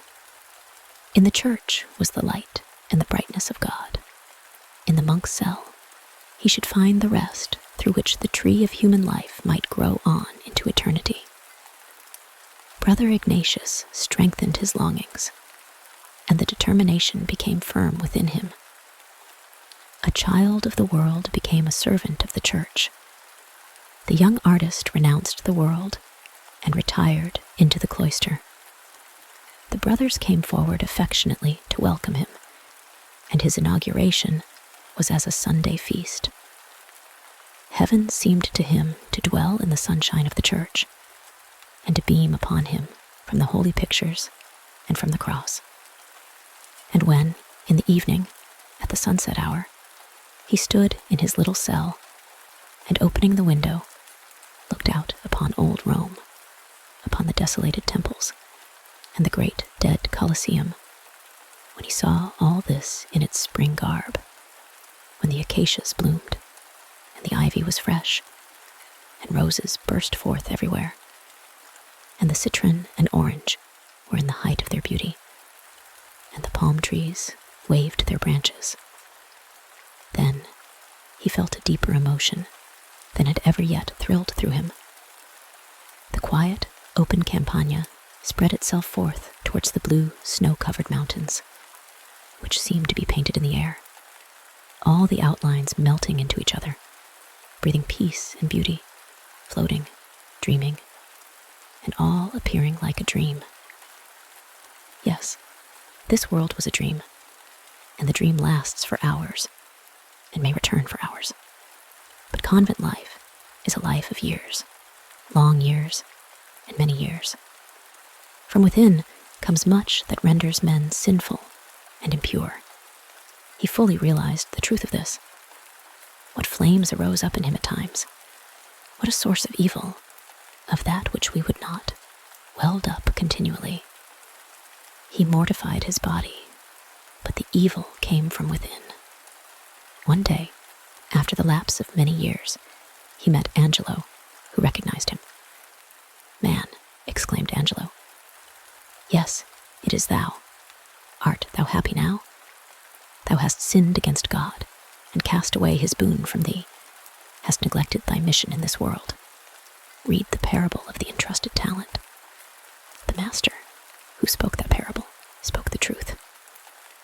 What hast thou gained? What hast thou found? Dost thou not fashion for thyself a religion and a dreamy life after thine own idea, as almost all do? Suppose all this is a dream, a fair delusion. Get thee away from me, Satan, said the monk, and he quitted Angelo. There is a devil, a personal devil. This day I have seen him, said the monk to himself. Once I extended a finger to him, and he took my whole hand. But now, he sighed, the evil is within me, and it is in yonder man, but it does not bow him down. He goes abroad with head erect, and enjoys his comfort. And I grasped at comfort in the consolations of religion. If it were nothing but a consolation, supposing everything here were, like the world I have quitted, only a beautiful fancy, a delusion like the beauty of the evening clouds, like the misty blue of the distant hills. When you approach them, they are very different. O eternity, thou actest like the great calm ocean that beckons us and fills us with expectation, and when we embark upon thee, we sink, disappear, and cease to be. Delusion, away with it, begone. And tearless, but sunk in bitter reflection, he sat upon his hard couch, and then knelt down. Before whom? Before the stone cross fastened to the wall? No, it was only habit that made him take this position. The more deeply he looked into his own heart, the blacker did the darkness seem. Nothing within, nothing without. This life squandered and cast away. And this thought rolled and grew like a snowball until it seemed to crush him. I can confide my griefs to none. I may speak to none of the gnawing worm within. My secret is my prisoner. If I let the captive escape, I shall be his. And the godlike power that dwelt within him suffered and strove. O Lord, my Lord, he cried in his despair, be merciful and grant me faith. I threw away the gift thou hadst vouchsafed to me. I left my mission unfulfilled. I lacked strength, and strength thou didst not give me. Immortality, the Psyche in my breast, away with it. It shall be buried like that Psyche, the best gleam of my life. Never will it arise out of its grave.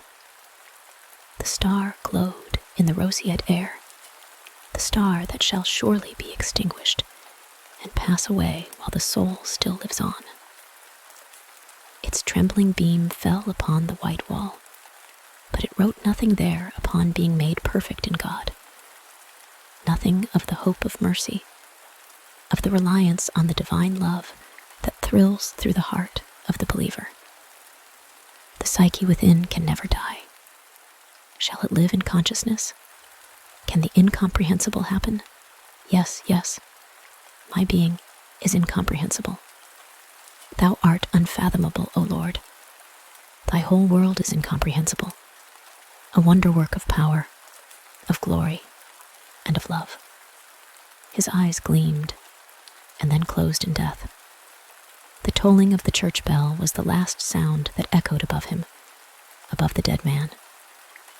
And they buried him, covering him with earth that had been brought from Jerusalem, and in which was mingled the dust of many of the pious dead. When years had gone by, his skeleton was dug up, as the skeletons of the monks who had died before him had been. He was clad in a brown frock. A rosary was put into the bony hand, and the form was placed among the ranks of other skeletons in the cloisters of the convent. And the sun shone without, while within the censers were waved, and the Mass was celebrated. And years rolled by.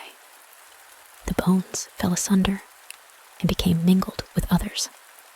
Skulls were piled up till they formed an outer wall around the church, and there lay also his head in the burning sun.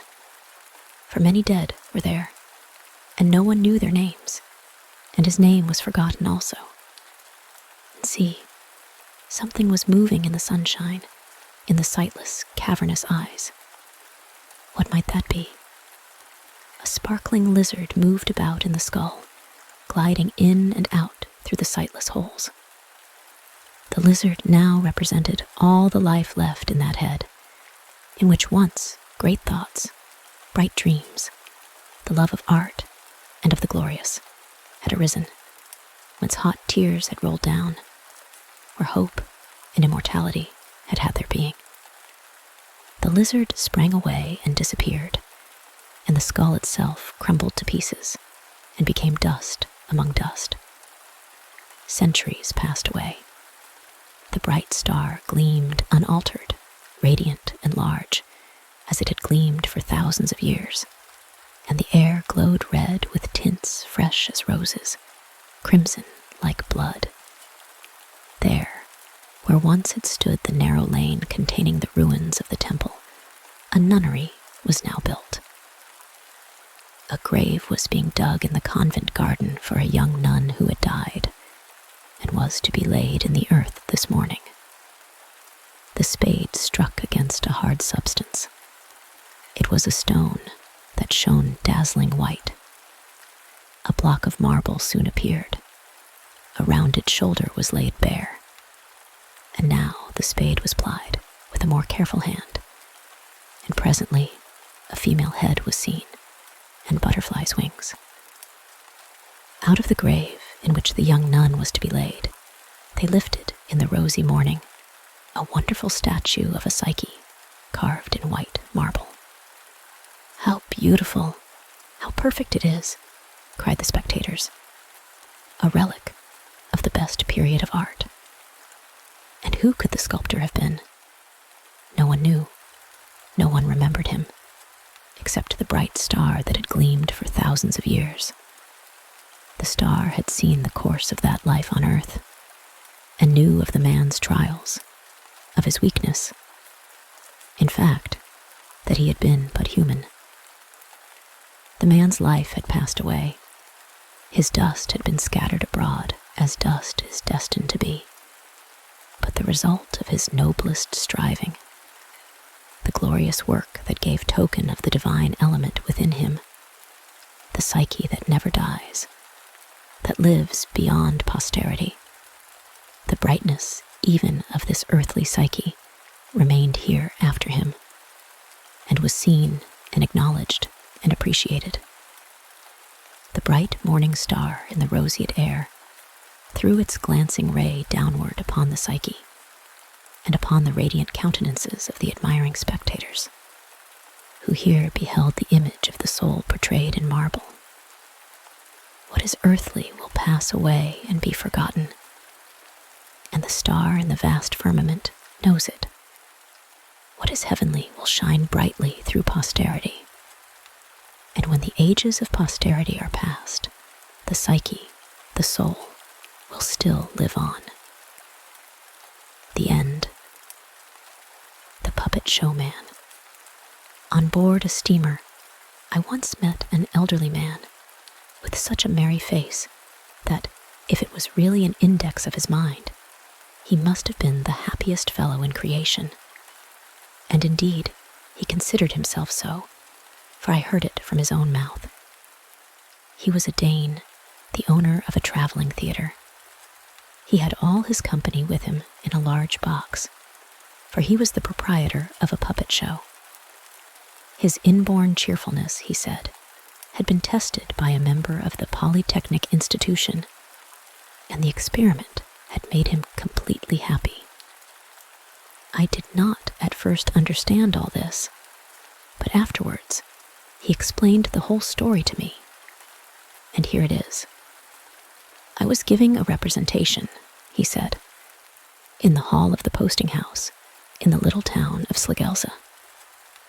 There was a splendid audience, entirely juvenile, excepting 2 respectable matrons.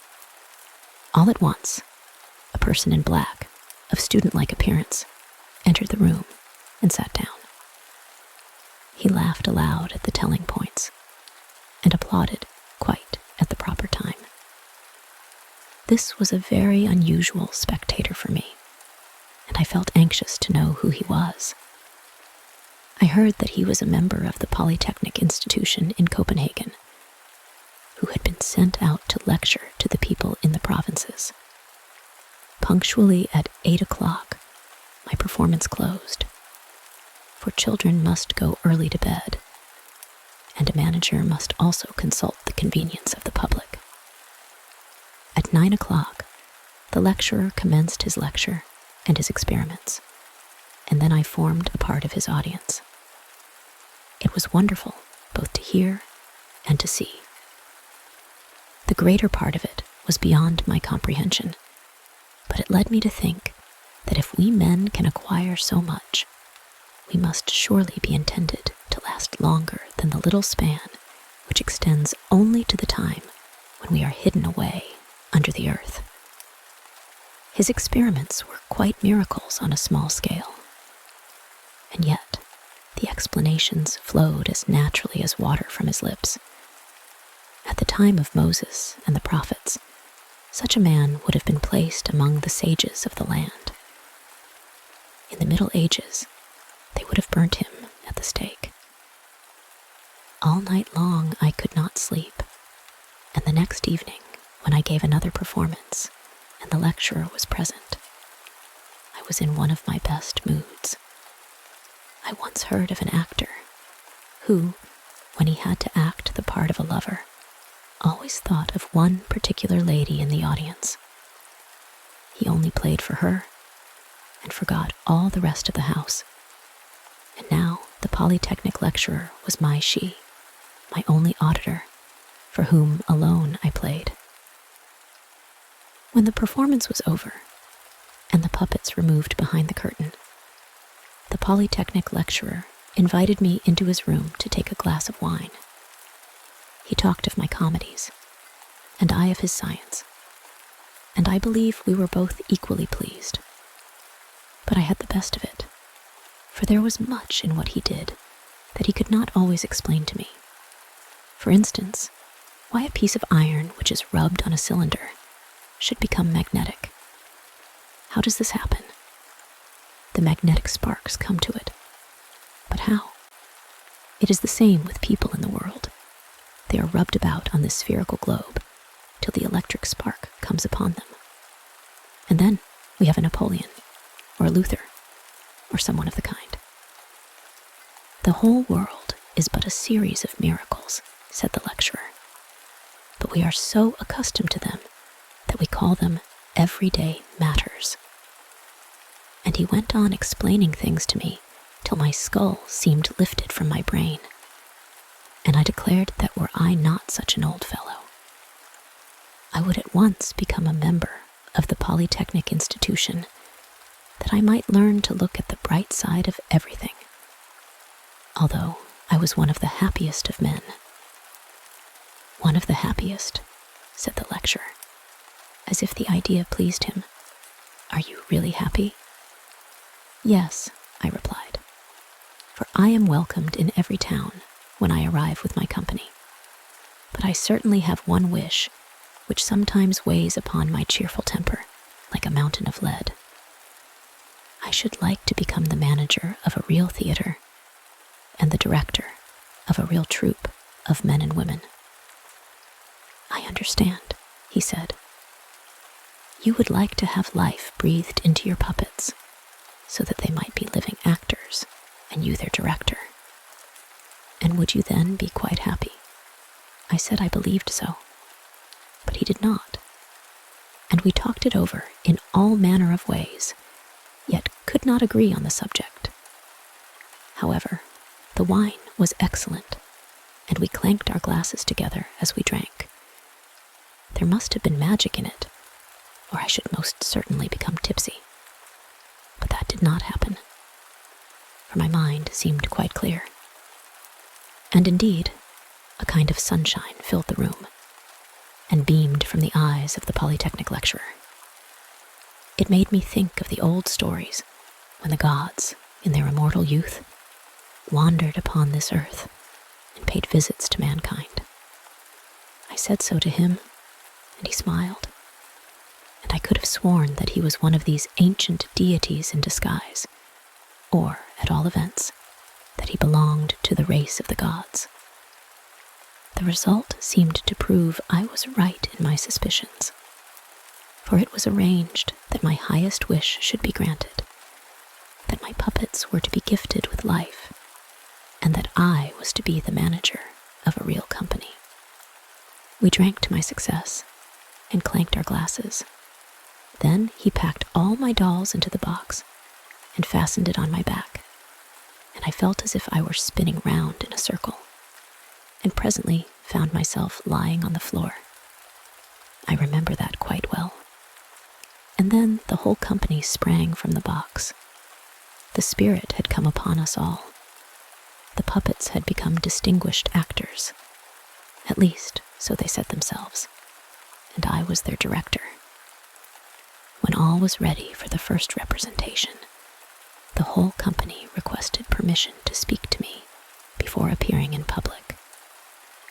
The dancing lady said the house could not be supported unless she stood on one leg, for she was a great genius and begged to be treated as such.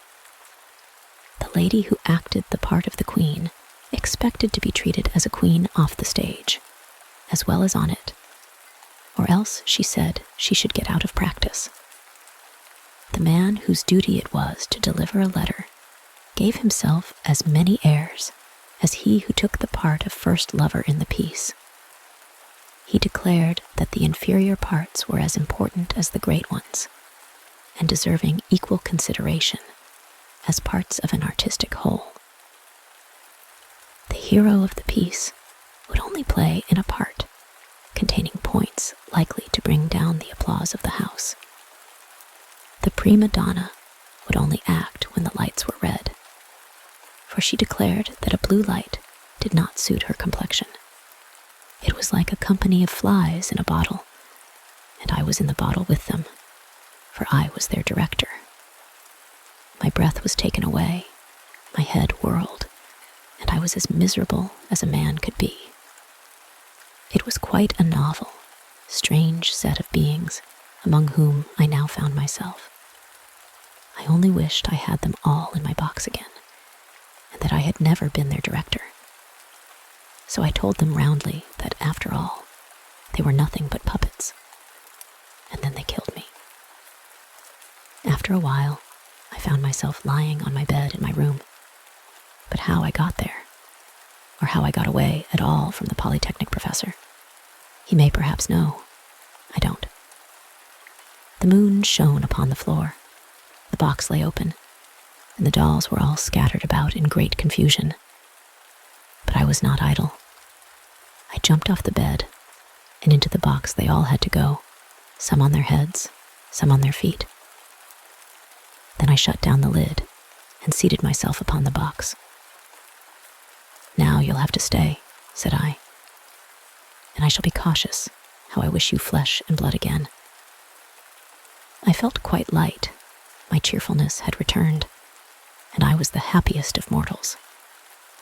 The Polytechnic professor had fully cured me. I was as happy as a king, and went to sleep on the box. Next morning, correctly speaking, it was noon, for I slept remarkably late that day. I found myself still sitting there, in happy consciousness that my former wish had been a foolish one. I inquired for the Polytechnic professor, but he had disappeared like the Greek and Roman gods. From that time, I have been the happiest man in the world. I am a happy director, for none of my company ever grumble, nor the public either, for I always make them merry. I can arrange my pieces just as I please. I choose out of every comedy what I like best, and no one is offended. Plays that are neglected now, a days by the great public, were ran after 30 years ago, and listened to till the tears ran down the cheeks of the audience. These are the pieces I bring forward. I place them before the little ones, who cry over them as Papa and Mama used to cry 30 years ago. But I make them shorter. for the youngsters don't like long speeches, and if they have anything mournful, they like it to be over quickly. The end. The races. A prize, or rather 2 prizes, a great one and a small one, had been awarded for the greatest swiftness in running, not in a single race, but for the whole year. I obtained the first prize, said the hare. Justice must still be carried out, even when one has relations and good friends among the prize committee. But that the snail should have received the second prize, I consider almost an insult to myself. No, said the fence rail, who had been a witness at the distribution of prizes. There should be some consideration for industry and perseverance.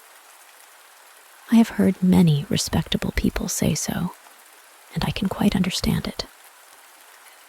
The snail certainly took half a year to get over the threshold of the door, but he injured himself and broke his collarbone by the haste he made. He gave himself up entirely to the race and ran with his house on his back, which was all, of course, very praiseworthy, and therefore he obtained the second prize. I think I ought to have had some consideration too, said the swallow. I should imagine no one can be swifter in soaring and flight than I am, and how far I have been. Far, far away. Yes, that is your misfortune, said the fence rail. You are so fickle, so unsettled. You must always be traveling about into foreign lands when the cold commences here. You have no love of fatherland in you. There can be no consideration for you. But now, if I have been lying the whole winter in the moor, said the swallow, and suppose I slept the whole time, would that be taken into account? Bring a certificate from the old moor-hen, said he, that you have slept away half your time in fatherland. Then you will be treated with some consideration. I deserved the first prize, and not the second, said the snail. I know so much, at least, that the hare only ran from cowardice, and because he thought there was danger in delay. I, on the other hand, made running the business of my life, and have become a cripple in the service. If anyone had a first prize, it ought to have been myself, but I do not understand chattering and boasting. On the contrary, I despise it. And the snail spat at them with contempt. I am able to affirm with word of oath that each prize, at least those for which I voted, was given with just and proper consideration, said the old boundary post in the wood, who was a member of the committee of judges. I always act with due order, consideration, and calculation. 7 times have I already had the honor to be present at the distribution of the prizes and to vote, but today is the first time I have been able to carry out my will. I always reckon the first prize by going through the alphabet from the beginning, and the second by going through from the end. Be so kind as to give me your attention, and I will explain to you how I reckon from the beginning. The 8th letter from A is H, and there we have H for hare. Therefore, I awarded to the hare the first prize. The 8th letter from the end of the alphabet is S, and therefore the snail received the second prize. Next year, the letter I will have its turn for the first prize, and the letter R for the second. I should really have voted for myself, said the mule, if I had not been one of the judges on the committee. Not only the rapidity with which advance is made, but every other quality should have due consideration, as, for instance, how much weight a candidate is able to draw. But I have not brought this quality forward now, nor the sagacity of the hare in his flight, nor the cunning with which he suddenly springs aside and doubles to lead people on a false track, thinking he has concealed himself. No, there is something else on which more stress should be laid, and which ought not be left unnoticed. I mean that which mankind call the beautiful. It is on the beautiful that I particularly fix my eyes. I observed the well-grown ears of the hare. It is a pleasure to me to observe how long they are. It seemed as if I saw myself again in the days of my childhood. And so I voted for the hare. "Buzz," said the fly. "There, I'm not going to make a long speech. But I wish to say something about hares. I have really overtaken more than one hare when I have been seated on the engine in front of a railway train. I often do so. One can then so easily judge of one's own swiftness. Not long ago, I crushed the hind legs of a young hare. He had been running a long time before the engine. He had no idea that I was traveling there. At last, he had to stop in his career, and the engine ran over his hind legs and crushed them, for I sat upon it. I left him lying there and rode on farther. I call that conquering him, but I do not want the prize. It really seems to me, thought the wild rose, though she did not express her opinion aloud, it is not in her nature to do so, though it would have been quite as well if she had. It certainly seems to me that the sunbeam ought to have had the honor of receiving the first prize. The sunbeam flies in a few minutes along the immeasurable path from the sun to us. It arrives in such strength that all nature awakes to loveliness and beauty. We roses blush and exhale fragrance in its presence. Our worshipful judges don't appear to have noticed this at all. Were I the sunbeam, I would give each one of them a sunstroke. But that would only make them mad, and they are mad enough already. I only hope, continued the rose, that peace may reign in the wood. It is glorious to bloom, to be fragrant, and to live in story and in song. The sunbeam will outlive us all. What is the first prize? Asked the earthworm, who had overslept the time and only now came up. It contains a free admission to a cabbage garden, replied the mule. I propose that, as one of the prizes, the hare most decidedly must have it, and I, as an active and thoughtful member of the committee, took a special care that the prize should be one of advantage to him. So now he is provided for. The snail can now sit on the fence and lick up moss and sunshine. He has also been appointed one of the first judges of swiftness in racing. It is worth much to know that one of the numbers is a man of talent in the thing men call a committee. I must say, I expect much in the future. We have already made such a good beginning. The end. The red shoes. Once upon a time, there was a little girl, pretty and dainty. But in summertime, she was obliged to go barefooted because she was poor, and in winter, she had to wear large wooden shoes, so that her little instep grew quite red. In the middle of the village lived an old shoemaker's wife. She sat down and made, as well as she could, a pair of little shoes out of some old pieces of red cloth. They were clumsy, but she meant well, for they were intended for the little girl, whose name was Karen. Karen received the shoes and wore them for the first time on the day of her mother's funeral. They were certainly not suitable for mourning, but she had no others, and so she put her bare feet into them and walked behind the humble coffin. Just then, a large old carriage came by, and in it sat an old lady. She looked at the little girl, and taking pity on her, said to the clergyman, "Look here, If you will give me the little girl, I will take care of her." Karen believed that this was all on account of the red shoes, but the old lady thought them hideous, and so they were burnt. Karen herself was dressed very neatly and cleanly. She was taught to read and to sew, and people said that she was pretty. But the mirror told her, "You are more than pretty. You are beautiful." One day, the queen was traveling through that part of the country and had her little daughter, who was a princess, with her. All the people, amongst them Karen too, streamed towards the castle, where the little princess, in fine white clothes, stood before the window and allowed herself to be stared at. She wore neither a train nor a golden crown, but beautiful red morocco shoes.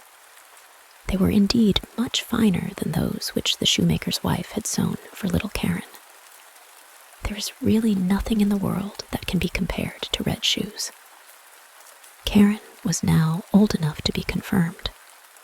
She received some new clothes, and she was also to have some new shoes. The rich shoemaker in the town took the measure of her little foot in his own room, in which there stood great glass cases full of pretty shoes and white slippers. It all looked very lovely, but the old lady could not see very well, and therefore did not get much pleasure out of it. Amongst the shoes stood a pair of red ones, like those which the princess had worn. How beautiful they were! And the shoemaker said that they had been made for a count's daughter, but that they had not fitted her. "I suppose they are of shiny leather?" asked the old lady. "They shine so." "Yes, they do shine," said Karen. They fitted her and were bought. But the old lady knew nothing of their being red, for she would never have allowed Karen to be confirmed in red shoes, as she was now to be. Everybody looked at her feet, and the whole of the way from the church door to the choir. It seemed to her as if even the ancient figures on the monuments, in their stiff collars and long black robes, had their eyes fixed on her red shoes. It was only of these that she thought when the clergyman laid his hand upon her head and spoke of the holy baptism, of the covenant with God, and told her that she was now to be a grown-up Christian. The organ pealed forth solemnly, and the sweet children's voices mingled with that of their old leader. But Karen thought only of her red shoes. In the afternoon, the old lady heard from everybody that Karen had worn red shoes. She said that it was a shocking thing to do, that it was very improper, and that Karen was always to go to church in future in black shoes, even if they were old. On the following Sunday, there was communion. Karen looked first at the black shoes, then at the red ones, looked at the red ones again, and put them on. The sun was shining gloriously, so Karen and the old lady went along the footpath through the corn, where it was rather dusty. At the church door stood an old crippled soldier leaning on a crutch. He had a wonderfully long beard, more red than white, and he bowed down to the ground and asked the old lady whether he might wipe her shoes. Then Karen put out her little foot too. "Dear me, what pretty dancing shoes," said the soldier. "Sit fast when you dance," said he, addressing the shoes and slapping the soles with his hand. The old lady gave the soldier some money and then went with Karen into the church. And all the people inside looked at Karen's red shoes, and all the figures gazed at them. When Karen knelt before the altar and put the golden goblet to her mouth, she thought only of the red shoes. It seemed to her as though they were swimming about in the goblet, and she forgot to sing the psalm, forgot to say the Lord's Prayer. Now everyone came out of church, and the old lady stepped into her carriage. But just as Karen was lifting up her foot to get in too, the old soldier said, "Dear me, what pretty dancing shoes." And Karen could not help it. She was obliged to dance a few steps. And when she had once begun, her legs continued to dance. It seemed as if the shoes had got power over them. She danced round the church corner, for she could not stop. The coachman had to run after her and seize her. He lifted her into the carriage, but her feet continued to dance, so that she kicked the good old lady violently. At last they took off her shoes, and her legs were at rest. At home, the shoes were put into the cupboard, but Karen could not help looking at them. Now the old lady fell ill, and it was said that she would not rise from her bed again. She had to be nursed and waited upon, and this was no one's duty more than Karen's. But there was a grand ball in the town, and Karen was invited. She looked at the red shoes, saying to herself that there was no sin in doing that. She put the red shoes on, thinking there was no harm in that either.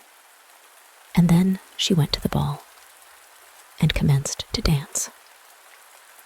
But when she wanted to go to the right, the shoes danced to the left. And when she wanted to dance up the room, the shoes danced down the room, down the stairs, through the street, and out through the gates of the town. She danced, and was obliged to dance, far out into the dark wood. Suddenly, something shone up among the trees, and she believed it was the moon, for it was a face. But it was the old soldier with the red beard. He sat there nodding his head and said, "Dear me, what pretty dancing shoes." She was frightened and wanted to throw the red shoes away, but they stuck fast. She tore off her stockings, but the shoes had grown fast to her feet. She danced and was obliged to go on dancing over field and meadow, in rain and sunshine, by night and by day. But by night, it was most horrible. She danced out into the open churchyard. But the dead there did not dance. They had something better to do than that. She wanted to sit down on the pauper's grave, where the bitter fern grows. But for her, there was neither peace nor rest. And as she danced past the open church door, she saw an angel there in long white robes, with wings reaching from his shoulders down to the earth. His face was stern and grave, and in his hand he held a broad, shining sword. "Dance you shall," said he. "Dance in your red shoes till you are pale and cold, till your skin shrivels up and you are a skeleton. Dance you shall from door to door, and where proud and wicked children live, you shall knock, so that they may hear you and fear you. Dance you shall dance." "Mercy," cried Karen. But she did not hear what the angel answered, for the shoes carried her through the gate into the fields, along highways and byways, and unceasingly she had to dance. One morning, she danced past a door that she knew well. They were singing a psalm inside, and a coffin was being carried out, covered with flowers. Then she knew that she was forsaken by everyone and damned by the angel of God. She danced and was obliged to go on dancing through the dark night. The shoes bore her away over thorns and stumps till she was all torn and bleeding. She danced away over the heath to a lonely little house. Here, she knew, lived the executioner, and she tapped with her finger at the window and said, "Come out, come out. I cannot come in, for I must dance." And the executioner said, "I don't suppose you know who I am. I strike off the heads of the wicked, and I notice that my axe is tingling to do so."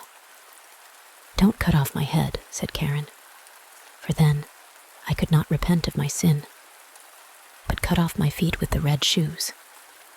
And then she confessed all her sin, and the executioner struck off her feet with the red shoes. But the shoes danced away with the little feet across the field into the deep forest. And he carved her a pair of wooden feet and some crutches, and taught her a psalm which is always sung by sinners. She kissed the hand that guided the axe and went away over the heath. "Now, I have suffered enough for the red shoes," she said. "I will go to church so that people can see me." And she went quickly up to the church door. But when she came there, the red shoes were dancing before her, and she was frightened and turned back. During the whole week, she was sad and wept many bitter tears. But when Sunday came again, she said, "Now I have suffered and striven enough. I believe I am quite as good as many of those who sit in church and give themselves airs." And so she went boldly on. But she had not got farther than the churchyard gate when she saw the red shoes dancing along before her. Then she became terrified and turned back and repented right heartily of her sin. She went to the parsonage and begged that she might be taken into service there. She would be industrious, she said, and do everything that she could.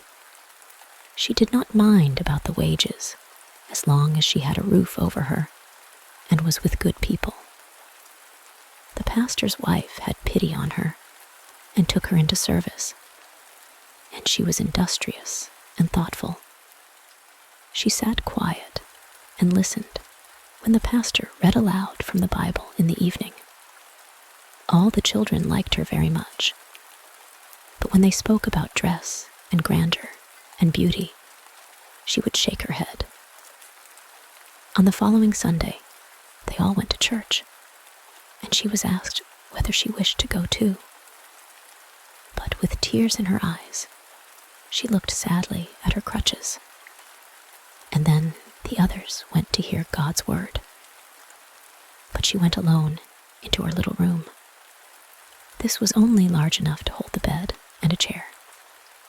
Here she sat down with her hymn book, and as she was reading it with a pious mind, the wind carried the notes of the organ over to her from the church, and in tears she lifted up her face and said, "Oh, God, help me." Then the sun shone so brightly, and right before her stood an angel of God in white robes. It was the same one whom she had seen that night at the church door. He no longer carried the sharp sword, but a beautiful green branch full of roses. With this, he touched the ceiling, which rose up very high, and where he had touched it, there shone a golden star.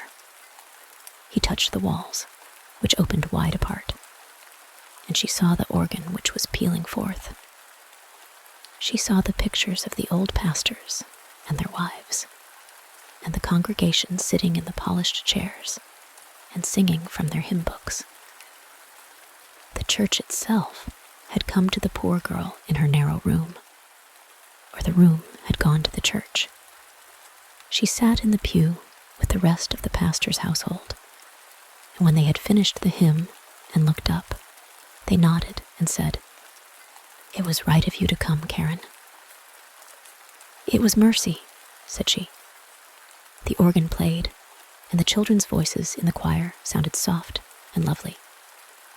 The bright, warm sunshine streamed through the window into the pew where Karen sat, and her heart became so filled with it, so filled with peace and joy, that it broke.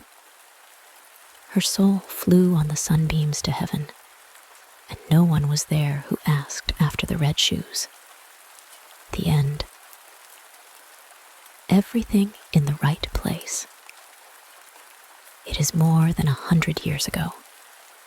At the border of the wood, near a large lake, stood the old mansion. Deep ditches surrounded it on every side, in which reeds and bulrushes grew.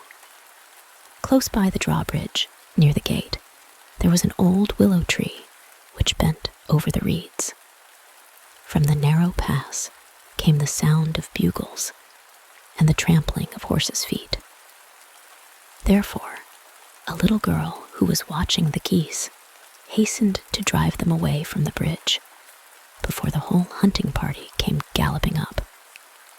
They came, however, so quickly that the girl, in order to avoid being run over, placed herself on one of the high cornerstones of the bridge. She was still half a child and very delicately built. She had bright blue eyes and a gentle, sweet expression. But such things the Baron did not notice. While he was riding past the little goose girl, he reversed his hunting crop, and in rough play gave her such a push with it that she fell backward into the ditch. "Everything in the right place," he cried. "Into the ditch with you." Then he burst out laughing. For that he called fun. The others joined in. The whole party shouted and cried, while the hounds barked. While the poor girl was falling, she happily caught one of the branches of the willow tree, by the help of which she held herself over the water. And as soon as the Baron, with his company and the dogs, had disappeared through the gate, the girl endeavored to scramble up, but the branch broke off, and she would have fallen backward among the rushes, had not a strong hand from above seized her at this moment. It was the hand of a peddler. He had witnessed what had happened from a short distance, and now hastened to assist her. "Everything in the right place," he said, imitating the noble Baron, and pulling the little maid up to the dry ground. He wished to put the branch back in the place it had been broken off, but it is not possible to put everything in the right place.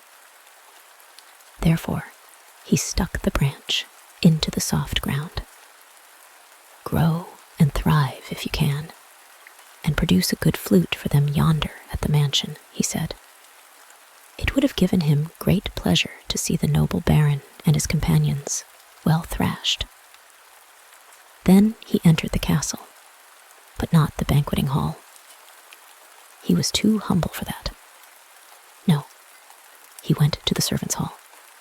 The men servants and maids looked over his stock of articles and bargained with him. Loud crying and screaming were heard from the master's table above. They called it singing. Indeed, they did their best. Laughter and the howls of dogs were heard through the open windows. There they were feasting and reveling.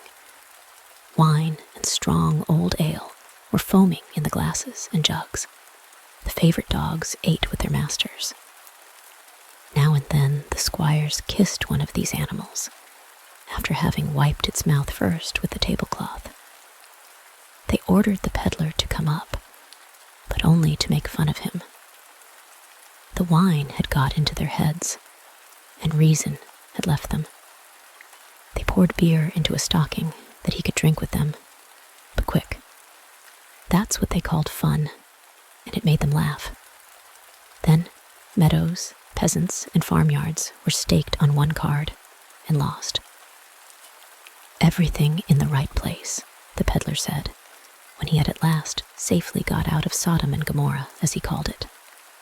"The open high road is my right place. Up there, I did not feel at ease." The little maid, who was still watching the geese, nodded kindly to him as he passed through the gate. Days and weeks passed, and it was seen that the broken willow branch which the peddler had stuck into the ground near the ditch remained fresh and green. Nay, it even put forth fresh twigs. The little goose girl saw that the branch had taken root, and was very pleased. The tree, so she said, was now her tree. While the tree was advancing, everything else at the castle was going backward, through feasting and gambling. For these are two rollers upon which nobody stands safely. Less than 6 years afterwards, the Baron passed out of his castle gate, a poor beggar, while the baronial seat had been bought by a rich tradesman He was the very peddler they had made fun of and poured beer into a stocking for him to drink. But honesty and industry bring one forward. And now the peddler was the possessor of the baronial estate. From that time forward, no card playing was permitted there. "That's a bad pastime," he said. When the devil saw the Bible for the first time, he wanted to produce a caricature in opposition to it, and invented card playing. The new proprietor of the estate took a wife. And whom did he take? The little goose girl, who had always remained good and kind, and who looked as beautiful in her new clothes as if she had been a lady of high birth. And how did all this come about? That would be too long a tale to tell in our busy time, but it really happened, and the most important events have yet to be told. It was pleasant and cheerful to live in the old place now. The mother superintended the household, and the father looked after things out of doors, and they were indeed very prosperous. Where honesty leads the way, prosperity is sure to follow. The old mansion was repaired and painted. The ditches were cleaned and fruit trees planted. All was homely and pleasant, and the floors were as white and shining as a pasteboard. In the long winter evenings, the mistress and her maids sat at the spinning wheel in the large hall. Every Sunday, the counselor, this title the peddler had obtained, although only in his old days, read aloud a portion from the Bible. The children, for they had children, all received the best education, but they were not all equally clever, as is the case in all families. In the meantime, the willow tree near the drawbridge had grown up into a splendid tree and stood there, free, and was never clipped. "It is our genealogical tree," said the old people to their children, "and therefore it must be honored." 100 years had elapsed. It was in our own days. The lake had been transformed into marshland. The whole baronial seat had, as it were, disappeared. A pool of water near some ruined walls was the only remainder of the deep ditches.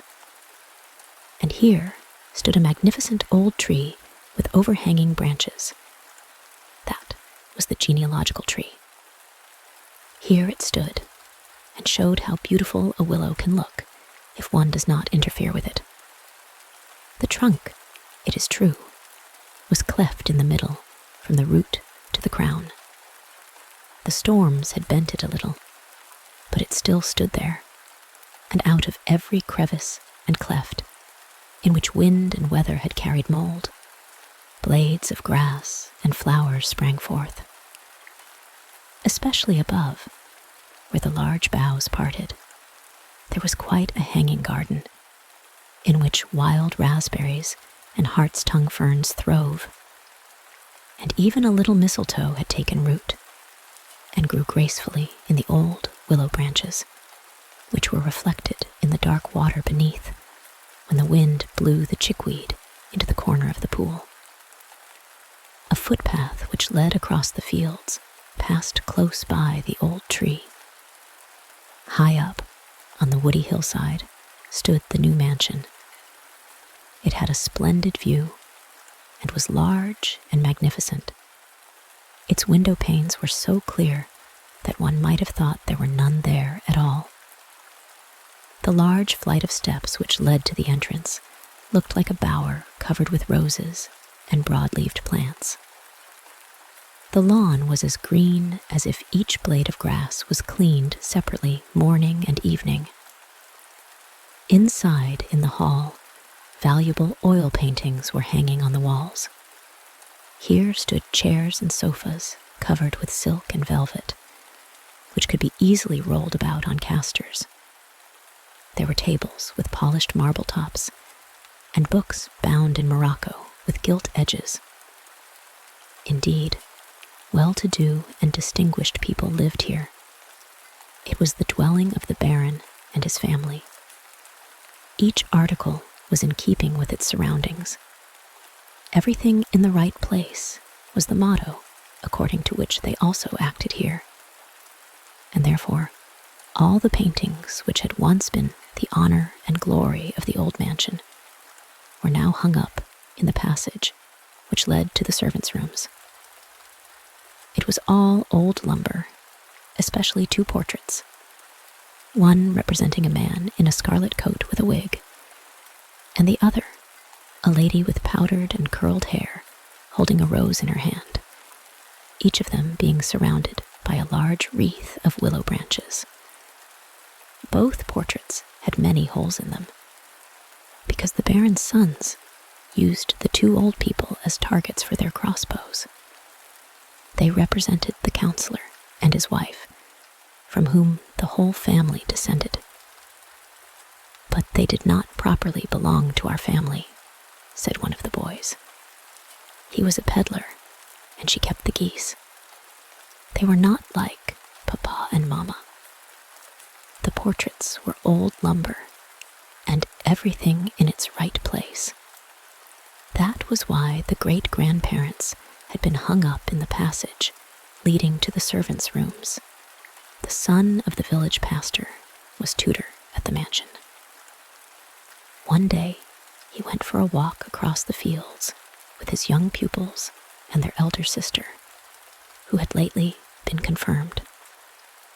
They walked along the road which passed by the old willow tree, and while they were on the road, she picked a bunch of field flowers. Everything in the right place. And indeed, the bunch looked very beautiful. At the same time, she listened to all that was said, and she very much liked to hear the pastor's son speak about the elements and of the great men and women in history. She had a healthy mind, noble in thought and deed, and with a heart full of love for everything that God had created. They stopped at the old willow tree, as the youngest of the Baron's sons wished very much to have a flute from it, such as had been cut for him from other willow trees. The pastor's son broke a branch off. "Oh, pray, do not do it," said the young lady, but it was already done. "That is our famous old tree. I love it very much. They often laugh at me at home about it, but that does not matter. There is a story attached to this tree." And now she told him all that we already know about the tree, the old mansion, the peddler, and the goose girl, who had met there for the first time, and had become the ancestors of the noble family to which the young lady belonged. They did not like to be knighted, the good old people, she said. Their motto was, everything in the right place, and it would not be right, they thought, to purchase a title for money. My grandfather, the first Baron, was their son.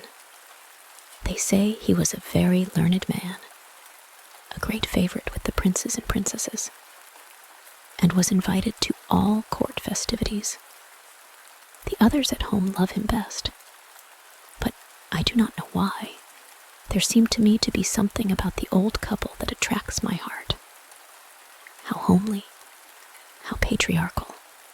It must have been in the old mansion, where the mistress sat at the spinning wheel with her maids, while her husband read aloud out of the Bible. They must have been excellent, sensible people, said the pastor's son. And with this, the conversation turned naturally to noblemen and commoners. From the manner in which the tutor spoke about the significance of being noble, it seemed almost as if he did not belong to a commoner's family.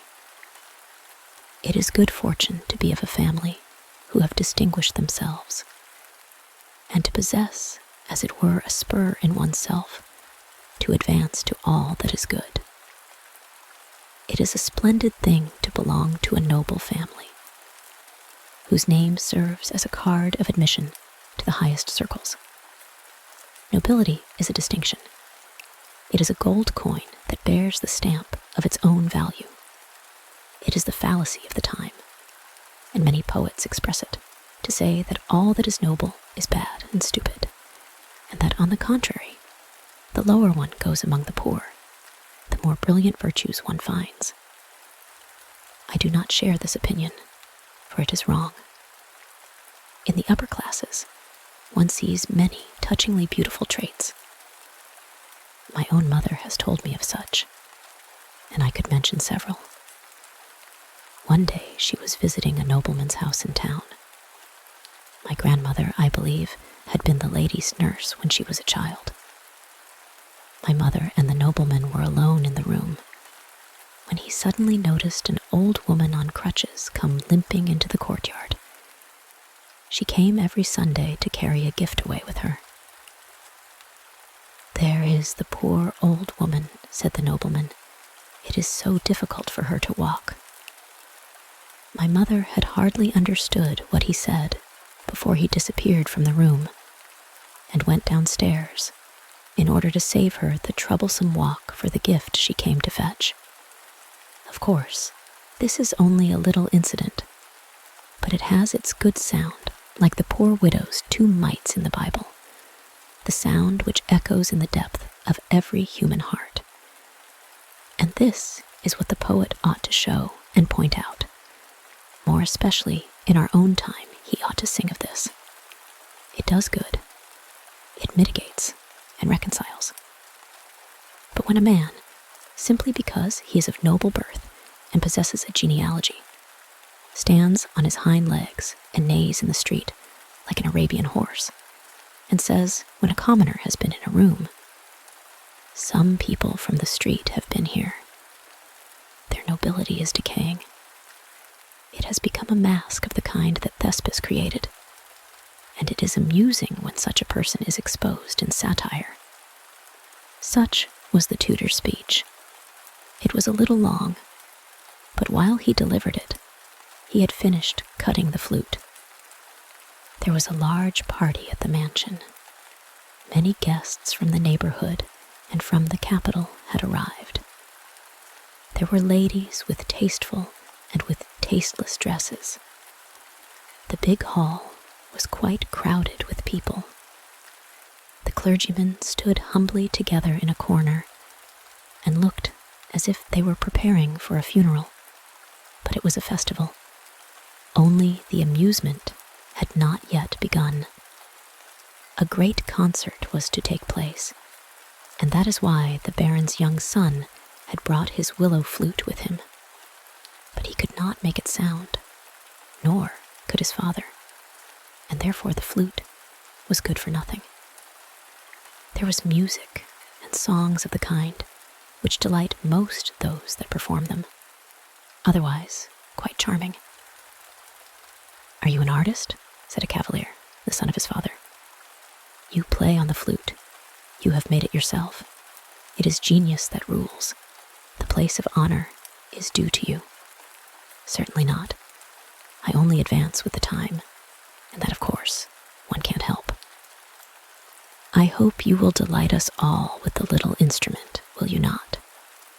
Thus saying, he handed to the tutor the flute which had been cut from the willow tree by the pool, and then announced in a loud voice that the tutor wished to perform a solo on the flute. They wished to tease him. That was evident, and therefore the tutor declined to play, although he could do so very well. They urged and requested him, however, so long that at last he took up the flute and placed it to his lips. That was a marvelous flute. Its sound was as thrilling as the whistle of a steam engine. In fact, it was much stronger, for it sounded and was heard in the yard, in the garden, in the wood, and many miles round in the country. At the same time, a storm rose and roared, everything in the right place. And with this, the Baron, as if carried by the wind, flew out of the hall straight into the shepherd's cottage, and the shepherd flew not into the hall. Thither he could not come, but into the servants' hall, among the smart footmen who were striding about in silk stockings. These haughty menials looked horror-struck that such a person ventured to sit at table with them. But in the hall, the Baron's daughter flew to the place of honor at the end of the table. She was worthy to sit there. The pastor's son had the seat next to her. The two sat there as if they were a bridal pair. An old count, belonging to one of the oldest families of the country, remained untouched in his place of honor. The flute was just, and it is one's duty to be so. The sharp-tongued cavalier who had caused the flute to be played, and who was the child of his parents, flew headlong into the fowl house. But not he alone. The flute was heard at the distance of a mile, and strange events took place. A rich banker's family, who were driving in a coach and four, were blown out of it, and could not even find room behind it with their footmen. Two rich farmers, who had in our days shot up higher than their own cornfields, were flung into the ditch. It was a dangerous flute. Fortunately, it burst at the first sound, and that was a good thing, for then it was put back into its owner's pocket, its right place. The next day, nobody spoke a word about what had taken place. Thus originated the phrase, to pocket the flute. Everything was again in its usual order, except that the two old pictures of the peddler and the goose girl were hanging in the banqueting hall. There they were on the wall as if blown up there, and as a real expert said that they were painted by a master's hand, they remained there and were restored. Everything in the right place, and to this it will come. Eternity is long, much longer indeed than this story. The end. A rose from Homer's grave. All the songs of the East speak of the love of the nightingale for the rose in the silent starlight night. The winged songster serenades the fragrant flowers. Not far from Smyrna, where the merchant drives his loaded camels, proudly arching their long necks as they journey beneath the lofty pines over holy ground, I saw a hedge of roses. The turtle dove flew among the branches of the tall trees, and as the sunbeams fell upon her wings, they glistened as if they were mother of pearl. On the rose bush grew a flower, more beautiful than them all, and to her the nightingale sung of his woes. But the rose remained silent. Not even a dewdrop lay like a tear of sympathy on her leaves. At last she bowed her head over a heap of stones and said, "Here rests the greatest singer in the world. Over his tomb will I spread my fragrance, and on it I will let my leaves fall when the storm scatters them. He who sung of Troy became earth, and from that earth I have sprung. I, a rose from the grave of Homer, am too lofty to bloom for a nightingale." Then the nightingale sung himself to death. A camel driver came by, with his loaded camels and his black slaves. His little son found the dead bird, and buried the lovely songster in the grave of the great Homer, while the rose trembled in the wind. The evening came, and the rose wrapped her leaves more closely round her, and dreamed. And this was her dream. It was a fair, sunshiny day. A crowd of strangers drew near, who had undertaken a pilgrimage to the grave of Homer. Among the strangers was a minstrel from the north, the home of the clouds and the brilliant lights of the aurora borealis. He plucked the rose and placed it in a book, and carried it away into a distant part of the world, his fatherland. The rose faded with grief, and lay between the leaves of the book, which he opened in his own home, saying, "Here is a rose from the grave of Homer." Then the flower awoke from her dream and trembled in the wind. A drop of dew fell from the leaves upon the singer's grave. The sun rose, and the flower bloomed more beautiful than ever. The day was hot, and she was still in her own warm Asia. Then footsteps approached. Strangers, such as the rose had seen in her dream, came by, and among them was a poet from the north. He plucked the rose, pressed a kiss upon her fresh mouth, and carried her away to the home of the clouds and the northern lights. Like a mummy, the flower now rests in his Iliad.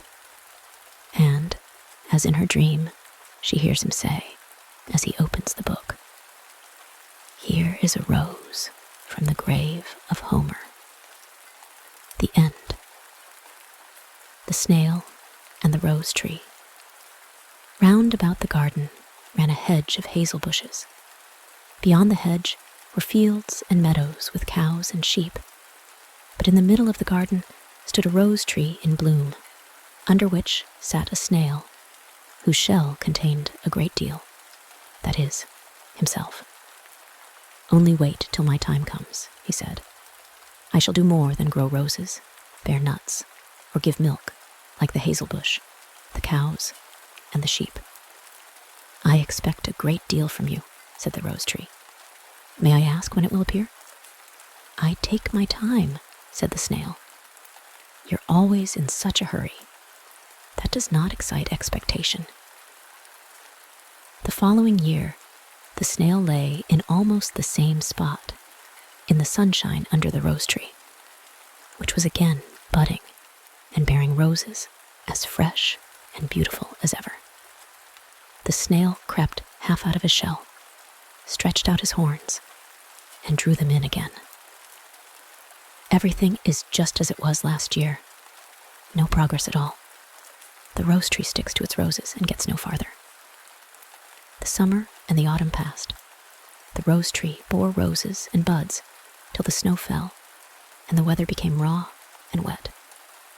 Then it bent down its head, and the snail crept into the ground. A new year began. The roses made their appearance, and the snail made his too. "You are an old rose tree now," said the snail. "You must make haste and die. You have given the world all that you had in you. Whether it was of much importance is a question that I have not had time to think about. But this much is clear and plain, that you have not done the least for your inner development, or you would have produced something else. Have you anything to say in defense? You will now soon be nothing but a stick. Do you understand what I say?" "You frighten me," said the rose. "Tree, I have never thought of that." "No, you have never taken the trouble to think at all. Have you ever given yourself an account why you bloomed and how your blooming comes about? Why just in that way and in no other?" "No," said the rose tree. "I bloom in gladness because I cannot do otherwise. The sun shone and warmed me, and the air refreshed me. I drank the clear dew and the invigorating rain. I breathed and I lived. Out of the earth there arose a power within me, whilst from above I also received strength. I felt an ever-renewed and ever-increasing happiness, and therefore I was obliged to go on blooming. That was my life. I could not do otherwise." "You have led a very easy life," remarked the snail. "Certainly. Everything was given me," said the rose tree. "But still more was given to you. Yours is one of those deep-thinking natures, one of those highly gifted minds that astonishes the world." "I have not the slightest intention of doing so," said the snail. "The world is nothing to me. What have I to do with the world? I have enough to do with myself, and enough in myself.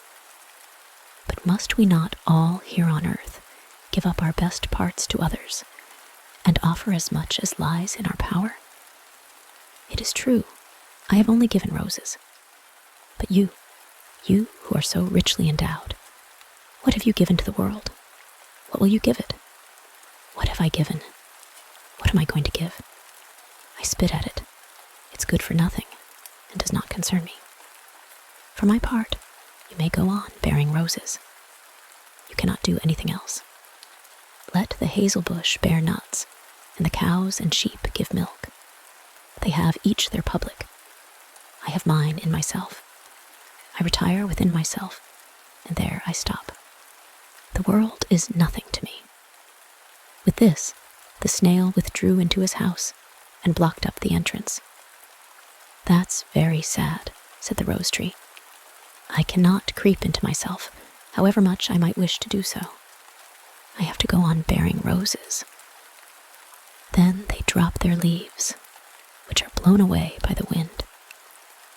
But I once saw how a rose was laid in the mistress's hymn book, and how one of my roses found a place in the bosom of a young, beautiful girl, and how another was kissed by the lips of a child in the glad joy of life. That did me good. It was a real blessing. Those are my recollections, my life. And the rose tree went on blooming in innocence, while the snail lay idling in his house. The world was nothing to him. Years passed by. The snail had turned to earth in the earth, and the rose tree too. Even the souvenir rose in the hymn book was faded, but in the garden there were other rose trees and other snails. The latter crept into their houses and spat at the world, for it did not concern them.